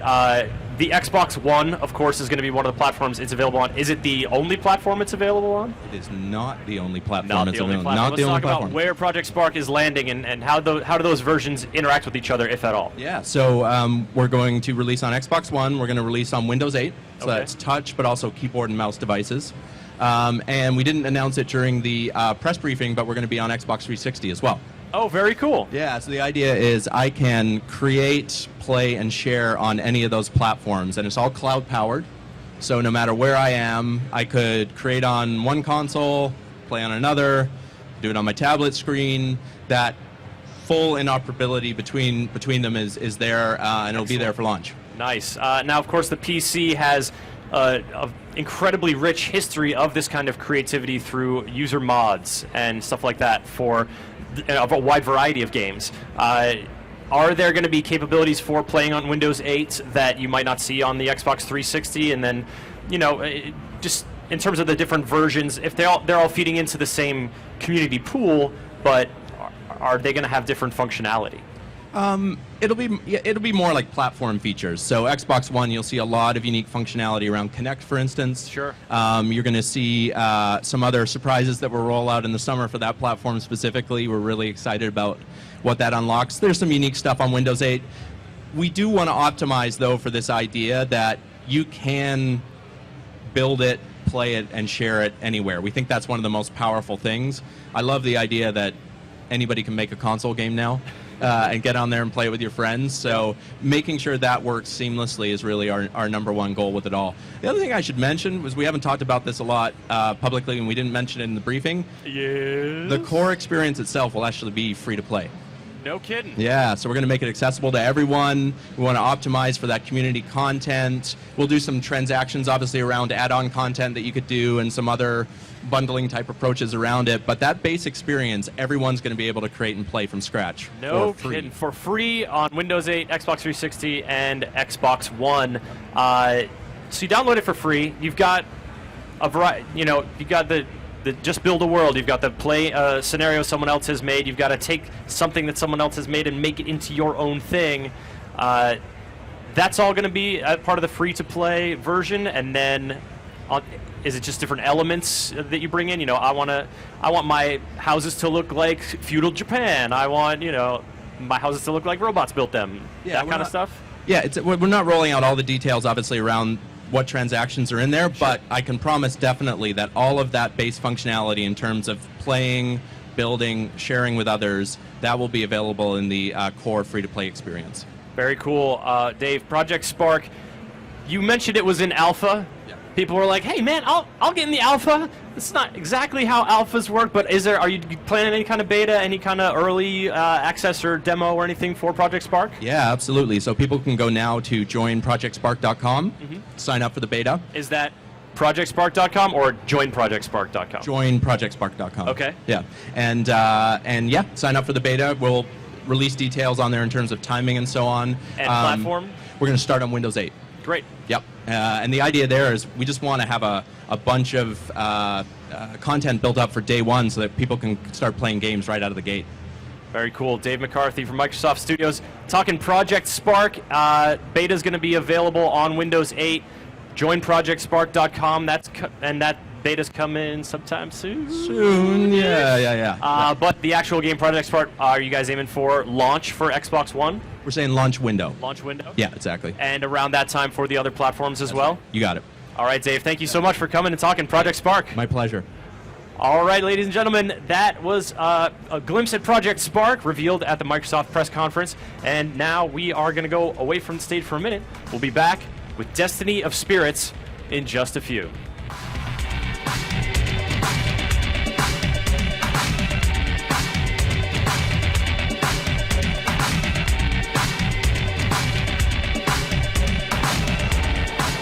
Hey folks, Homer Barr back here on the show floor, E3 2013.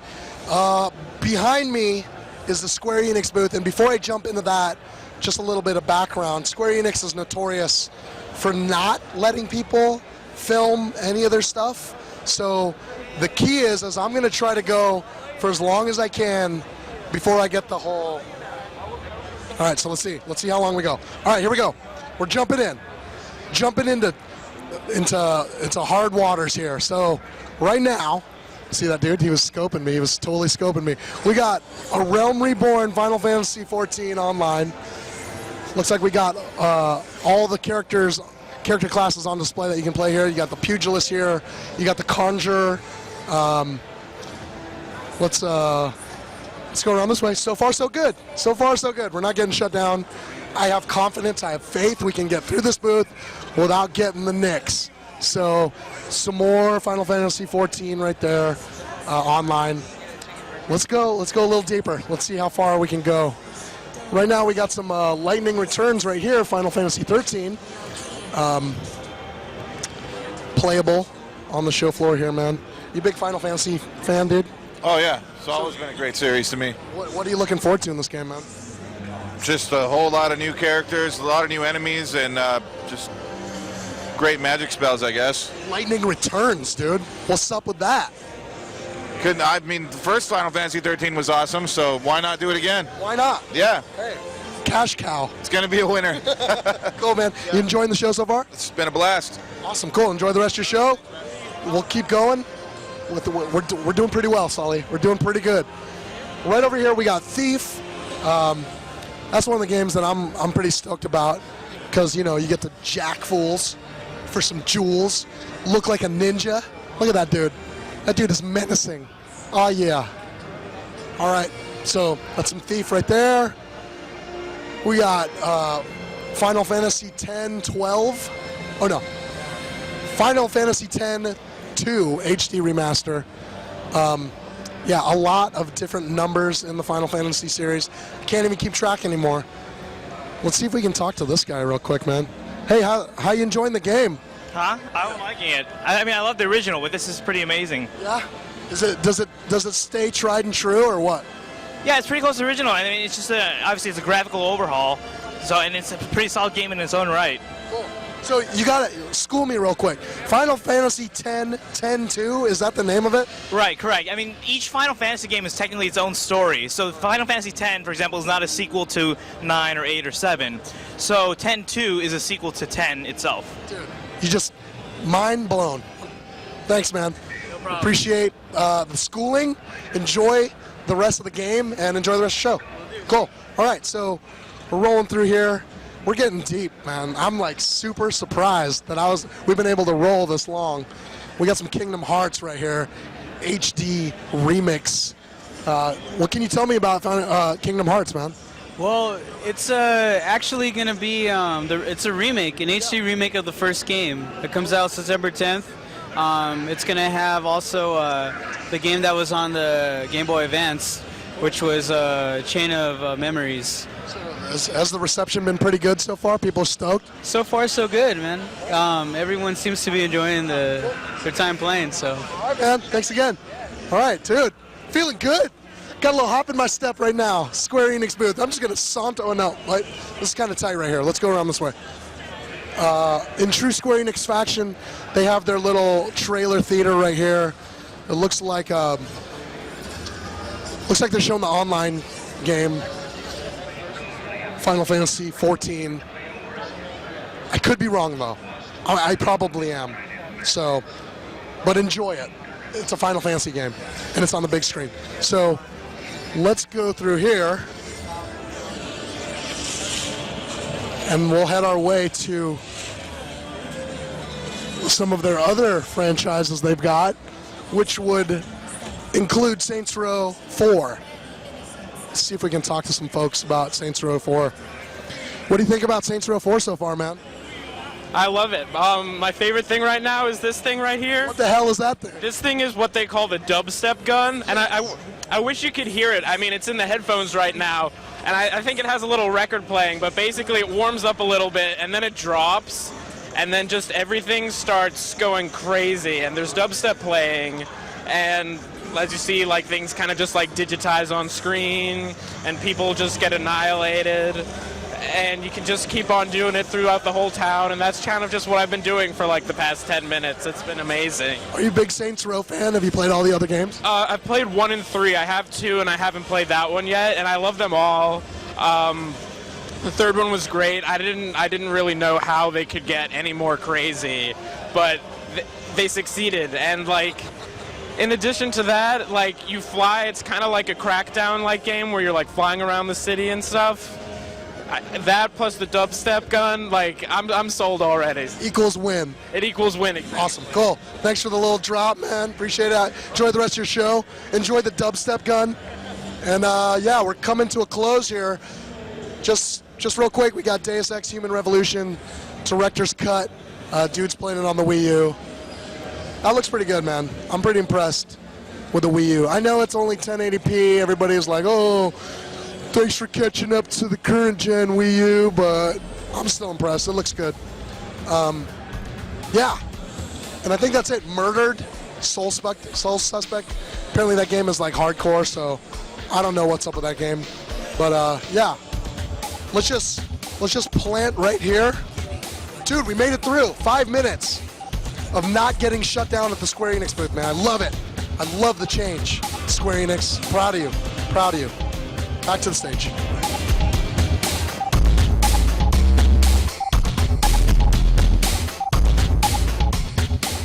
Welcome back, folks, here on the show floor at E3 2013. You're at Stage 1. GameSpot's live coverage continues on Day 2. I'm your host, Chris Waters, and I'm joined by Kumi Yuasa of Sony Computer Entertainment America to talk about Destiny of Spirits. Kumi, welcome to the show. Thank you for having me. Well, we're excited to have you and talk about games from a variety of platforms. Destiny of Spirits is a Vita game, and it's a bit different than a lot of the experiences we've seen so far. Vita games we've had on the show have been, we had shooters, we had some action games, but Destiny of Spirits, there is action, but it's also meant to be something that depends on your geographical location and the time of day and all these different elements. So why don't you lay the groundwork for us? What's Destiny of Spirits all about? Sure. As you explained, it's a geolocation social strategy game, and it's built on this unique system called Destiny Engine. So let me explain one by one. All right. Geolocation. Geolocation, yeah, let's start there. So geolocation. So basically, when you start the game, it'll place you on the world map, reflecting your actual location. So the world. So we would be here in Los Angeles, and so is it a world map of Earth, or is it sort of a parallel it's the world? actual, yeah, All right. same, yeah, world map. Okay. And then, so say you start the game in Los Angeles, and then so that's going to be your base. And then from there, you go out and collect in-game characters called spirits. Okay. And spirits, they are based on mythologies or histories or lores of each area or region. So they are area specific. So there are multiple ways to collect those spirits. You can either physically travel to that area with your Vita. So if you travel to Hollywood, do you get like the movie star spirit? Maybe. What kind of? So all right, sorry. You collect the spirits by traveling to specific locations with your Vita. Yeah, that's one way. So say you travel to maybe Europe or maybe Japan, then you can collect spirits from those regions. Okay. Yeah, but then of course not everyone can travel to every country or everywhere in the planet. So you have a way to become friends with living in that area, and then you can trade spirits with those users. Okay. And so what are these spirits? You collect them, and we caught a glimpse of them in the trailer just a moment ago. The spirits do some battle with other spirits. What do you do with the spirits once you've collected them? So basically, spirits are the army for you in this game, in the battle. So each spirit has different elements, such as water, fire, tree or earth. Okay. And then it's a combination. When you think about strategy, I'm gonna go fight against these enemies that are based on fire. Then I'm gonna make sure I'm gonna have water-based spirit so that I win over them. And so here we see an array of spirits in the game right now. We're sort of taking a pretty quick look at what they might look like, and it looks like you here are some other players with their spirit loadouts. You pick your spirit team, and then you sort of go head to head. Yeah, exactly. So you will see in a second. So you will see your sets of army, and then you will see the enemy.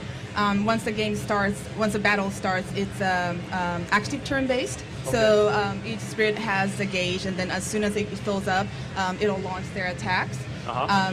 They all have regular melee attacks, and then also they have special skill attacks.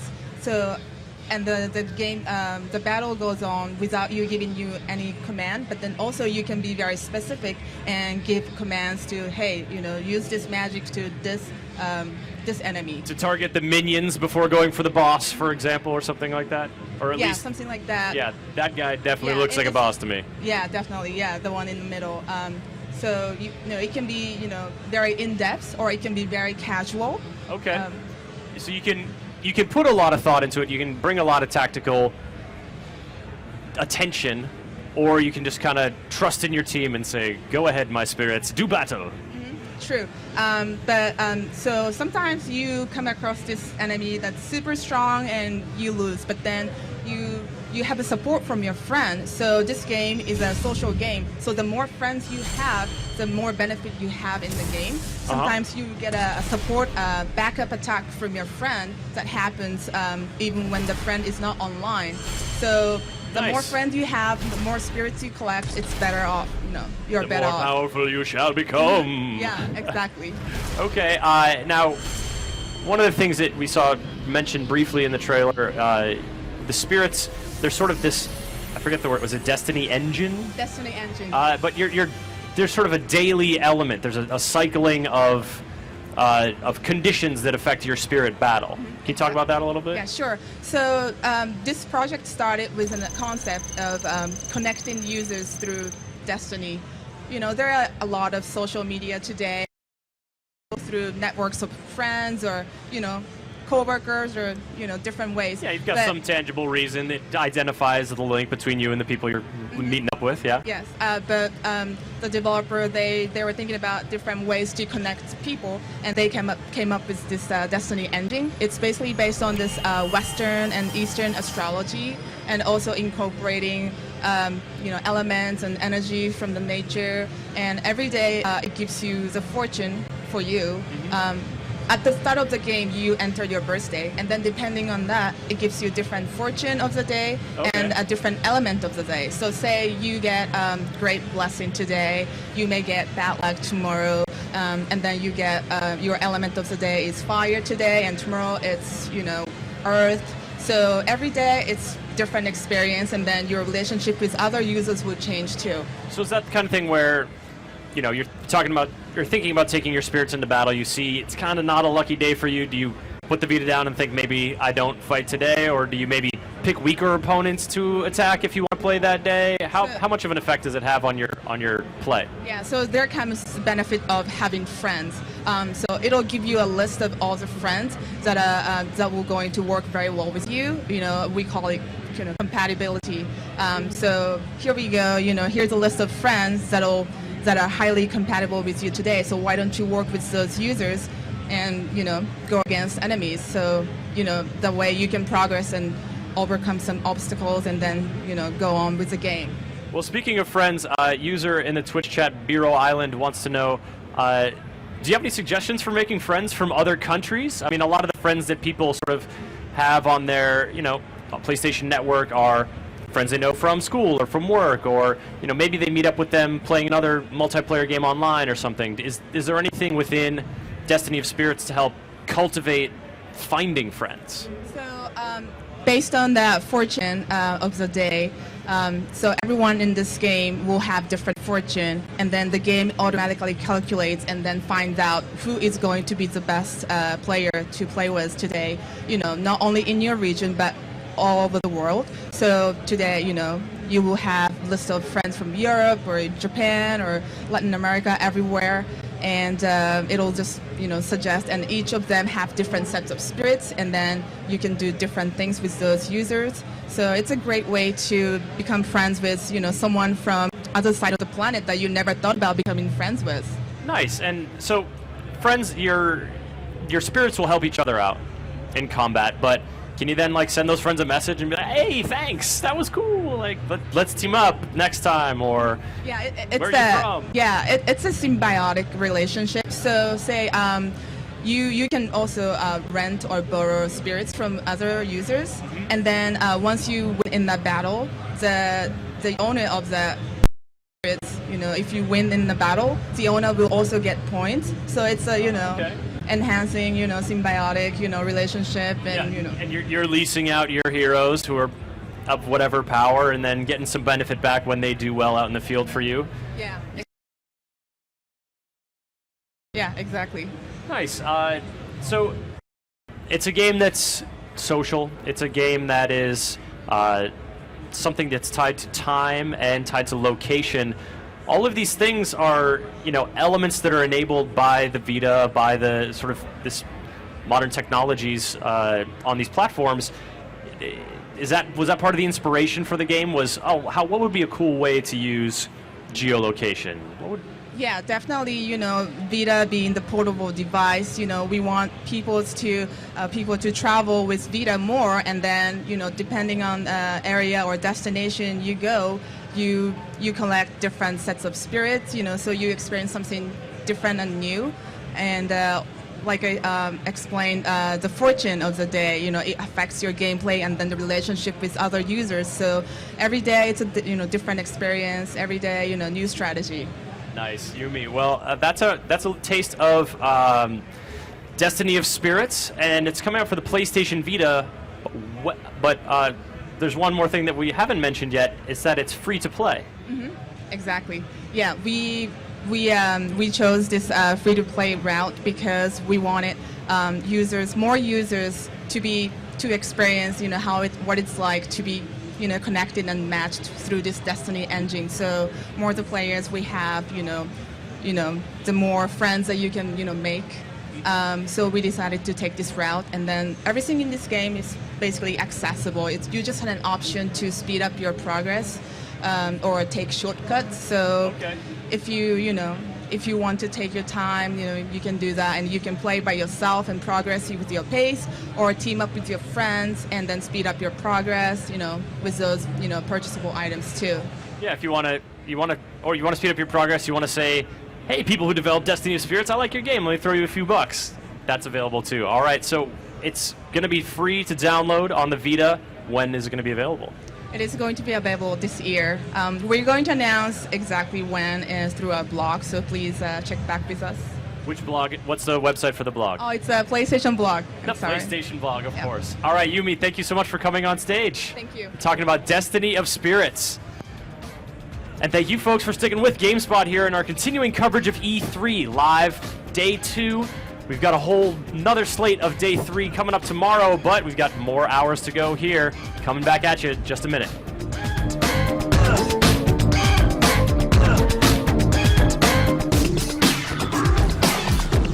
Hey folks, Homer Barr back here once again on the show floor. We are at the Exceed booth. I'm with my man, Jimmy. What's up, dude? What's up? What's up? So we're talking about Killer's Dead, and following in the long line of super awesome Killer 7, all those other games. What is Killer's Dead all about? So as you mentioned, Killer 7, it is the newest creation of Suda51. It's a little different from like his other past title that it doesn't take place overnight, but this one is more. He goes all around the world to take on these assignments because he works at a place called Bryan Execution Agency, and basically he's an executioner, and there's always a client that comes in having some kind of problem, and then they take on an assignment, and he goes to dispatch to those locations, try to figure out what's going on. Cool. So obviously we got a playable demo here. Where are we in the game, and like what are players able to do at this point? So this is chapter 6 of the whole game, and the whole game consists of 13 chapters. And this one is a little different because Suda wanted to have like a more episodic, sort of like watching like a TV drama. It's like one season of a drama. So each episode is sort of self-contained. It has a beginning and an end, but there's an overarching storyline that connects everything together. Cool. So since this is a Suda51 game, like, can we expect the same level of crazy, like, you know what I mean? Like, there's always some really interesting innovations that he puts in his games. What is Killer's Dead bringing this time? All right, this game's crazy. just plain and simple, it's crazy. For example, some of the bosses that you'll fight is one, there's a Yakuza that has a tiger that comes out of his back, and you do a little tiger chase with their motorcycle. There's a train that's about to be scrapped, but this evil Malice gets into it, so you have to fight this humongous old diesel train. Right now you're seeing the chapter 6, which is like this guy has the ability to steal people's sound or music, and he became the world's most famous music producer, and he's trying to like basically purify the world by spreading this evil Malice to his sound tower, and you're trying to come here and try to get those abilities back to all those artists that's lost their abilities to hear. All right, that sounds pretty crazy. Crazy. So I notice our good friend Brittany, she's playing on she's on the PS3. We obviously have Xbox 360 right over there. What's up with the next gen though? As in Xbox One, PS4? Yes. I mean, for Killer's Dead, it was specifically made for those, but we'll see how it goes, and if Suda wants to make it for those next gens, then it's up to Kadokawa, I guess, which is like the Japanese publisher, but if there's enough demand, then they might branch out to that, but we don't really have a say in that. What about Wii U? There's a lot of requests because of his past titles of the Wii, but I don't think they're thinking about it right now. It's just that they want to concentrate on the Killers Dead, PS3 and Xbox, and see how it goes. Cool. Are you guys talking release date yet? Japan's coming out in August, and we're not so far behind, but right now we're just saying summer. Very cool, Jimmy. Thanks again. Appreciate it. Enjoy the rest of the E3, man. We're almost there. I hope you get your voice back. I know, man. I hope I get my voice back. All right, more from the show floor of E3 2013 as our coverage continues.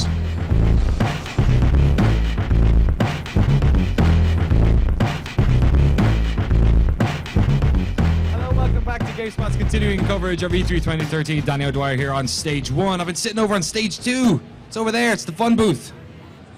They got me up here. Chris Waters has to go take a leak or something. I'm very happy to be joined by Shannon. How you doing, my friend? To reach it out, yeah? I'll take that. You're going to show off Final Exam.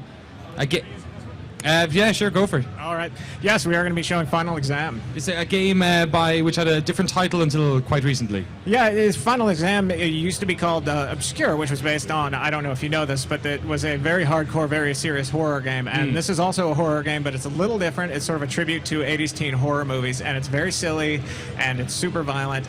And the very hardcore fan base for Obscure, the former game, did not so much care for the revision to the formula. Sure, okay, I can understand that. Obscure, I remember Obscure, the old kind of weird faded box art and whatnot, but this is a kind of a 4-player brawler, would that be fair to say? Yeah, if you ever played the arcade games like the Ninja Turtles arcade game, the Simpsons arcade game, or the Cowboy game, which I can never remember, we just talked about this before, it's pretty much that. It's 4 different characters, they have different abilities and they do different things, and then you beat the hell out of things. I like it. Well, we're waiting for Tom and Luke to set up the gameplay, which we'll have in a short while. Can you just give a little bit of information about what platforms it's going to be released on and when? Sure, it's PC, it's Xbox 360, and it's PS3. It's going to be about $15, probably digital download. Cool. So you were focusing on Home Interactive, who are publishing this title. Home Entertainment. Home Entertainment. Yes. And They're very entertaining. Says Interactive on your badge there, bro. I didn't make the badge. You sure you work for that company? Maybe I'm just impersonating to get on the GameSpot stage. I think maybe that's what's happening. I'm going to get bounced. This is pretty bad. At least you've kept it on. I took mine off when I went outside for a little bit. They are hardcore with that. They will come and grab you off the floor and throw you out. They will not let you in. Like, they will throw you out like Uncle Phil throwing out jazz. Like, I like it. So how long has this been in development? Mighty Rock or the team behind it? It's Mighty Rocket. I don't remember how long it's been in development. It's it looks like we have stuff up. We're starting to see Let's go things. to the gameplay. So it looks like we're just jumping right to the game. Oh no, we're going through the menus. Or we're not. We're starting the mission. I like it. I like this dynamic. Yeah, situation we're working on the fly here. So we've got different characters. We've got the jock. He's got different stats, which you can see briefly. There's an RPG-style progression system where the way you earn experience, there's an example of one of the moves you can unlock. So the way you earn experience is basically getting a really high score. There's another example of one of the moves. So as you play the game, you unlock more stuff, and one of the reasons we think people will replay, besides the fact that it's awesome, is to unlock all the different moves and do all the different combat. So does that mean your player character retains their XP throughout various playthroughs? Yeah, you unlock the different moves throughout their playthroughs. That stays with you. And awesome. So we're ready? I think we're ready. Nope, we're looking at different stuff. We're looking at the skills again. Just a reminder of everyone who's watching, if you want any questions that I can pose to Shannon, feel free to tweet me.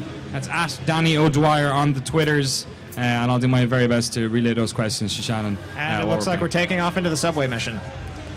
So the setup for this is, it's tribute, like I said, to 80s teen movies. You've got the 4 stereotypes, the jock, the nerd, the girl, and the very handsome-faced dude who likes guns. Which one of those were you in high school? I was the very handsome-faced dude, as far as you need to know. So it's they're going back to their hometown, and it turns out there's a bunch of monsters around. Oh, no. So there are kids in the subway, and our heroes have to go and save them, including the fat kid. So the first thing you have to do is find the kids, and one of the big things about this game is co-op, so it's not real. I mean, you can play it single player, but it's a lot more fun. There's 2 in local co-op and 4 online. So it's a great game. You get your friends together, and you all play together. And hopefully there's beer, and you get drunk and yell at each other. Makes sense. So we're seeing some of the combat here. One of the things about the combat is it starts off very simple. Like I said with the arcade games, it's you just hit, punch. But then it becomes, you pick things up and you throw them. You get super moves. And as you go longer without getting hit, you have combo points. You get more points for doing more damage without getting hit. So basically, the better you are at the game, the more stuff you unlock. For sure, and you've got juggling going on there as well. Yeah, you got juggling. I'm glad you caught that. Juggling and all that fighting game stuff. So one of the things about the game is, one of the things that's fun about this is you can't hurt each other, not yet anyway, but you can run around and do stuff, and the other person runs around and does stuff, and that makes the game harder to play. But if you work together, it's a lot more fun. And so how long are the levels? Are they kind of, you're talking 10 minutes? We can blast through them about 10, 15 minutes each. But, if you want to go around and do all the stuff, it can be a lot longer. Or if you're bad at the game, as I frequently am, it takes a lot longer. You guys kind of encouraging multiple playthroughs with the various characters and whatnot? The skills you unlock over time, like I said, I think that's going to encourage people to play more, especially as you gain skill in the game. You'll do more combos and more damage, and then you'll get more XP and unlock even cooler moves. So, I mean, you can see some of the weapons he's using here. He's using the bazooka, and he's got a chainsaw he's running around with. There's melee weapons, there's explosive like grenades and such, and then there's guns. And the different characters you pick out, Brutal Joe is the tank. He's, the big guy that likes melee a lot. The girl is a dancer, so she does very cool moves. She's more of the balanced character. I mean, like I said, if you play the arcade games, you know which roles each of these fit. The nerd, as I said, he likes, or I think I said this to you, the nerd likes the nerd likes explosives, and he has a really high life because he got beat up a lot. I like it. I'm into that. I can get behind that. Yeah, because nerds are tough because they got, shoved in lockers and their heads flushed in toilets. We didn't have that easy life the Jock had. So are the weapons specific to the various classes, or can anyone pick out anything else up? Each character has their particular weapons. How many weapons then for each one? Is it, do you kind of pick up ones during it, or is that part of the upgrade system? That's part of the upgrade and then the unlocking system. Awesome. So our two friends here making their way through the level. Like you said, 2-player local co-op, 4 online. Yep, 4 online. And this is PC, 360, and PS3. Do you guys getting a release on Steam for this?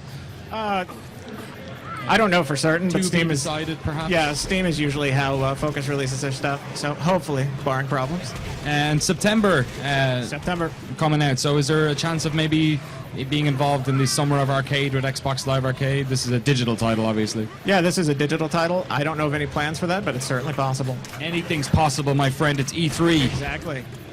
My God. We are in a world of wonders right now. I know, and technical difficulties, most of which the people did not see. Well, it's because we're so pro. Exactly. It's GameSpot, man. Is how it gets done. So, objective completed. Is there multiple objectives during each level? Yeah, what he's doing right now is, as we saw, there's a bunch of kids in this. Oh, there's one of our enemies popping up. Kamikaze. So there are a bunch of different enemies, and they all do different unique attacks, and figuring that out is another big portion of the game. But like I was saying, the objectives. So, like this one, the fat kids, or the kids, you have to get them all on the bus to get them out of the level. But when you find, like, the fat kid, he wants candy, and he's not going to move without candy. So you have to go find candy for him. There's another one in the subway where you have to get the subway started. So you have to go find gas to start the generator.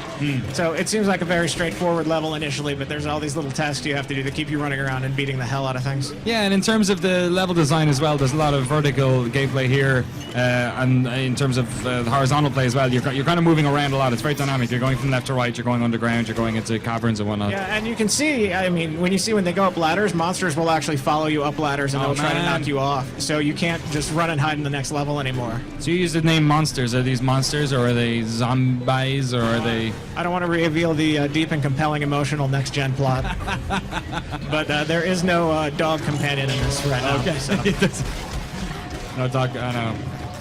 That's a shame. I hear that's the staple of the next generation of video games. Yeah, in my away message, I posted a video of a husky pretending to get shot, and that's kind of, the next-gen emotional dog experience. Xbox One only.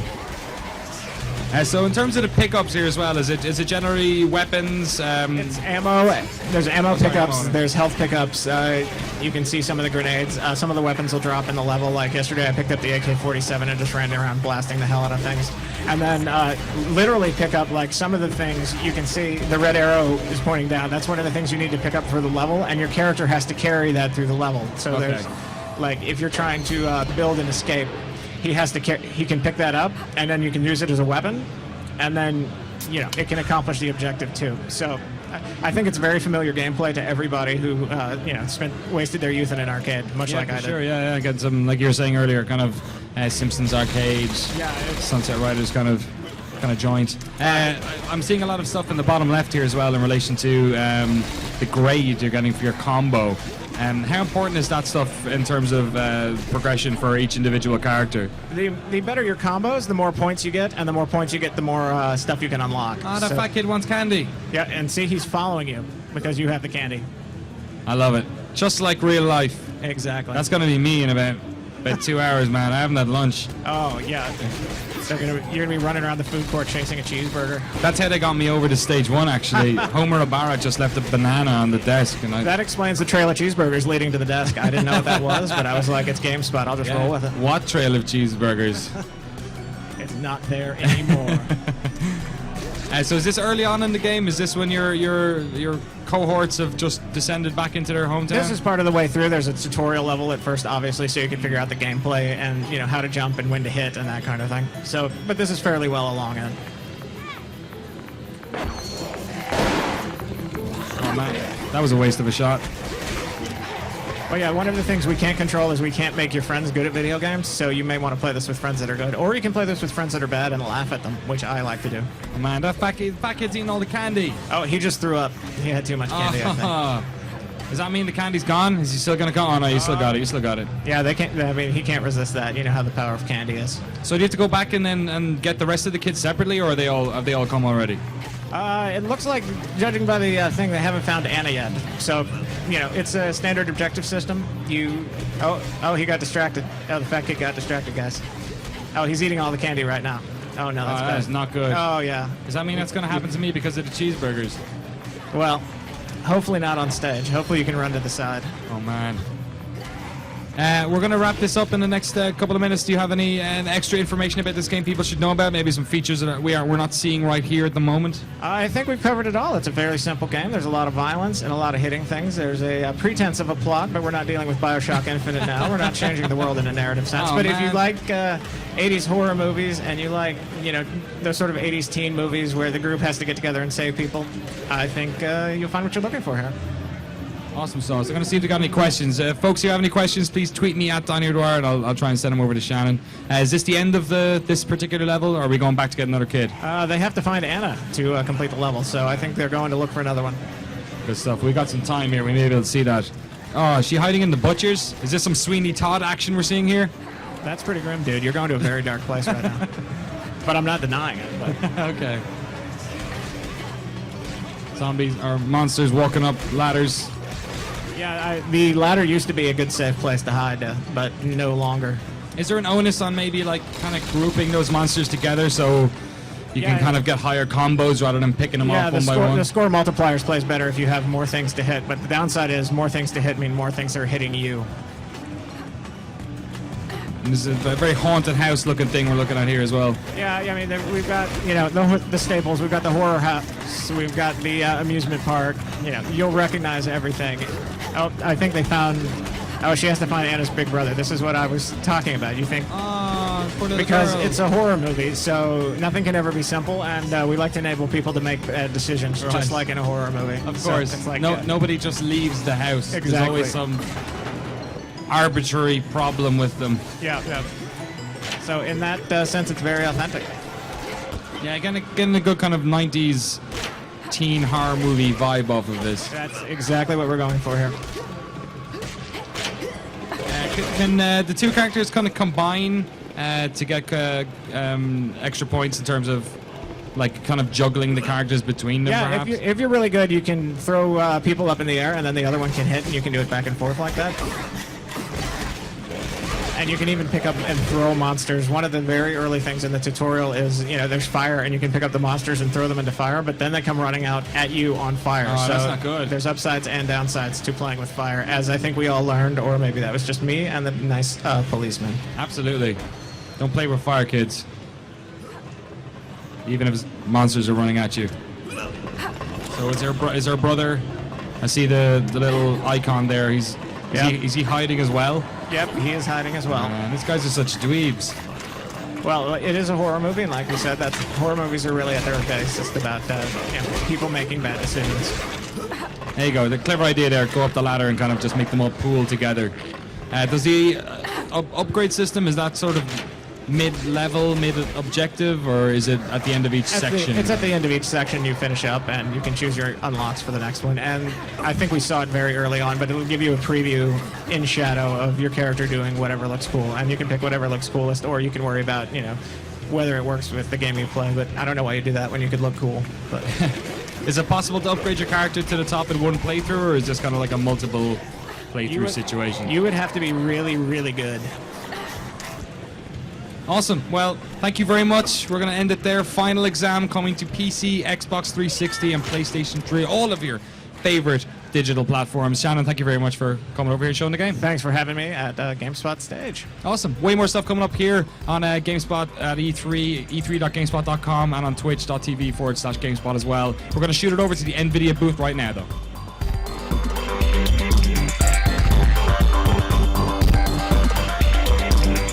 Yeah, we're here at the NVIDIA booth. You caught me sleeping a little bit, Sully. Anyways, we're getting in here because they got a lot of cool stuff. They got Warframe right here, a third-person action game. Pretty sweet. Dude just spelled some, shooting fools. There you go. Ooh, look at that. Broke him up like he was a Waka. A Waka beyond the wall. Maybe not. We got Arma 3 right over here. We'll get a little bit more in depth with that later at the Bohemia Interactive booth, but as you can see, the game looks pretty cool, man. It looks pretty good. It looks pretty slick. So definitely want to get more insider info on that game. We got the GeForce GTX PC gaming area right here where they got Splinter Cell Blacklist. And if you were watching our show earlier, we had a big full 8-minute demo with our good friend Wiley Robinson at the Microsoft booth. But this is quite possibly one of the things that, excuse me, I just burped. Excuse me. It's being hyped the most. It's the NVIDIA Shield. Check this thing out, man. It's like it looks like a Xbox controller, Xbox 360 controller with like a screen that pops up. That's pretty cool. Let's check out some Max Payne. No, let's check out some Vice City while we're at it. Ooh, look at that. What? I went to Arma practice. Well, whatever. Let's do it. Where do I go? How do I? There we go. Is it A? Is it? Oh, that's B. Oh, I backed out. Let's talk to somebody who actually knows about this thing. How's it going, man? We're Homer with GameSpot. You want to give us the quick rundown on the NVIDIA Shield? Sure. NVIDIA Shield is a high-performance gaming portable. Also focused for both Android games, PC games, and entertainment. So you're going to be able to take advantage of all your favorite Android titles on Google Play, syncs right up, and you're also going to be able to take advantage of array of popular Shield-enhanced games optimized for Tegra 4. You're also going to be able to stream PC titles onto your Shield device. So, for example, if you have one desktop at home in your room and you want to bring it downstairs or play PC games downstairs on your couch, or you want to play PC games on your TV, supporting up to your HD displays, you can go ahead, stream everything to your Shield device, play anywhere in your house. Yeah. So this thing also plugs into the TV so you can get the full experience? Yeah, it plugs into your TV, plays movies, music, your ebook, Facebook, web browser, all that. Cool. What kind of screen do you guys have? What are the specs on the screen here? So it's a 5-inch retinal display. It's running high definition. It's also a touch enabled. So just like an Android tablet device or a super phone, you're going to be able to interact with it with the touchscreen. Out of curiosity, this kind of resembles a little bit of like an Xbox 360 controller. Was that like intentional, or was that kind of like a design choice just based on people's ergonomic design choice? Essentially, based on PC games that you're going to be able to stream on here, we just wanted to have that traditional console-like experience. How much is it going to retail for, and when's it coming out? Retails at $349. Pre-orders start right now, and we're going to be officially shipping and launching end of this month. Cool. Awesome. Thanks for the rundown, man. Appreciate it. All right, so we'll keep going on. I got enough time to check out the rest of the booth, or? I got like 30. 30. All right. Let's go real quick. NVIDIA Shield. More NVIDIA Shield. Looks like they're plugged into some monitors here. Check that out. There's some Skyrim. There's some Batman Arkham City. Is that Skyrim? No, that's not Skyrim. We got Borderlands 2 over here. Oh yeah, it is Skyrim. Jeez, I'm real on top of it right now. Anyways, that's it. NVIDIA booth here at the South Hall E3 2013.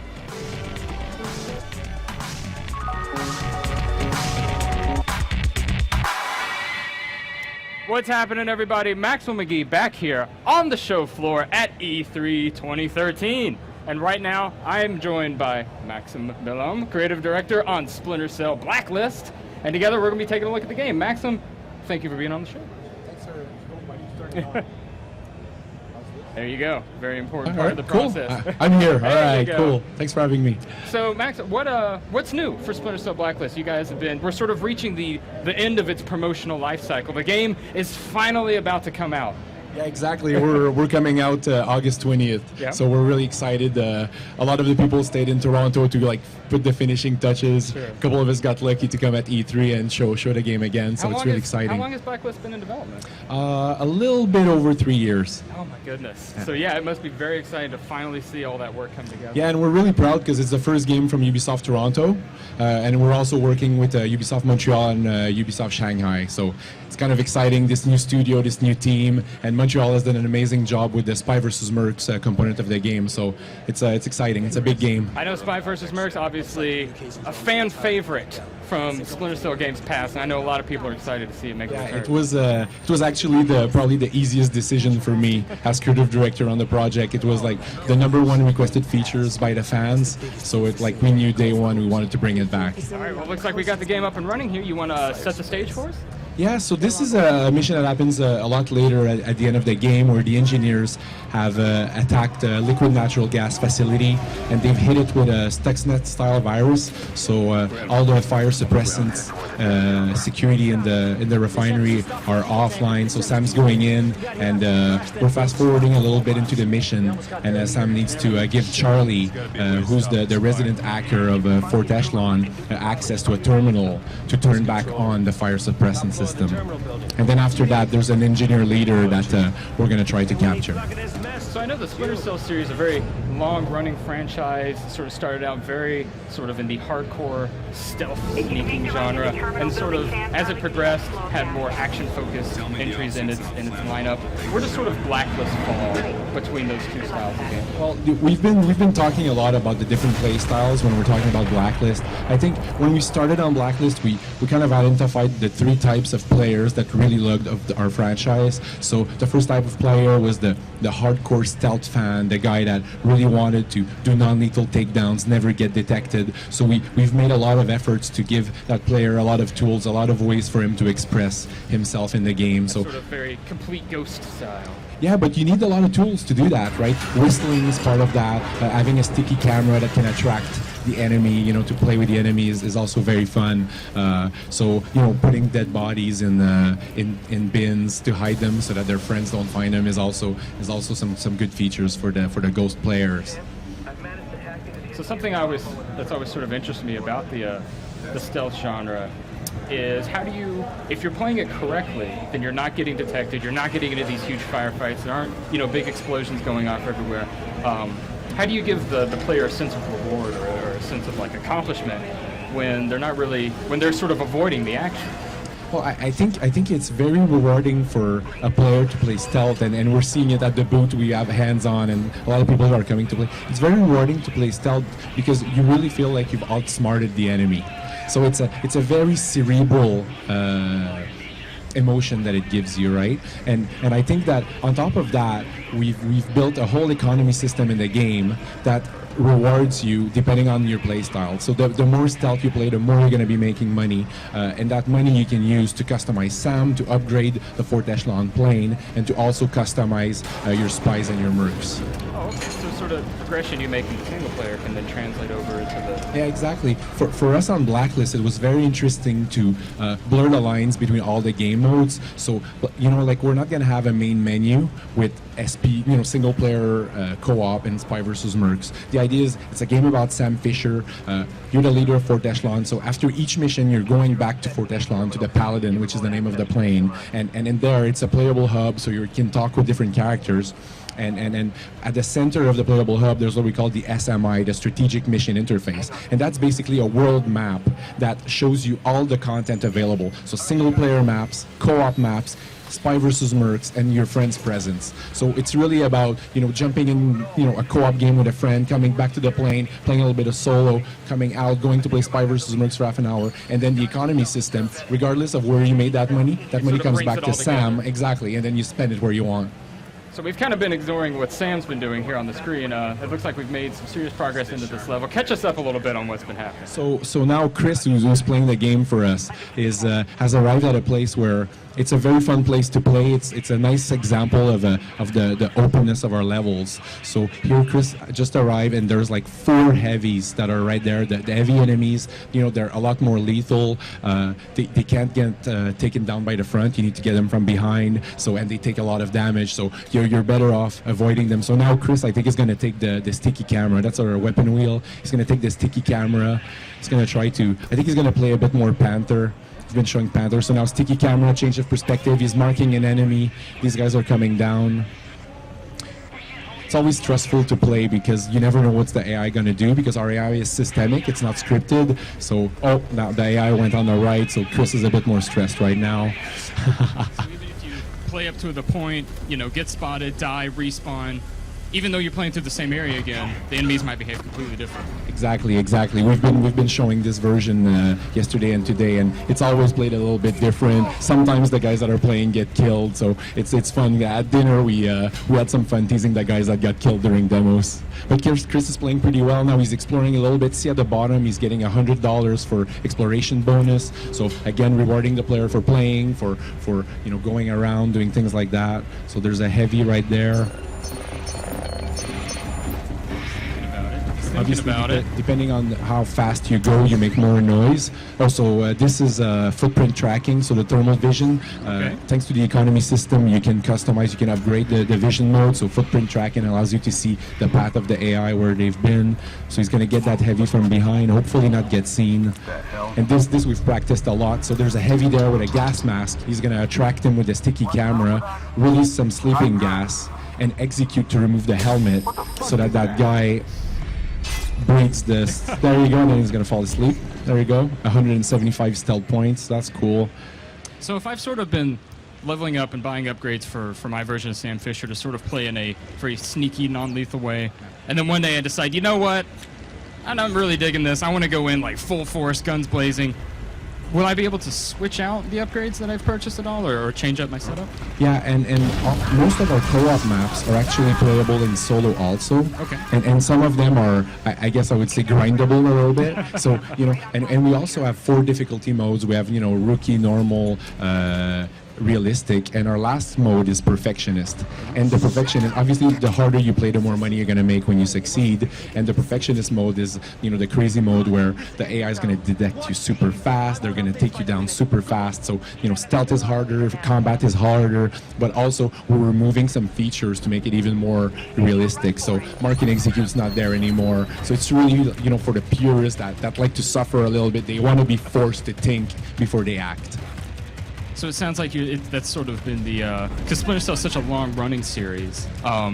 Sort of finding that balance between appeasing fans who have been with it since the beginning and are sort of used to the challenges in a Splinter Cell game and giving them something new, while also balancing it so that people who are new to the series can pick it up and just start having fun right away. Yeah, exactly. That's what we want to do, right? I think Splinter Cell is an amazing brand, and I want as many people as possible to enjoy it, right? I'd be very curious to see what sort of like the story Bible looks like for Sam Fisher at this point. He's been through so many games, I think some books as well. He's been through all these different adventures. Like, how do you keep track? We have actually an amazing writer, Richard Dansky. And the guy is not just an amazing writer, but he's also an encyclopedia. The guy has an insane memory, and he's such a great resource for us because, he's always able to tell us, Sam has done this there, we can't do that, or, he's really good. He's a great reference for us. So he's got the whole timeline just mapped out in his head. Yeah, and we've tried to get him to put it on paper, and every time he's like, no, it's okay, it's in my head, it's fine. He's got the secrets all locked up there. Exactly.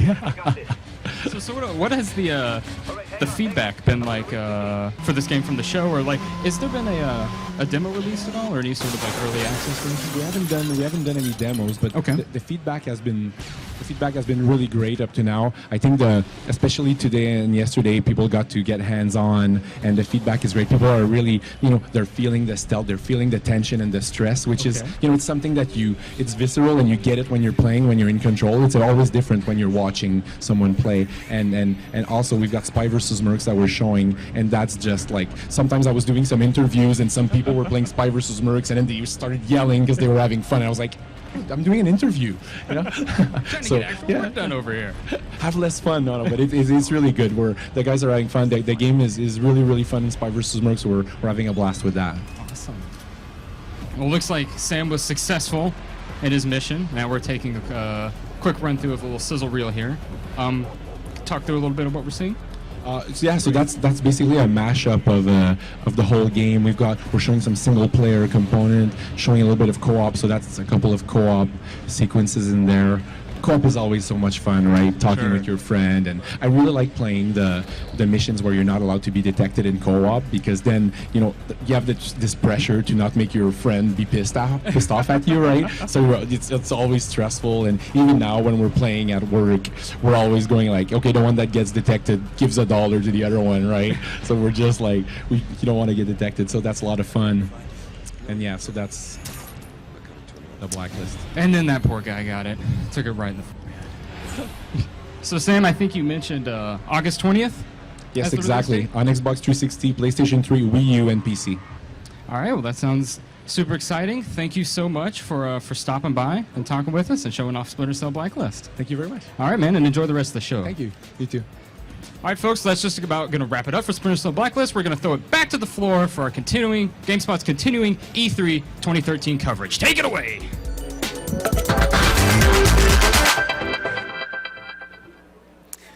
Oh, hi there. We were just having a conversation about Call of Duty Ghosts here on GameSpot's E3 2013 newsroom. Oh, man, we sure were. Yeah, we were just really deep into the nuts and bolts of Call of Duty Ghosts. I'm Sean McInnes, Dan Capini. Dan, let's start out with what everybody wants to know about. It's a subject on everybody's mind right now. Yes, you can shoot underwater. Yes, you can shoot underwater. Those guns are future guns. It's not even a spear gun. It's a regular gun. That's true. Let's talk about the dog. The dog. Yeah, the dog. Call of Duty. Call of Duty. So the dog is an attack German Shepherd, and you kind of and he wears like this special collar, right? Yep. And you can kind of directionally guide him around by pulling open your computer that navigates the dog around, and you're almost in like this, it's not quite first person because you're not seeing through dog eyes, but you're slightly removed, and you're because it's the thing on its back. It's got this special harness. Yeah. With a telescopic, like a periscope style. Yeah. It's a dog cam. Yeah. It's a dog cam. Yeah, effectively. And you basically pilot him around like a drone almost, and then you just lunge at guards and attack them and kill them. Tear their throats out. It's pretty gruesome stuff. It's pretty gruesome. And I thought one of the most interesting parts actually was the fact that you don't just pick your targets and go straight in. There was one part where you actually had to use it almost as a stealth-style mechanic to spot targets. Yeah. So kind of like a drone dog to spot them from the air. Although there was a scientist, and then there was an armed guard, and then there was a sniper, and the sniper was designated red. So it's not exactly clear exactly how it's going to work, or whether you can choose the dog at any time, or if it's only kind of set-piece moments. Right. Yeah. So what did you think about the look of the game? Because this, the Call of Duty franchise has kind of taken a bit of flack in recent installments in terms of, it hasn't quite aged all that well visually, but this is a brand new engine, next-gen Call of Duty. What'd you think? And, from the get-go, they've said, new engine, new story. This isn't the safe Call of Duty that people were expecting from, Modern Warfare 4. It looks great. Look, as a next-gen title, they started with a bit of a tech demo. They talked about some of the tessellation stuff they're doing, and that HDR is a big thing for them, so they want to do more dynamic lighting, so as you come out of dark places, it'll blow out the screen a little bit. Yeah. And the little touches, you know, the water, the grass, the incidentals, and the buildings in particular actually all looked really, really great. Yeah, I will say that you definitely notice the improvements a lot more outdoors than you do indoors. Yep. We saw a few like indoor environments where you're basically walking through a hallway and it's dark and gloomy and you can't really tell what they've done there. But you step outside, particularly we saw this one mission where you're out on a rooftop and you're overlooking the skyline, and you're on a zip cord going to another building, and then all of a sudden he looks down, and it's just terrifying, just like the expanse below him. And we saw a similar sort of thing with Metal Gear Solid 5, you know, the big, vast vistas of open spaces. And I think those will become the hallmarks of next-gen engines and tech, because now it's not that kind of fog of war. We can see, you know, 10, 20, 50, 100 meters in the distance, and then we'll have to blur everything else out. Absolutely. So we should talk about that, actually, because one thing that I thought was interesting was that in that mission where you are infiltrating this building, you go in kind of stealthily, you're part of a three-man team, but they really want you to be the focus of the action. Yeah. You've got two either side of you, and you'll need to take out one or a couple of targets, and they don't really wait for you to issue a command. Right. You're the one pulling the trigger at every opportunity. Yeah. Did that surprise you? I don't know. Did it surprise you? Well, there were bits where there were two targets, and I thought, okay, you know, we'll take one each. There are those kind of scripted moments, and there were a couple of those. But there were other. Maybe our demo guide was just good, but he'd take out both targets, and they were always single shots through the glass. Unsuspecting victims. Yeah. Absolutely. All right, so there it is, your update on Call of Duty Ghosts here at E3 2013. For more on the game, check out our E3 stage demo and even more coverage from the show here on GameSpot.com.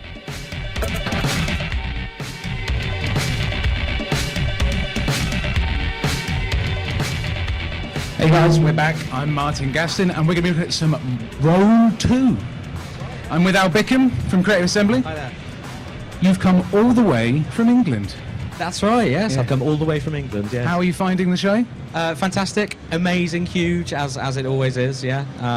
But weirdly, where we're demoing over in the South Hall, we're in a curiously quiet spot, so it's like an oasis of calm, apart from the thundering of hooves with Total War, of course. And of course, one of the main themes about E3 this year has been the next-gen consoles, but this is a PC game, and there's still a lot of love for the PC on the show floor, right? Yeah, enormous amount of love for the PC. I mean, there's some great strategy games coming up at the moment. You know, I think the PC is absolutely thriving at the moment. It's in a really great place. All right, and you've brought 10 minutes of new footage. That's right, yes. Of the game. I guess, let's just get stuck in when we can. All right, here it is. Right, yeah. So this is the new campaign map for Rome 2. It's colossal. It's the most ambitious, richly detailed campaign map we've ever made in a Total War game. It's about 4 times the size, as you can see here, about 4 times the size of the campaign map in Shogun 2.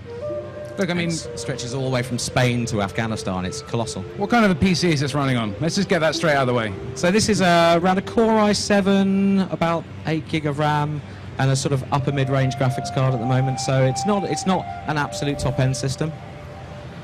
Right. I mean, it's better than my computer. How's it going to look on my computer? What's your computer like? i5.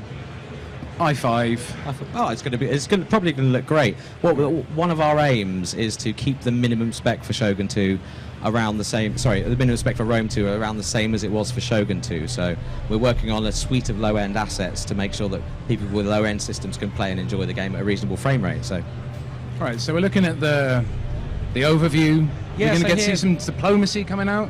Sorry? We're going to see some diplomacy, or? So, yeah, we haven't got any diplomacy in this demo here, but what we're seeing here is some of the features of the campaign map. We've got the great wonders of the ancient world here, for example, so the pyramids and the lighthouse of Alexandria, so, you know, Stonehenge, the Hanging Gardens of Babylon, they all give you buffs if you capture those provinces. But now this is really interesting. This shows the evolution of the campaign map through the kind of player agency, so as you decide to upgrade your city, you can expand it like this in order to build new buildings, and that city will expand further and larger. The buildings will rise up, and you'll see some of the buildings you've built reflected in the city.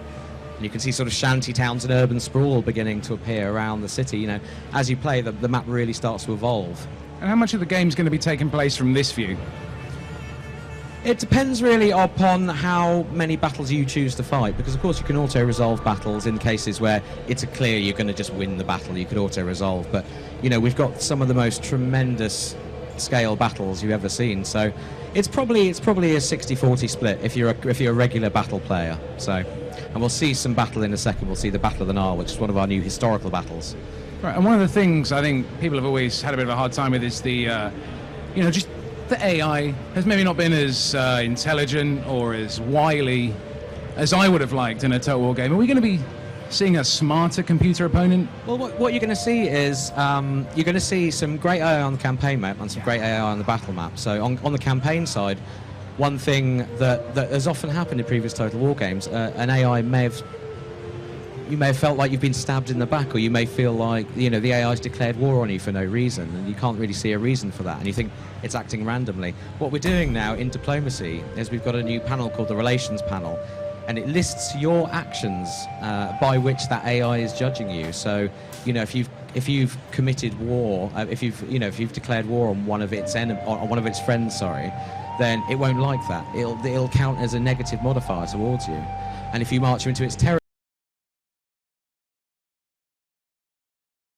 under arms, for example, it won't like that, and so you can literally see, you can make a value judgment on how diplomacy is going to go and why that AI is making the decisions that it's making. So we're giving a lot broader window into the AI's decision making. So that should be a real help to players, I think. What you're saying is the AI is still going to come and attack you, but you're just going to know the reason why this time. Exactly. Now, of course, we've got different AI personalities. Some factions will be more more diplomacy-led. Some factions will be more cautious. Some will be more aggressive or expansionist. So you've still got that to deal with as well.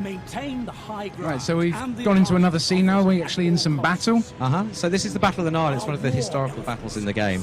And this is the armies of Ptolemy XIII being attacked by Caesar and his ally Mithridates of Pergamon.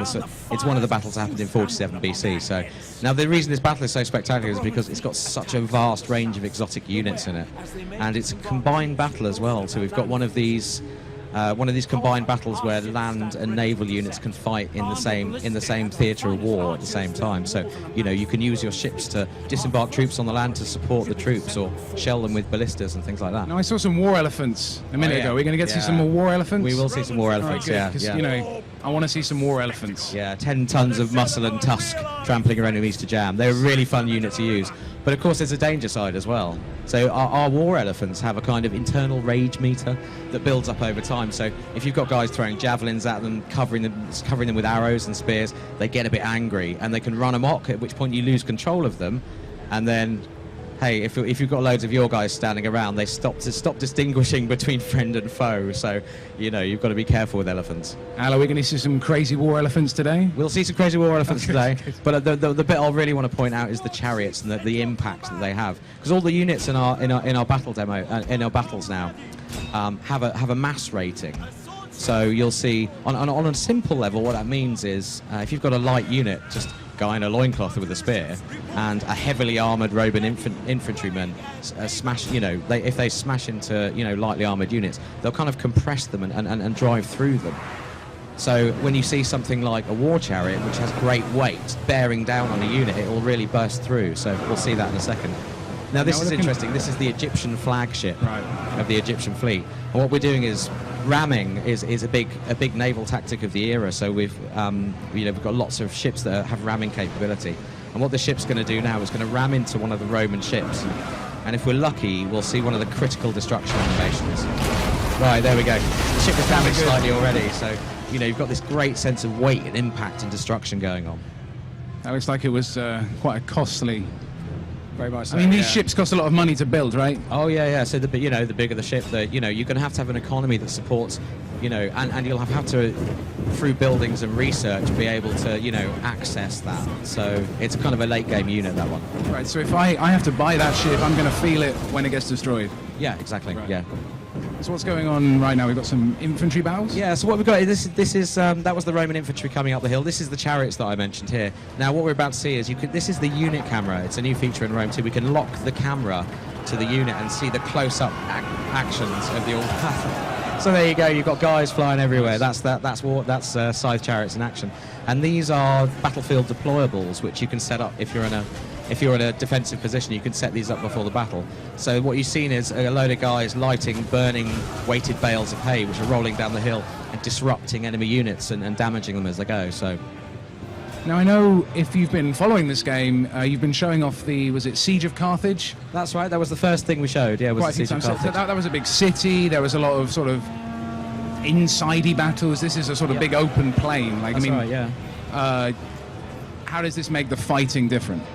Well, for a start, it's based on a hill, so, you know, you've got your standard...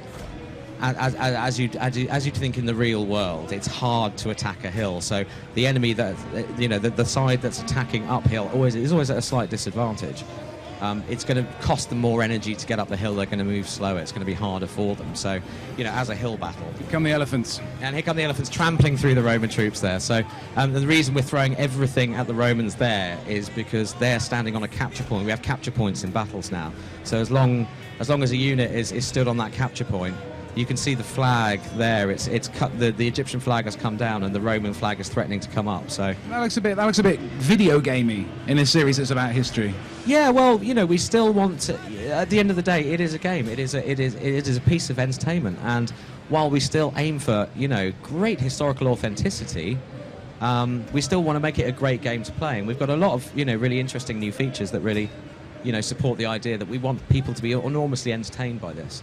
Now, do you not think this does look a little bit daunting to people who've never played the series before? Yeah, I can see how you'd think that.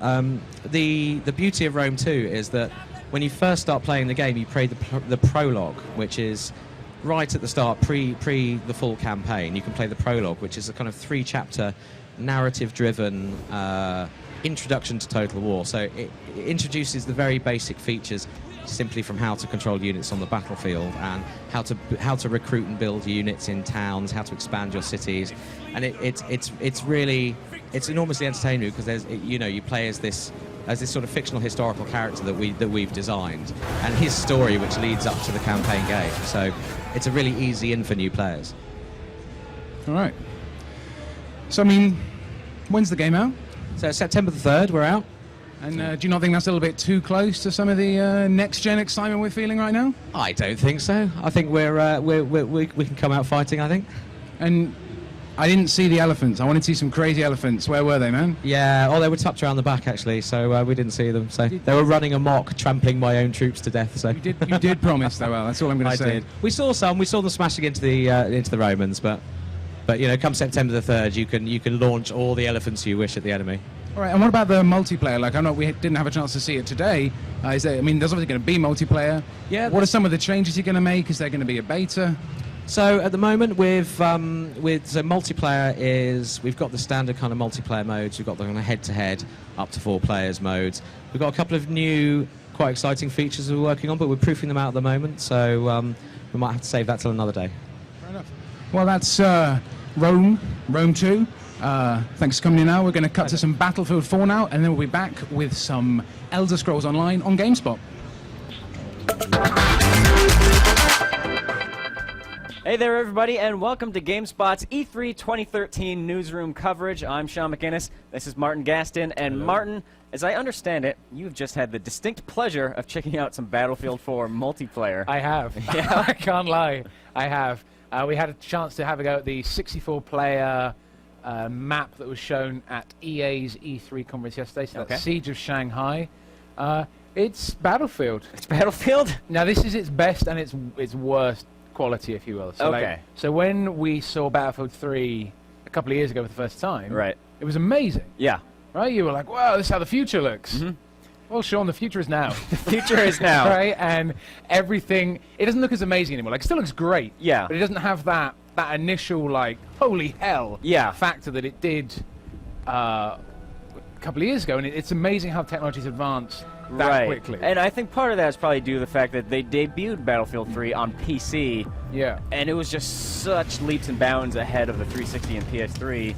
And now the new consoles have kind of caught up a bit, so... Yeah, exactly, and this code was running on PC, and I'm sure if someone from DICE was sitting in between us, he would say there's loads of graphical improvements. Like, it looks like a different game, but it doesn't.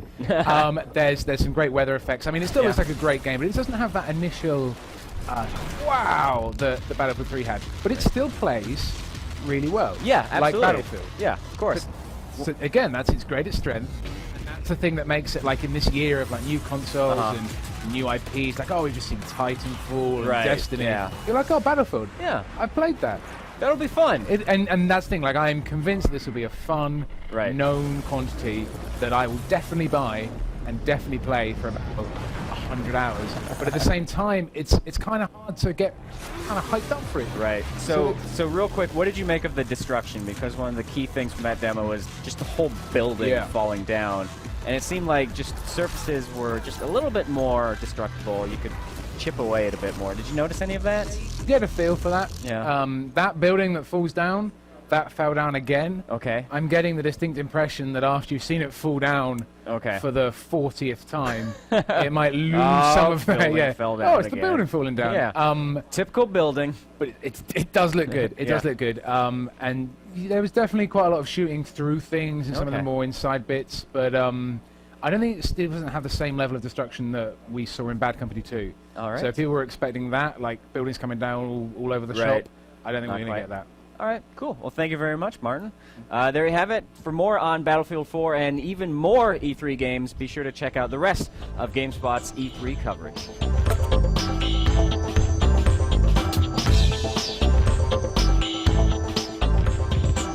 Hello, ladies and gentlemen. Hello. Oh, there it is. It's working. I'm back.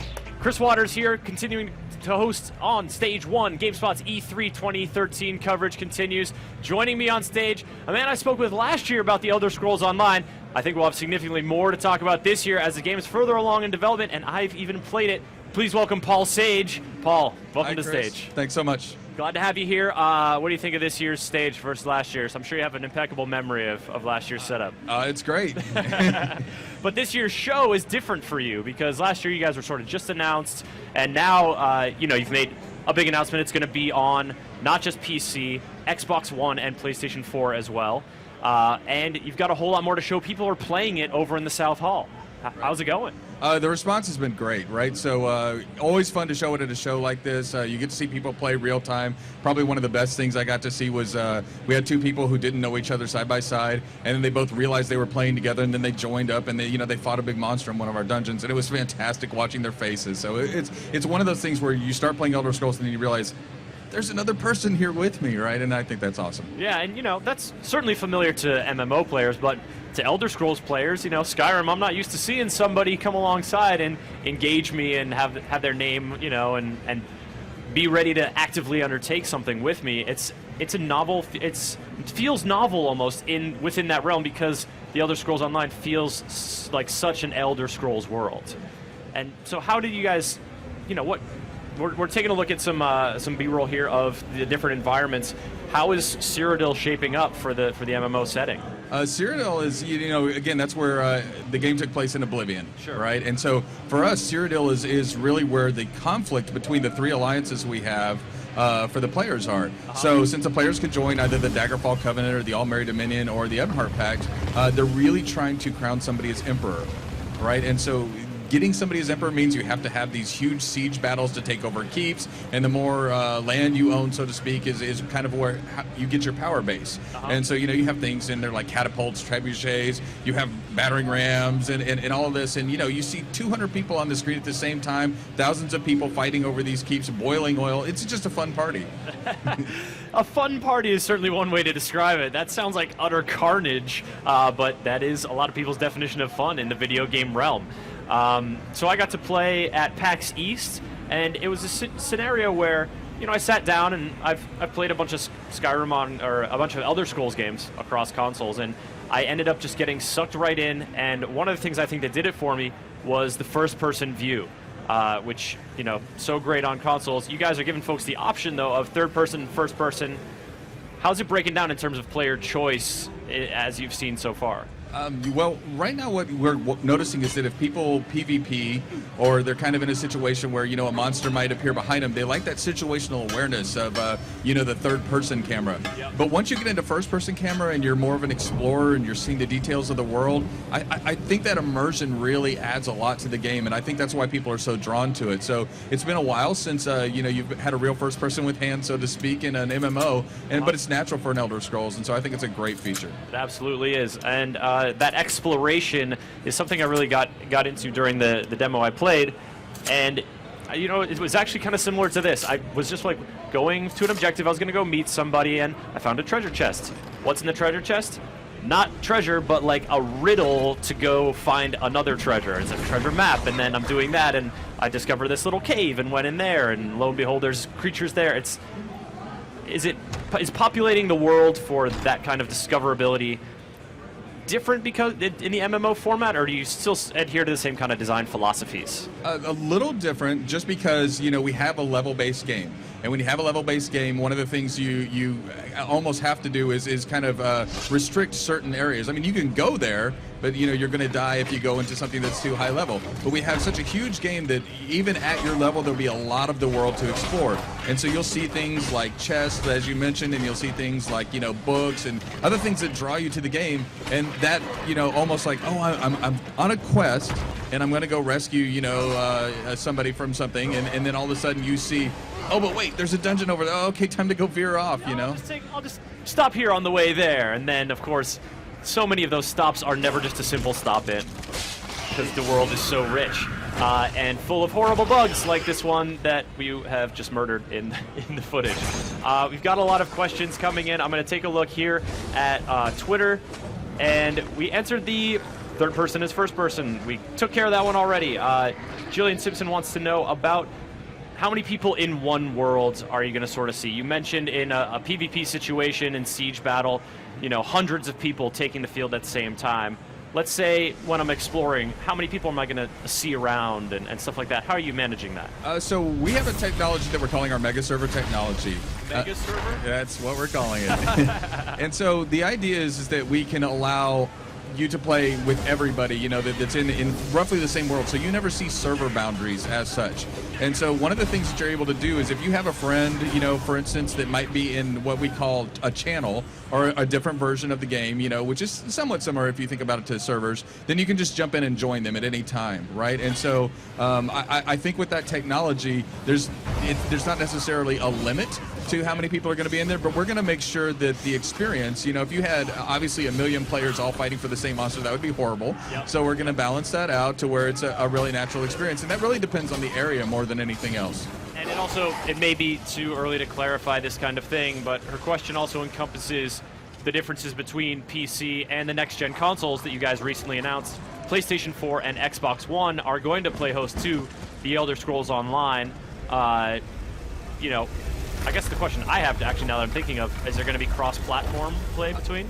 So PlayStation 4 players will play with other PlayStation 4 players. Okay. Xbox One will play with the Xbox One, and PC and Mac will play in the same environment. Okay. And are you finding that, those next-gen consoles are a good fit for The Elder Scrolls Online, and you can have those kind of big, massively multiplayer experiences? I mean, the next-gen consoles are extremely powerful, right? They're great machines. So yeah, absolutely, it's going to be largely the same experience. Probably the difference is going to be in the way the UI is done, for consoles, because we want to bring out the best of the controllers. And for PC and Mac, they're used to keyboard and mouse, and so we want to make sure that interface is not influenced in anything other than it's great for the PC and the Mac. Yep, built for that platform specifically. Question coming in from the Twitch chat, wondering about. Oh nuts! I just lost it. Oh yeah, okay. So you were talking about, tailoring the controls and the HUD to the different consoles. Phonics wants to know, in terms of other MMOs, they have action bars on screen. In terms of, but Skyrim, there's almost no HUD to speak of. What do you guys have options, or what is the player's view going to look like when they're in first person or third person? Right. So right away in the game, long before we even thought about whether we're going to do this on consoles, we said we want to immerse the player in the world.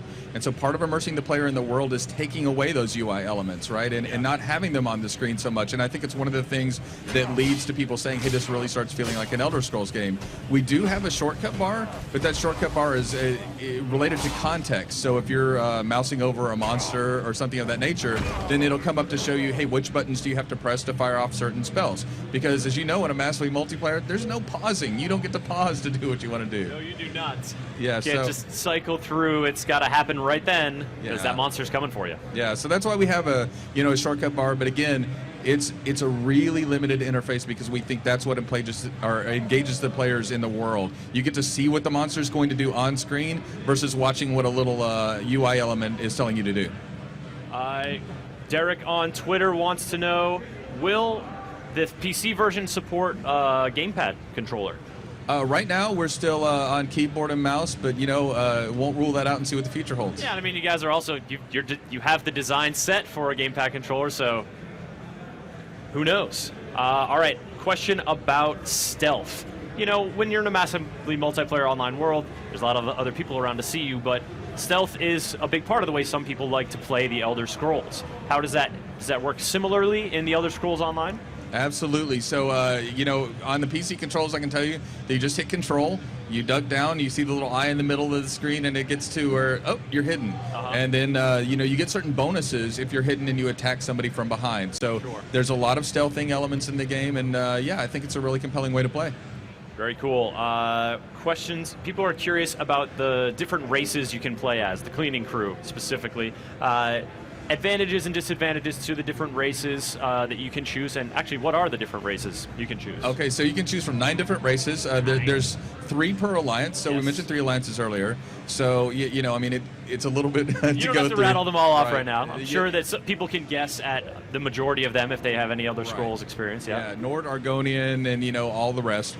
But the nice thing about choosing a race is you have a skill line associated with that race. Okay. So just like you have for choosing your class, you have different abilities, in your classes. You also have it for your race skill line. So you'll be able to, look at that skill line and kind of say like, oh yeah, that's pretty compelling. That's what I want to play.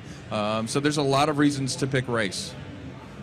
Indeed. Of course, people are super eager to get their hands on it. They're talking already about an open beta. Is that something you guys are considering, or is that still too far out for you to know about? So we're actually in closed beta right now, which is great. We're getting a lot of good response. I'd say that the number of signups has been absolutely overwhelming. I believe but yeah, so we will see when we get to an open beta, if we get to an open beta, but I do think that that's part of the plan. All right, Paul.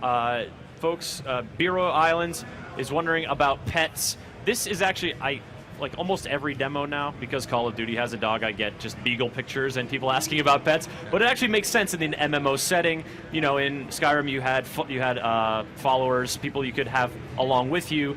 You can have any tag-along folks as an option in the Elder Scrolls Online? Sure. So there will be NPCs you'll meet in the world, and you'll get to have them play along with you, and they'll help you out. One of the interesting things when you talk about pets is mounts. And so our mount system is pretty interesting in the fact that you get to start off with a horse, and depending on the kind of horse you buy, you get to feed it different things. And what you feed it determines how that mount's going to grow, so it'll get either faster, be able to sprint longer with stamina, or be able to carry more. And so you're really growing your mount however you like. So you can customize it.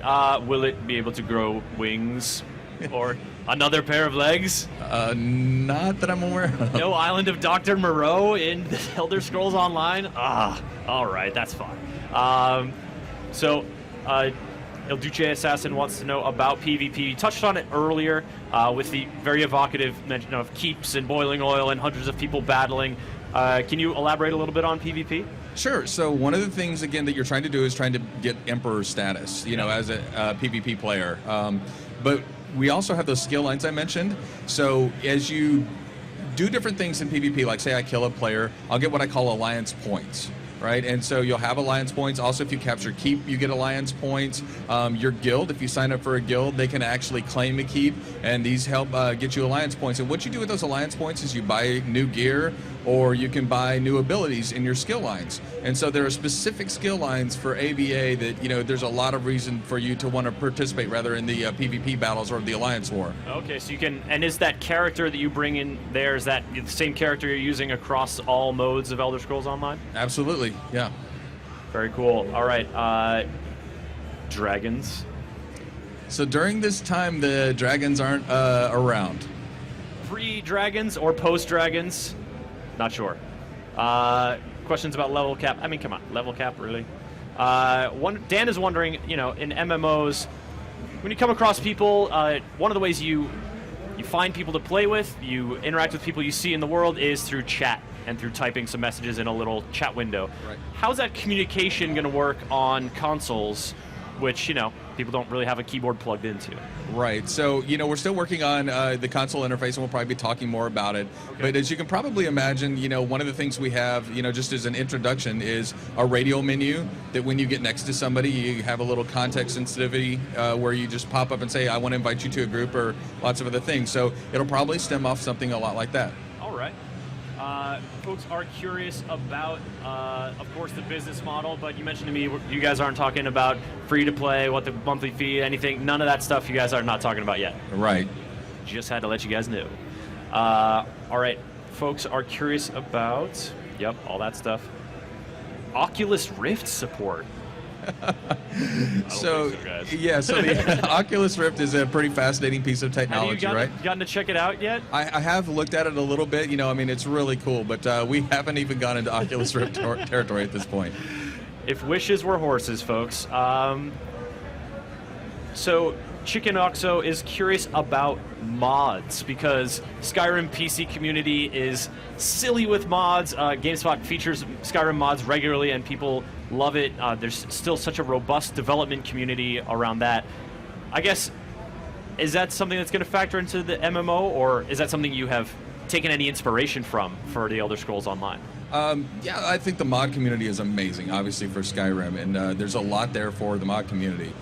For us, you know, a lot of people look at UI as something that they want to mod, and so we've actually added, you know, Lua functionality for modding the UI in the game, and so that'll be available to PC and Mac players. Nice. Very cool. Eminent Stranger is curious about crafting and trading. All right. I mean, those are obviously very big topics within the world of the Elder Scrolls, but what can you tell us about it?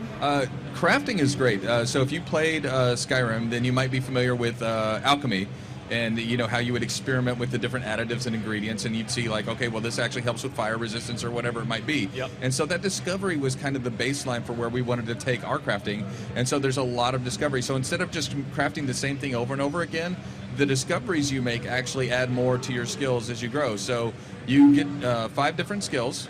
So say armor craft, weapon craft. We have a provisioner, which is a lot like cooking, and then we have, of course, alchemists and enchanters. Yep. And so there's a lot of discovery there, and you'll get to actually decide, you know, if I don't want to play and a quest today, or if I just want to hang out and do something like I want to craft, absolutely you can just do that. Nice.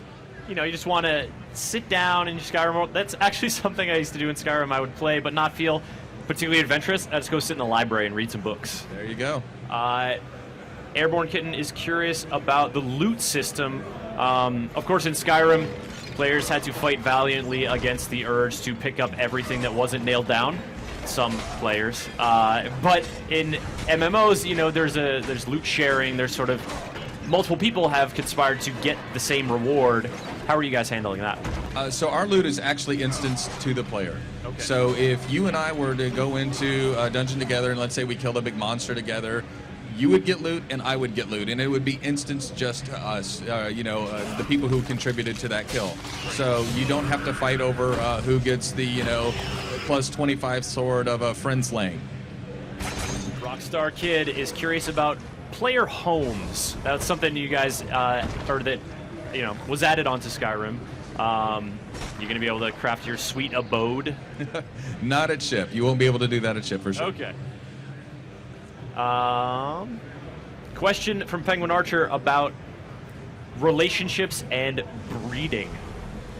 I don't know what the timeline of Elder Scrolls Online is like, but do you romance options for any player characters? So there is something, and I don't want to call it a romance.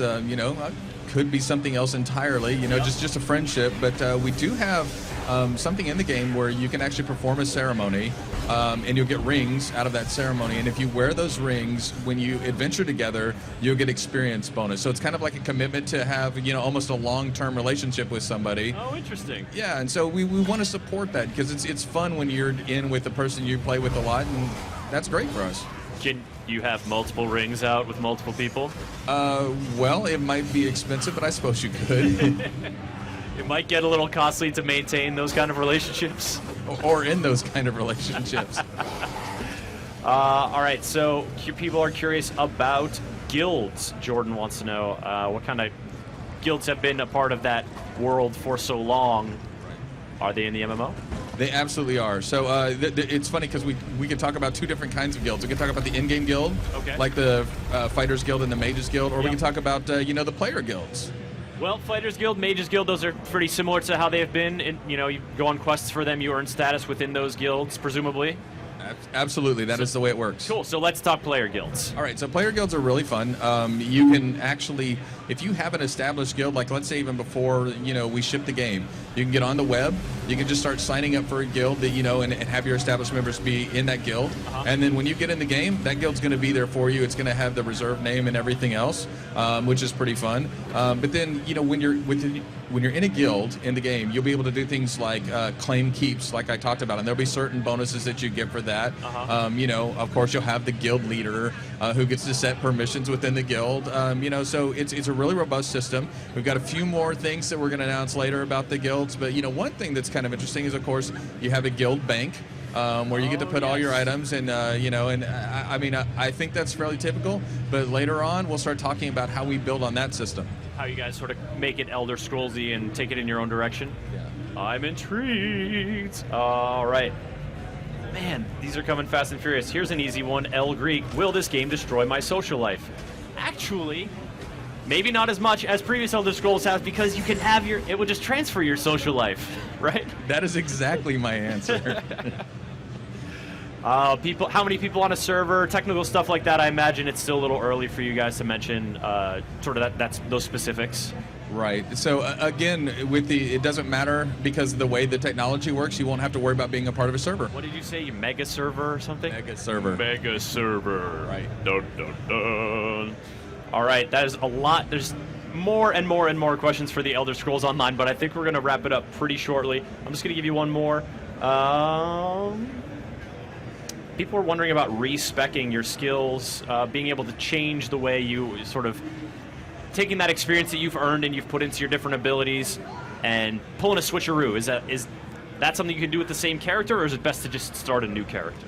It's something you're going to be able to do with the same character. I mean, we've been doing this a long time. We understand that, you might make a mistake in the way you want to grow your character, or you just want to try something different out. There's going to be respec in. There has to be respec in. Even if we didn't put it in at ship, they'd make us put it in respec.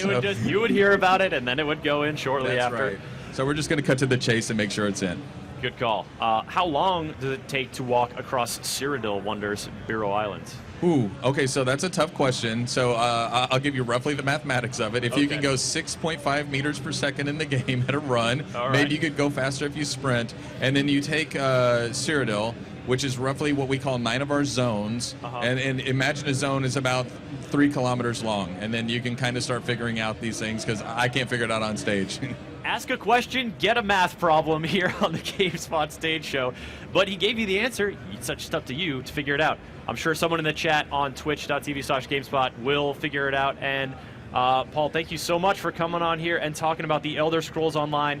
The deluge of question continues, but I think we're going to move on. Send you on your way to experience the rest of E3, and just thanks again. Thank you so much. And but before you go, actually, beta release date schedules. When are people going to be able to get a little more and to actually get into the game? Right. So beta response has been overwhelming. So please be patient, but go sign up if you haven't. Sign up where? You can sign up at ElderScrollsOnline.com. Cool. Yes. And then in spring of 2014, you'll be able to play the game. Excellent. Thank you so much for coming on stage. Thanks so much. The Elder Scrolls Online, ladies and gentlemen.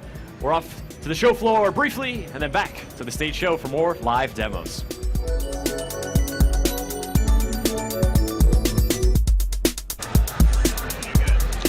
Hey folks, Homer Barr back here on the show floor in the behind closed doors for Rocksmith, the demo, and I'm just going to defer to you guys. Go!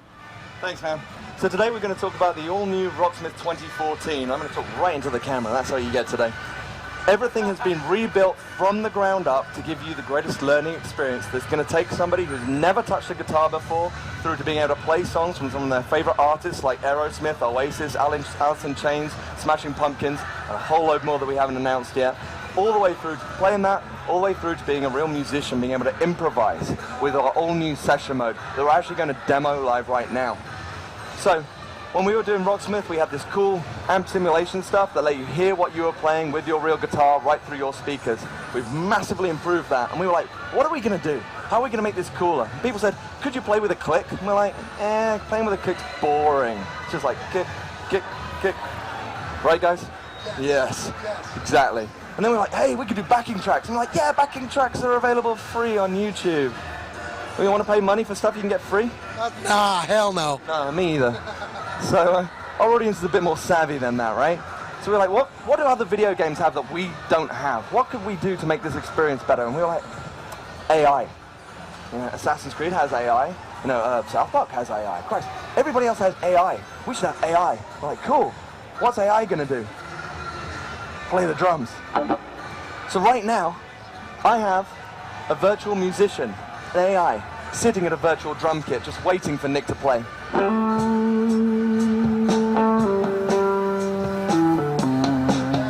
I like that. I like that. So right now, the moment Nick started playing, our drummer joined in, because this is a simulation of a live jam experience. This is not a static backing track. So as Nick plays gently, the AI is going, hey man, he wants to play chill. I'll play chill too. But if Nick starts to play harder and ramp this up,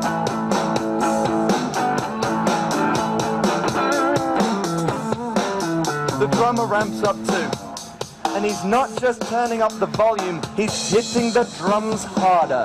He is changing the patterns, because that's what a real drummer would do. And if you build AI, you want it to be like a real person. So we're like, this is cool, let's ship it. We're like, well, hang on, we've got until October. Let's calm this down. Let's see what else we can do. Could they play other instruments? Yes.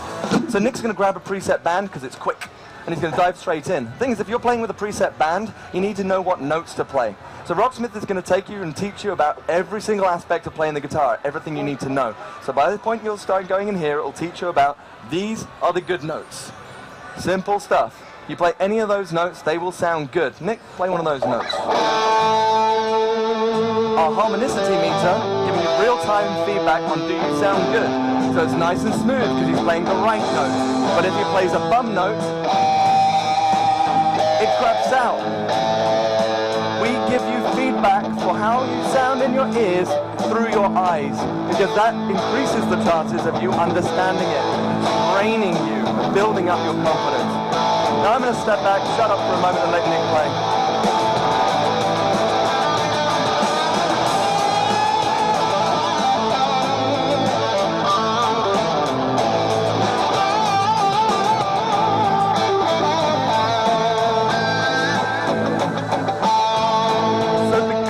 Are AI guys, they're going to think, they're going to make decisions, they're going to be choosing what to play. So they're going to drive changes in the music, they're going to drive you to solo, they're going to do breakdowns, they're going to live and react based on your playing, because they are your band. They do whatever the hell you tell them to, which is pretty cool, and they don't turn up late or not at all. So, we're like, this is cool, Nick can play, we know this, we've seen it. He's done all the lessons, he's played a few songs, he's taken the tutorials teaching about session mode. So now what does he want to do? He wants to do whatever he wants. So he's going to dive in and he can change individual instruments. It's not even locked bands. When I say it's not a static backing track, nothing's static. He can change the volume on each one. He can change the balance, the pan left to right. He can change the key, the scale, the complexity. That's how much the AI are going to push you to do more. He can change the tempo. He can change the groove. We even simulate the natural slip away from the perfect beat that happens when a real musician is trying to play along. You don't get this on YouTube. It's kind of worth more than that. And for our last piece, they exchanged a few settings, and he's got his scale a little more complex now. Obviously, he's learned about this through the game. He can shift position to see every position on the neck. He can even zoom all the way out to show you the entire fretboard. Now, this scares me. I'm not here yet. Okay, I'm still learning. This is like, this feature's cool. Don't show people, it's scary. But for the guys that do play, they're like, yes, that's what I want. So you zoom back in, keeping it simple. The AI's ready to go. He's changed some stuff. Super fast. Everything goes super fast. And he's going to change the mood.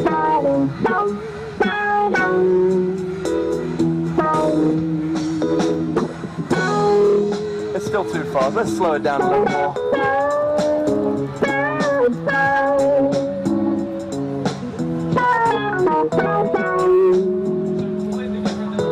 Right? Completely different than the last band, right? It's Rocksmith, baby. So what we just wanted to show you in our very short time, just the amazing diversity, amazing unparalleled control that you have here with Splash Mode in 2014. This is just a hint of what's to come. We've changed everything, revamped based on the feedback we received, based on everything that we've heard. He's just switched to marshals. That's kind of cool, right? Sick. So Rocksmith's going to be coming this October. It's going to be on Xbox 360, PlayStation 3, PC, and Mac. That was incredible, guys. Thank you so much. Man, I have nothing else to say. You guys summed it up. Thanks again. That's Rocksmith 2014. You heard the release date. Let's throw it back to the stage.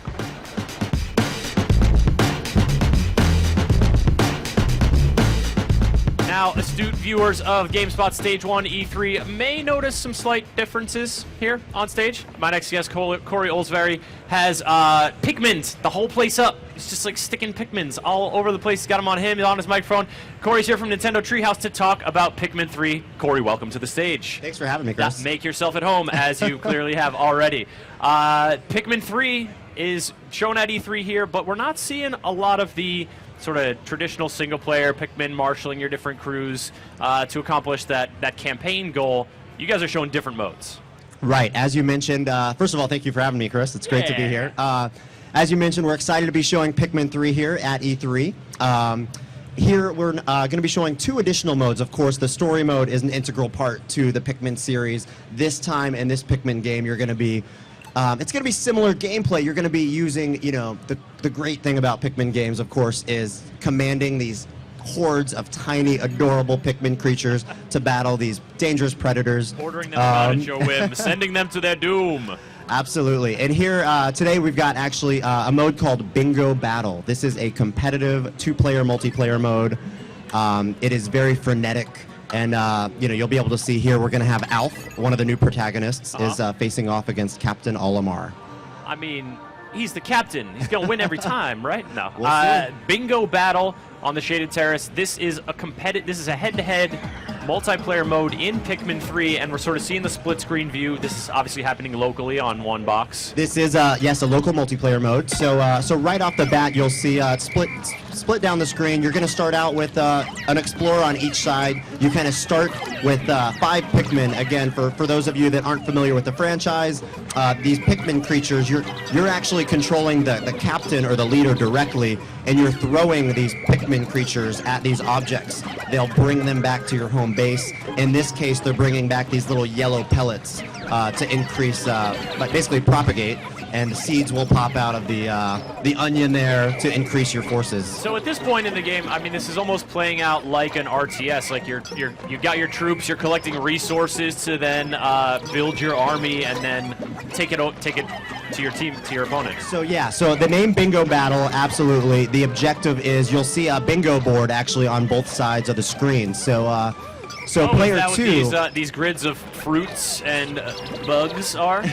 you've got enemies, you've got fruit, you've got objects to bring back. So if you create a line in any direction, vertical, horizontal, diagonal, 4 in a row, you will win. Bingo, exactly. So you'll see player 2 and player 1, but they both have collected 1 item apiece there. Somebody's awoken the giant bulborb, it looks like, on the right side. So is that going to cause some trouble for someone? I mean, it looks like they're trying to take him on. These characters are iconic in the franchise. These bulborbs, they look so innocent, and you can see he just gobbled up about 4 or 5 of player 2's Pikmin crew there. Yeah, that's a pretty sinister beast there for all of its, red butt cuteness. One thing we're actually not seeing here that's brand new to the series is actually the new Pikmin types. You're going to have rock and winged Pikmin as well. You'll be able to use them in Bingo Battle, different maps. And of course, they have new abilities to break crystal, glass, or of course the winged cute. The pink Pikmin are, the winged Pikmin can fly, and they're absolutely adorable. But that's pretty, other Pikmin, you're adorable too. We don't want to slight them; they might get angry. But so we're seeing red and yellow Pikmin here. How is that affecting the? And actually, the red player, the first player, just made a bid to maybe try to steal the giant bulba guy. Yeah, the great thing is you can actually block other players. If you'll notice on the left side, the player actually got a blue marble, so the blue marble is illuminated. So if you look at the right bingo board, you'll see this red cross.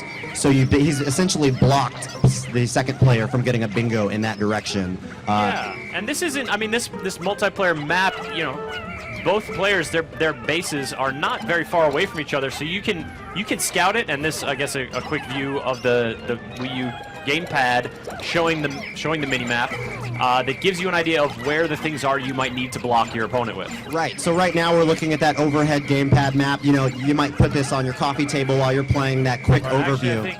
Yes, we are. Yeah, that's yeah. Yep. So that's the overhead map there. Yep. So you'll be able to see, if you need that one last piece of fruit, you can, you'll know where you can go to grab that.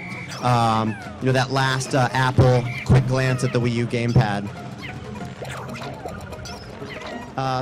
Back here it looks like player 1, all they need is an apple and a golden strawberry. But actually, one other thing I can talk about are the, and player 2 needs 1 more, but it just happens to be the blue marble, which he cannot get. So. There's no stealing it back from the other player? Unfortunately, once the bingo board is illuminated, that blue marble stays with player 1. Both players actually now have collected cherries, though, so you'll notice player 2 actually just kind of struck down lightning and kind of phased player 1 a little bit. Player 1 has, if you look in the upper left hand of the screen, they've got these like rocks. If they push down on the plus control pad, they can actually drop these huge rocks on the second player to kind of even the match out. In Bingo Battle, this really is this frenetic mode where to win, you can either try to go for all the items that you need to get a bingo, or you can just go at another way to win. You can just take your opponent out and destroy all of his Pikmin. That's another way to win. So now it also looks like it's possible for, let's take a look at the red player's board. 1, 2 are blocked out on a diagonal. If the other player goes 3, 4 and blocks out a diagonal line across, there's no way that player can get 4 in a row. So if that's actually correct. That's a really good strategy one could do to basically, if they wanted to be a really big jerk and just go straight to the point and shut it down.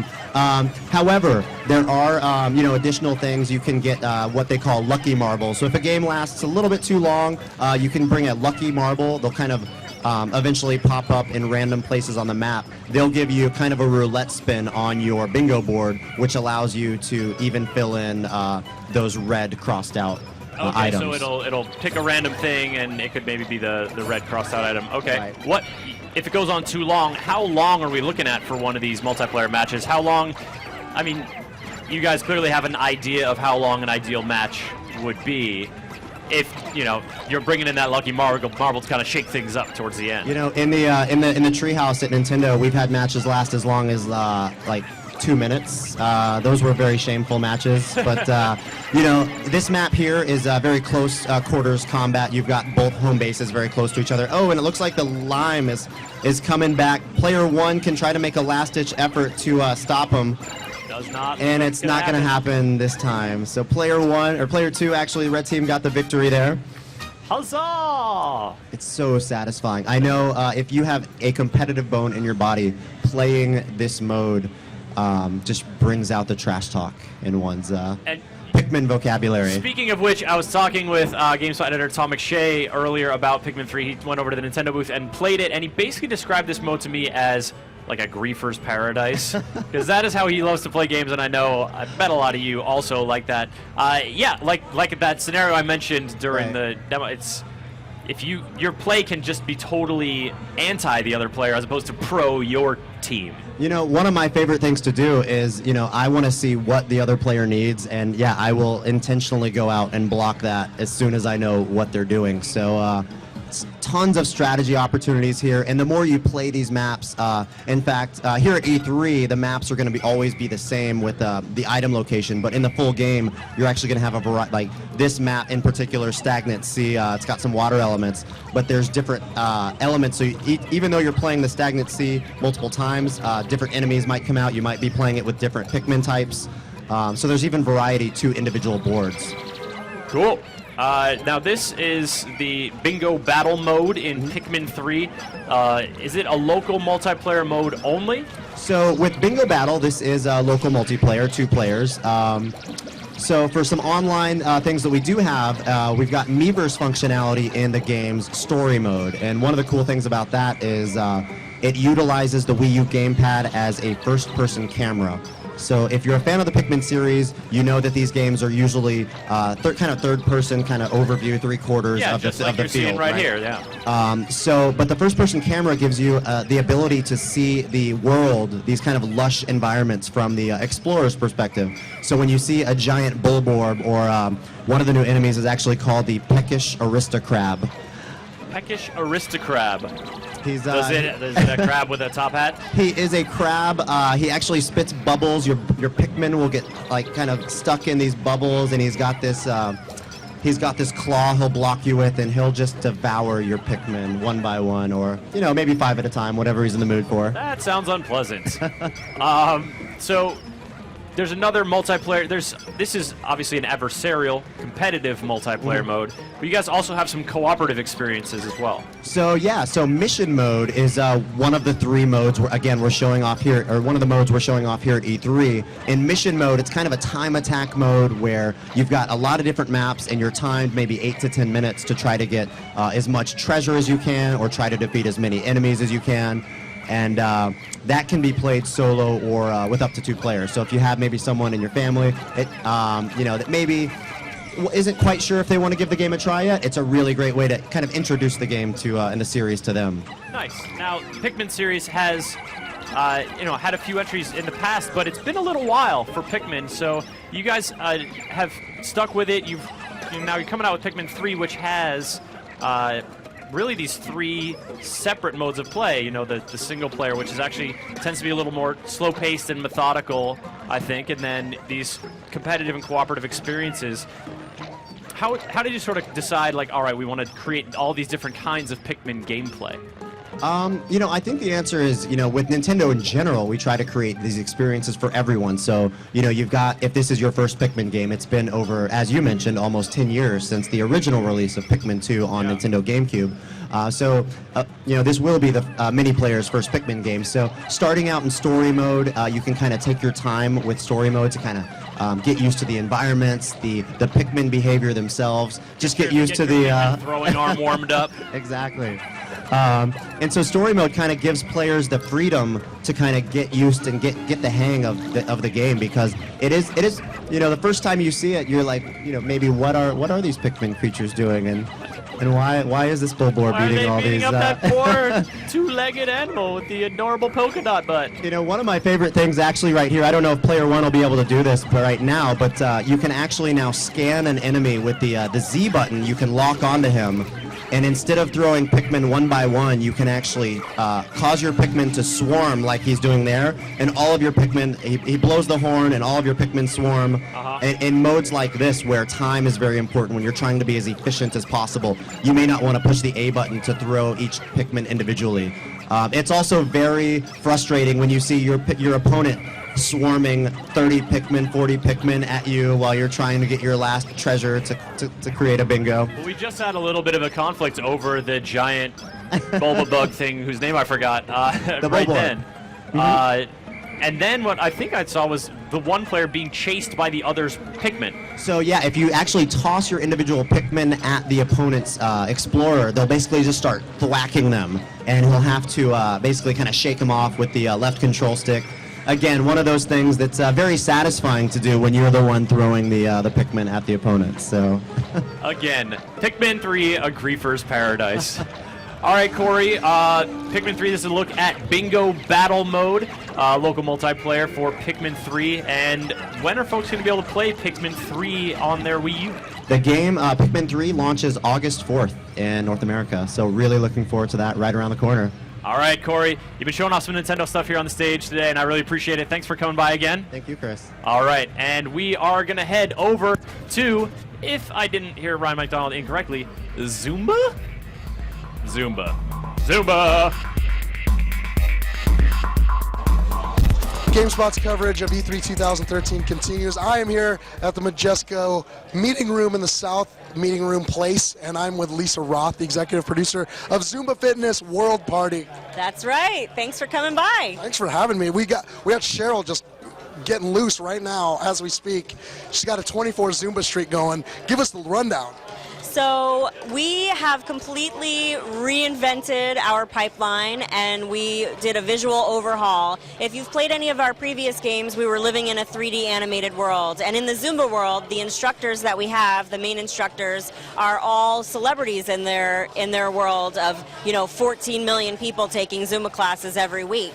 And people will drive 1,000 miles to take a class with Heidi, who you see on screen. So instead of making her into a cartoon, we have this new video composited look, and as the player dances through the different songs and earns Zumba streaks and earns a good score, different things happen in the environment. So across 8 environments, we have a unique set of effects for every environment. So in this particular Hawaii environment, you'll see, more background dancers appearing, a rainbow across the sky, birds flying, a whale jumping, flowers blooming, all these things that, that are unique to this Hawaii environment.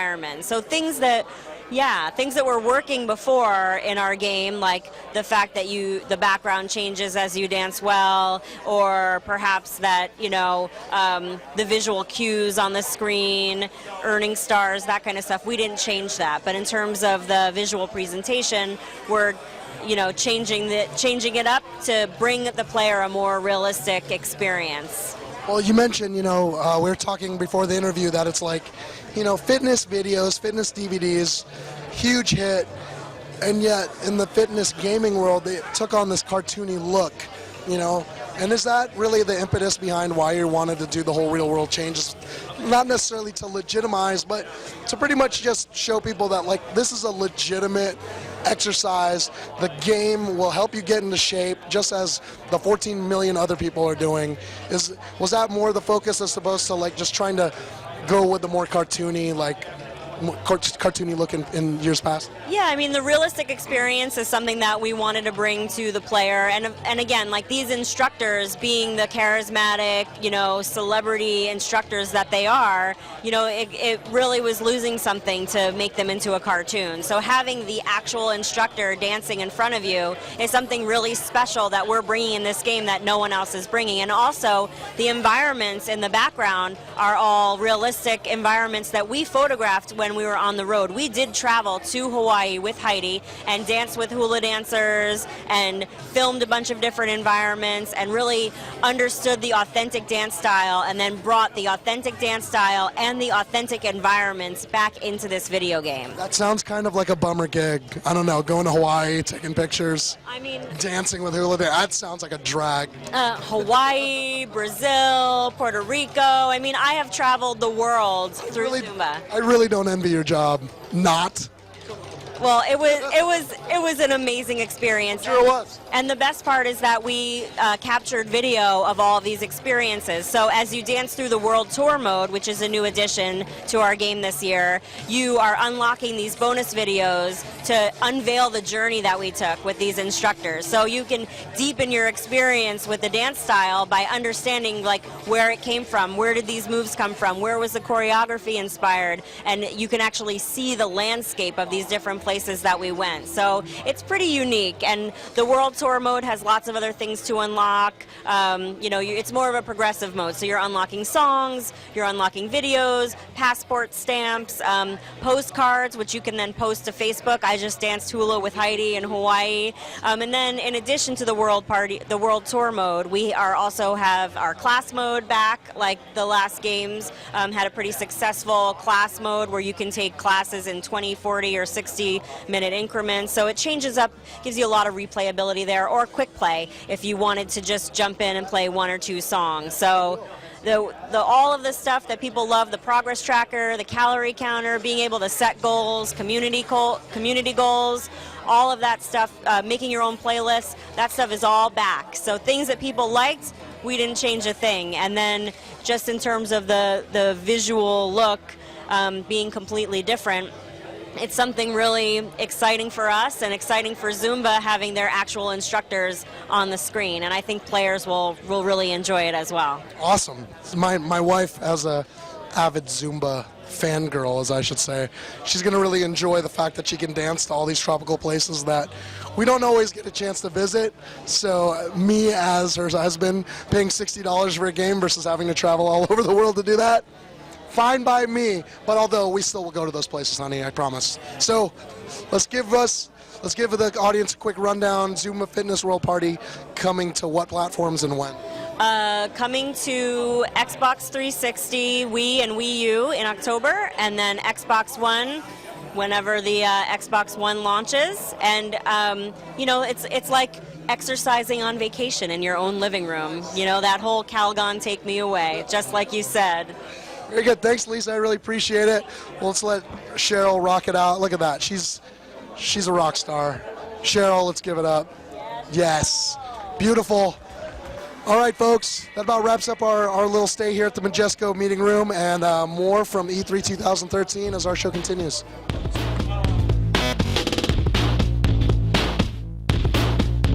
Ladies and gentlemen, Chris Waters here, and thank you so much for sticking with us during our epic Day 2 live stage show here on Stage 1, GameSpot's booth at E3 2013. This is our penultimate demo of the day, and it's for a little game called Counter Spy.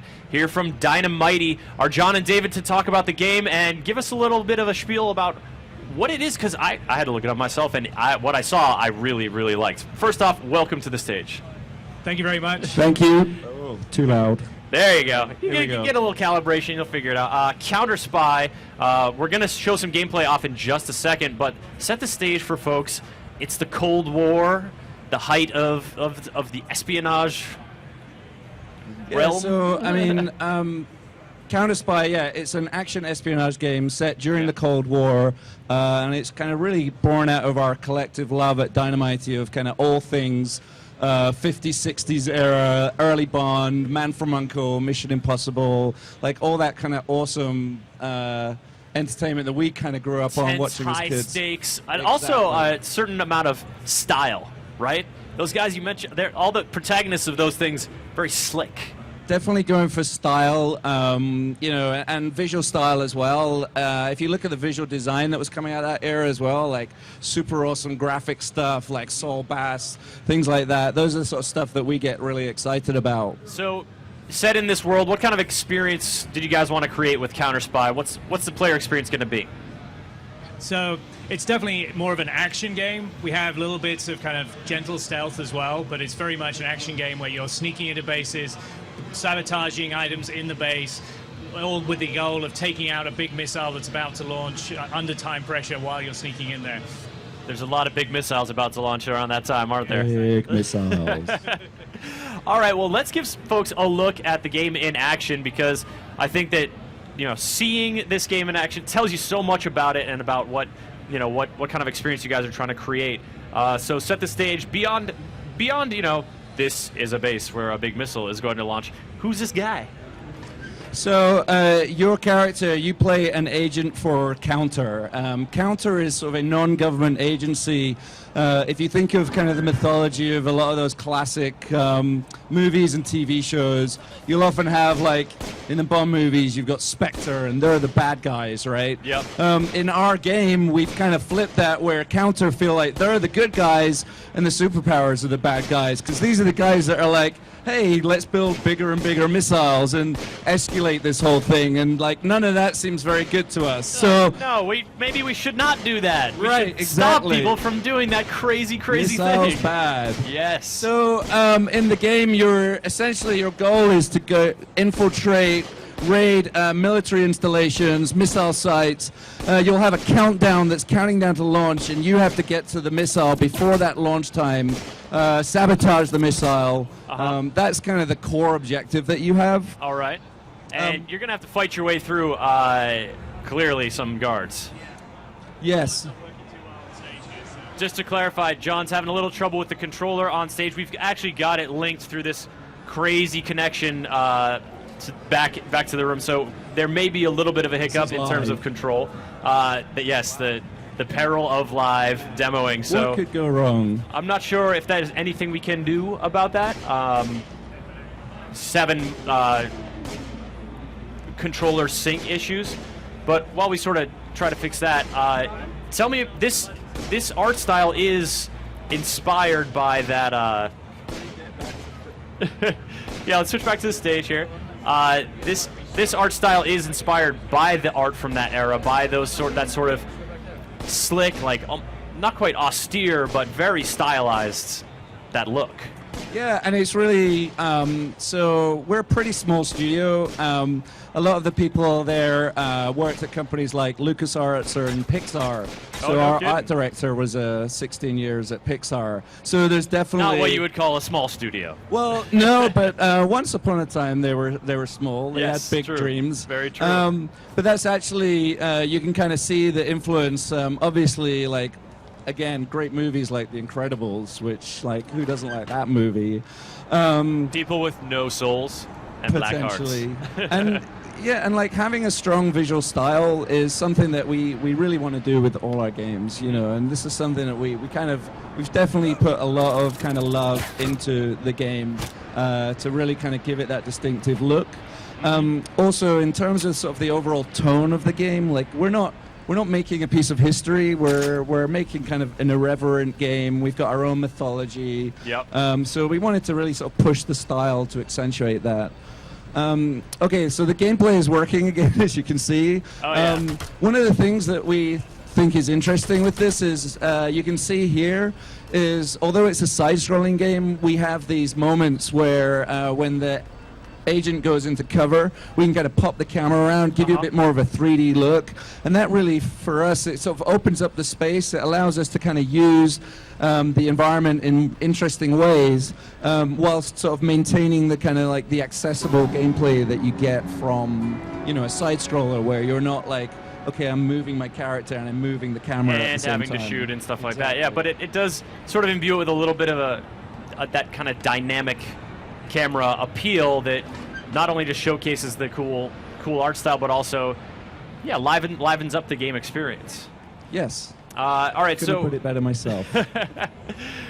So you've got an elevator key. You're going in this elevator here, and that makes me wonder about sort of your path of progression throughout these levels. Is it a pretty linear experience in terms of the challenges you guys set and the way you script the environments, or does the player have a bit of a freedom of choice? So the levels themselves are fairly small. They're designed, you can play through them in about 5 kind of minutes or so. They're designed somewhat in a linear way. Your goal is pretty one-directional. It's like get to the launch site. Yeah. But along the way, you'll get You're not little... there to see sights. You're there Right. you're there to sabotage. Do your job, agent. But along the way, you'll have little kind of areas where, like, for example, this room where John kind of went off track explored a little bit and found another room where he was sabotaging some computers, and that's actually one of the ways you can kind of aid your progression in the game is the more mayhem you cause in terms of blowing things up and just blowing up computers, things like that, you'll actually delay the countdown, buy yourself some more time. In addition to which, there's this sort of outer loop aspect of the game where you're collecting blueprints, top secret plans, things like that. The more blueprints you collect, you'll complete sets. That's how you kind of unlock the cool secret agent experimental weapons. Ooh. Experimental weapons, I like it. Yes, that's a little tease. A little tease, so no examples of experimental weapons That's to share. Why it's just a tease, now? yes. That's why it's a tease. I want to talk about this timer because it's clearly ever present and a big part of the mission. Do you cut it close? Are you usually escaping with less than a minute time? So you're looking at a very E3 friendly amount of time here. We've been demoing this game all day, and when we're demoing and talking, we didn't want to be like, oh, I'm having a conversation. Oh no, I ran out of time. But yes, the goal is to kind of really exert that pressure, and it ratchets up over time. So consecutive levels, you'll be like, really, if you want to get there in time, you're gonna have to kind of go off the beaten track and cause more Sabbath mayhem. Try and delay that launch. You will need to delay the launch. Increasingly, as you get further into the game, yes. You guys, now this also thrives on mobile. We're playing on a PS3 right now. Yes. But actually, Werner is setting up to do a camera shot of the tablet. I think maybe we could bring that back into the booth where he's playing. Back here. Or we could bring John back here. But we'll wait till this mission is finished. We'll take a look at the mobile in just a moment. Yeah, and I could talk a little bit about the mobile while John makes his way back here, if that's helpful. Well, it seems like John still has his work cut out for him here as the clock ticks down. He has to stay on target. Now, I've seen at a few points here the choice, maybe not choice, but the challenge to maintain stealth. That can be, this guy could have just gotten blasted in the head, but he came up and did a little stealth kill.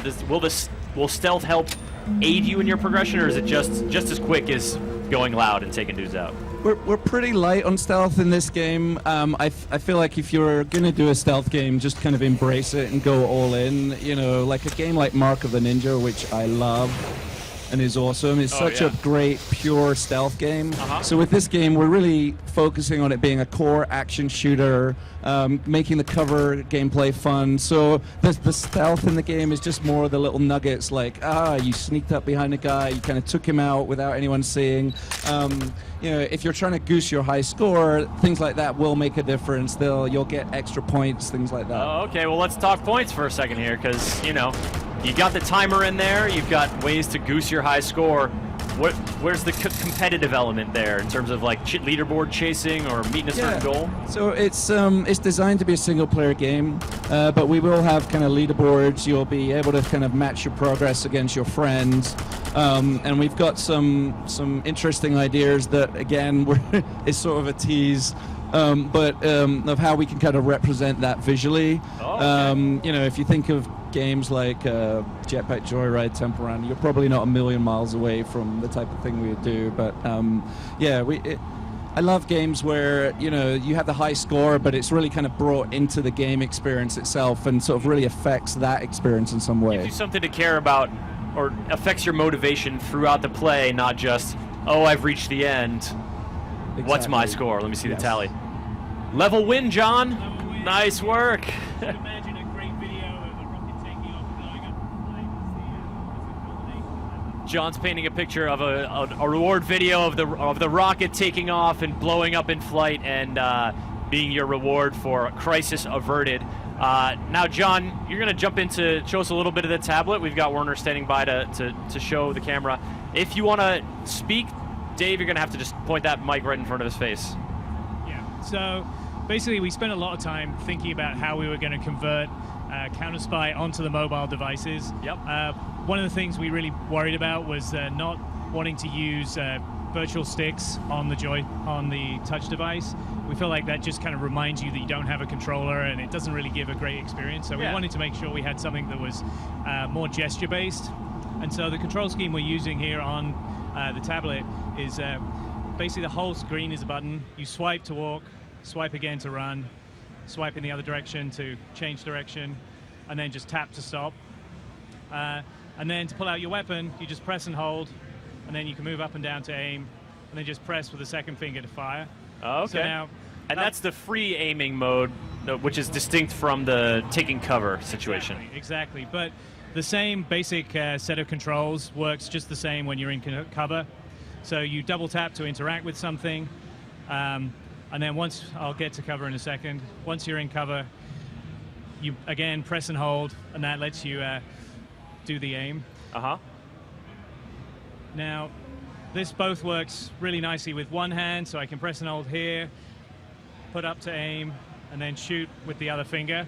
But then also you can imagine on a phone, you press and hold with one thumb, and then you use the second thumb to actually do the aim with. So it works well on both the sort of more compact devices as well as like the big tablet. All right, very cool. Again, folks, we are checking out Counter Spy with David and John from Dynamite. If you got any questions, get into the GameSpot comments, the Twitch chat, or hashtag GameSpotE3 on Twitter. But you guys have given us a pretty good look at the game so far. I gotta say, it occurred to me while just watching that along with this sort of Bond aesthetic, with this sort of, you know, different secret non-governmental agencies, you have the idea of the villain, that iconic evil person, that mastermind that you sort of go up against. Is Counter Spy going to have any colorful characters that you run across? Because it seems like maybe that might be up your alley.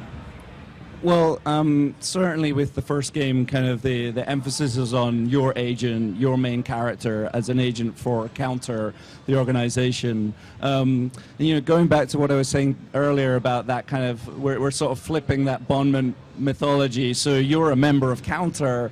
You think you're the good guys, and you are doing this thing that you feel good. The best villains always think they're the good guys. Right. So there is the kind of like the mysterious, you know, who is that person that's behind the Counter agency? And certainly that's something that we would kind of like to uncover over time. All right, John, David, thank you so much for coming on here, showing off Counter Spy. This is going to be on the PlayStation 3, as well as... Get it up there. Beta, iOS, and Android. Excellent. And when? Later this year. Later this year. All right, guys, thank you so much for coming on stage. Pleasure to see you and check out Counter Spy. Folks, we are just on the cusp of our final demo of the day. One more tape segment to toss you to, and we'll be back here shortly to wrap it all up.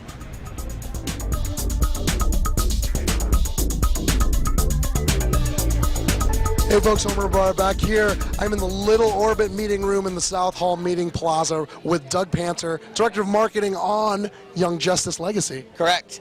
Awesome. Thanks for joining us. Thank you for having us. That's great. So let's talk about Young Justice. We got it going here right now. Anthony Dixon's actually driving for us. Yes. We were talking briefly before the cameras started rolling. This is actually a fan service game, right, for between Season 1 and Season 2? It really is. So Season 1 happened, and in the universe there was a 5-year gap, and then Season 2 started, and all the fans are saying, hey, what happened in that 5-year gap? Well, our game happened in that 5-year gap. So we worked very closely with Brandon and Greg, the producers and writers of the show, and they wrote an original script and story for us, and this was all by design from the get-go. So fans will get answers to a lot of questions they will have. They'll discover a lot of different things that wasn't available in the show, and when you say fan service, that's really kind of the perfect encapsulation of what we have going here with Young Justice Legacy. All right, so let's talk about where we are in terms of the game and the campaign and what folks here at E3 can get their hands on. Absolutely. So right now we have the Xbox 360 version. We also have a PlayStation 3 version. They'll both be releasing this September. You can tell it's an action-adventure, real-time combat, but there's also a really nice RPG element to it, too. You can see the characters are gaining experience with the enemies they defeat. Then you can go in between missions into the menu, and there's this nice RPG element where you can assign different skills and level up and attributes in different areas. So your Nightwing might be different than my Nightwing depending on how we play and depending on what skill sets we want to enhance and get better at. Cool. So I noticed that on the screen here on the HUD you got 3 characters. Are those characters playable all by you? And is there a multiplayer aspect of it so maybe 3 different people can play the 3 different characters all at once? Yeah, perfect question. So we have a roster of 12 different Young Justice characters available at launch, and then we have 4 more that will be DLC for a total of 16 characters. And like you said, at the beginning of mission, you'll be able to assemble your team. So you'll be able to choose whatever characters you want to go on whatever particular mission. Right now we have single player going, but there is also multiplayer co-op, local and online, up to 3 players. Awesome, cool. So is there any next-gen talk, or is that still kind of yet to be revealed? Yeah, we're here with the current gen stuff that's releasing in September, but I would stay tuned for future developments. Awesome, Doug, thank you very much. Let's remind folks at home, platforms, release date, and are you guys talking price or anything like that? It is $29.99 for both the PS3 and the Xbox 360 releasing this September. Awesome. Doug, thanks again, appreciate it. Young Justice Legacy, check it out. It's playable here on the show floor.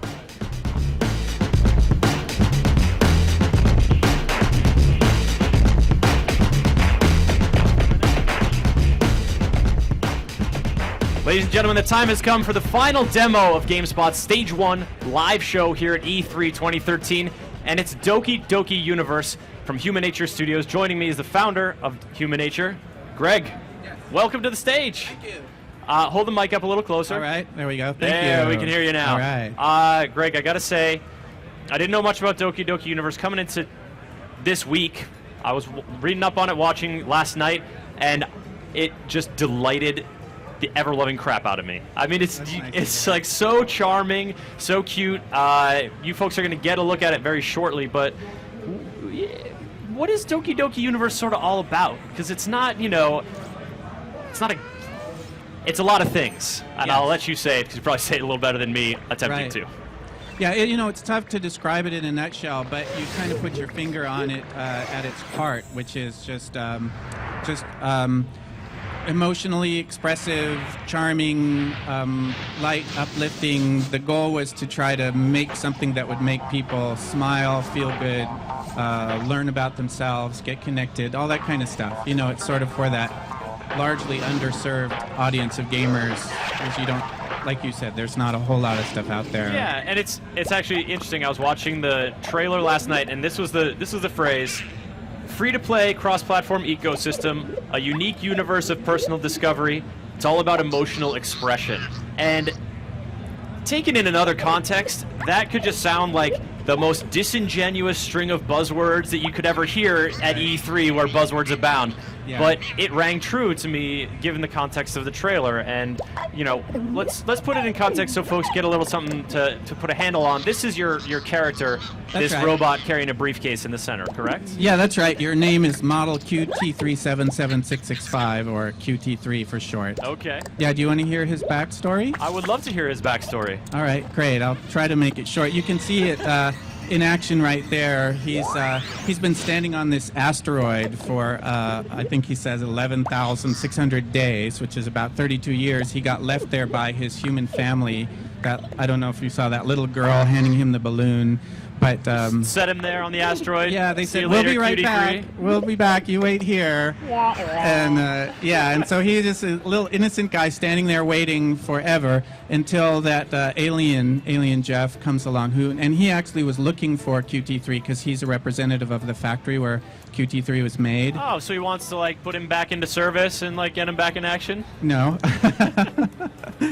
Nice question. No, he actually is looking for him because he's got more bad news to deliver. QT3 and his entire line is going to be reprogrammed, basically scrapped, because they don't have enough humanity. And by the way, that's probably why the human family left you standing here. So that's the don't have enough humanity. They want a little more humanity out of their robot.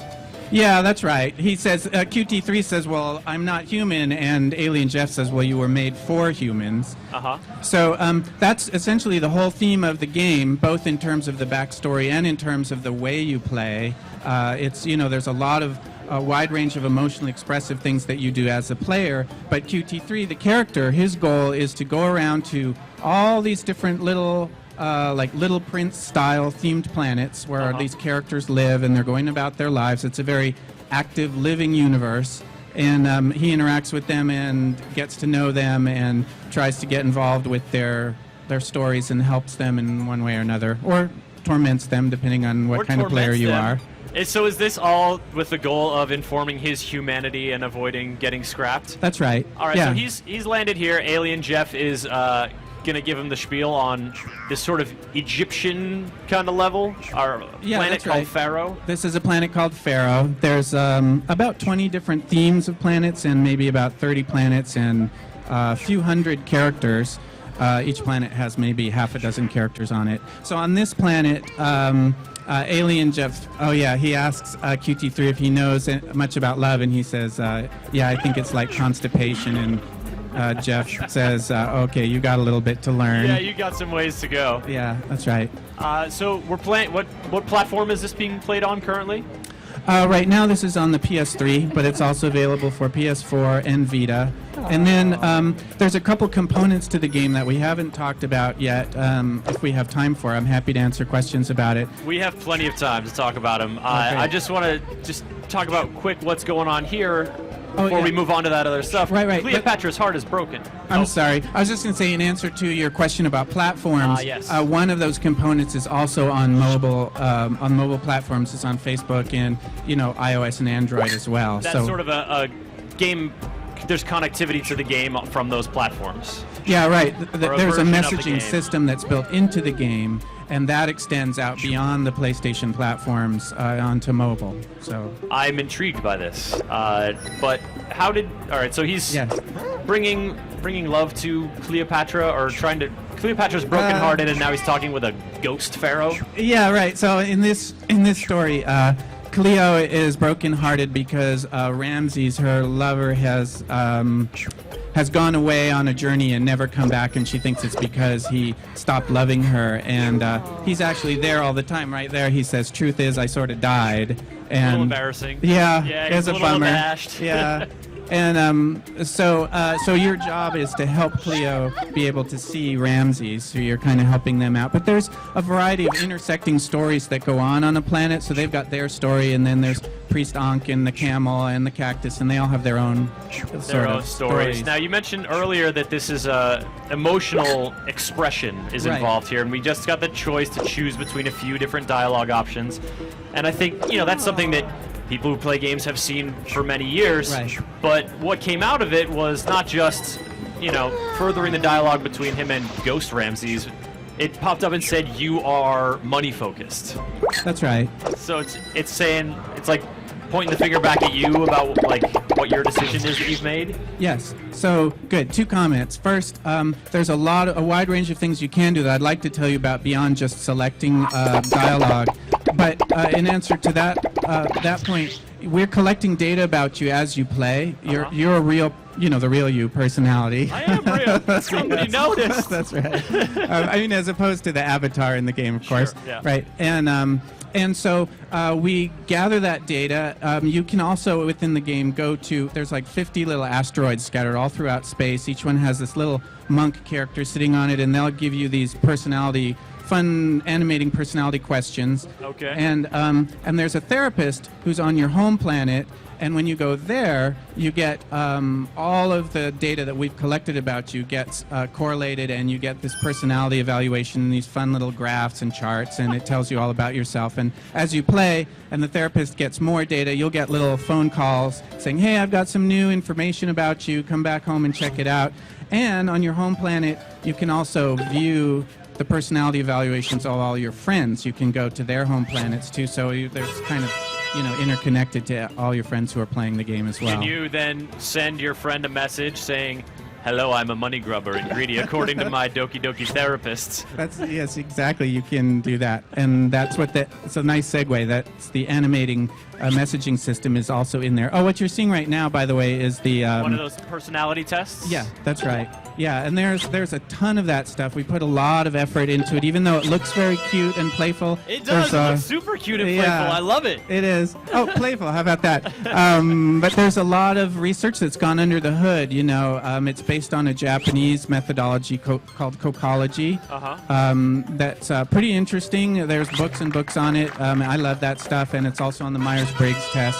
So, it does a surprising job of kind of pegging you and who you are. After you finish taking the quiz on each planet, you get to choose an object to decorate and customize your home planet. See, I told you there's a lot. I'm jumping all over the place. It's good. It's because it seems like all of this stuff just sort of flows from one thing to another in the course of the game. Yeah. So then, as you're motoring around on your flying pig through space, or flying poo, as you do, or whatever. Yeah, we got a or flying. There's a bunch of different ways to locomote. Yeah. This is it. It seems like you can. You could do these cute personality quizzes. You can go to a planet and try to help some people out, or try to wreak a little havoc if you're feeling feeling a certain way that day. It just seems like it feels soothing almost as like a relaxing kind of gameplay. And then let's get it back actually to the connectivity to the mobile messaging stuff. All right. So. It's telling me about my personality. Maybe I don't want to reveal my personality tests to all my Facebook followers or whatever. What other kind of stuff can you send out, and what form does that take? Oh, the messaging system's pretty sophisticated. You can type anything you want. It doesn't have to be about the game. You can use it just to message if you want to. You do get messages from one of the characters, Alien Jeff, in the game, so it's kind of connected to the game in that way, and it pops up on your screen anytime you're playing. But you can type anything you want, and we have over 2,000 animating little flash animations and a pretty sophisticated tagging system. So it recognizes whatever you type, and then you can touch any of the words in the message that you've typed, and up will pop, 40 or 50 or 100 different choices that are relevant to that word, and you can populate your message that way. Or you can just hit auto-populate button, and magically it gets populated with images. Is it populated with images with these kind of animations, everything within the aesthetic of the game? It looks exactly like this. And the really neat thing too is that when you receive one of these messages, it's really playful. They animate really big, full screen, and then zoop, they shrink down into the inline into the message. So it's what you're seeing right now, by the way, on the screen. You're on your home planet, and you're able to select these different steeds as you play and go around the universe. You're collecting a lot of different objects that you can magically summon, but you're also collecting these things, grubs, and their character has just leveled up, and then you get to choose new decorations for your home planet, new steeds, new avatars. There's a variety of robots, kind of all cute, similar-ish robots you can be. Within the same aesthetic, but you don't have to be this sort of very plain robot for the whole time. Because it's all about self-expression. So the whole idea is just be yourself and show yourself, and that kind of thing. What I think is interesting, given the focus on self-expression, is do you guys have, you're not showing off a lot of, draw your own this, create your own that. The creativity is sort of within the Doki-Doki Universe mechanics and within that world. So that's right. You can always express yourself via drawing by picking up a pen and paper and going at it, but this is really a whole new sort of ecosystem for that expression. Right. Well, at its heart, there's the animated messaging and the personality, the quiz. But the real heart of this game, I think, is the game, and we wanted to make a real great game that was, like a living universe. So it's got this sort of interactive storytelling, branching stories where you've got all these choices, and you can do all these actions with gestures. But there's also a simulation aspect to it. So it's very free-form and open. Anytime you want, you can gesture, you can wave or bow or blow kisses or pick up a character. Some characters like it, some hate it. You can smash them against the ground if you want, or fling them into the air. You can tap on the rear screen or on the PS3 or PS4, shake your controller and cause an earthquake and tilt it, and all the characters fall over and go flying. Or you can conjure up there's over 500 things you can collect and then conjure, anything you can think of, from giant robots to flowers to poo to anything. And then the characters will react to it, and they'll poke it or kick it or tickle it or hug it and chase, get chased by it and comment on it, and all the attributes, all the objects that you can summon have attributes.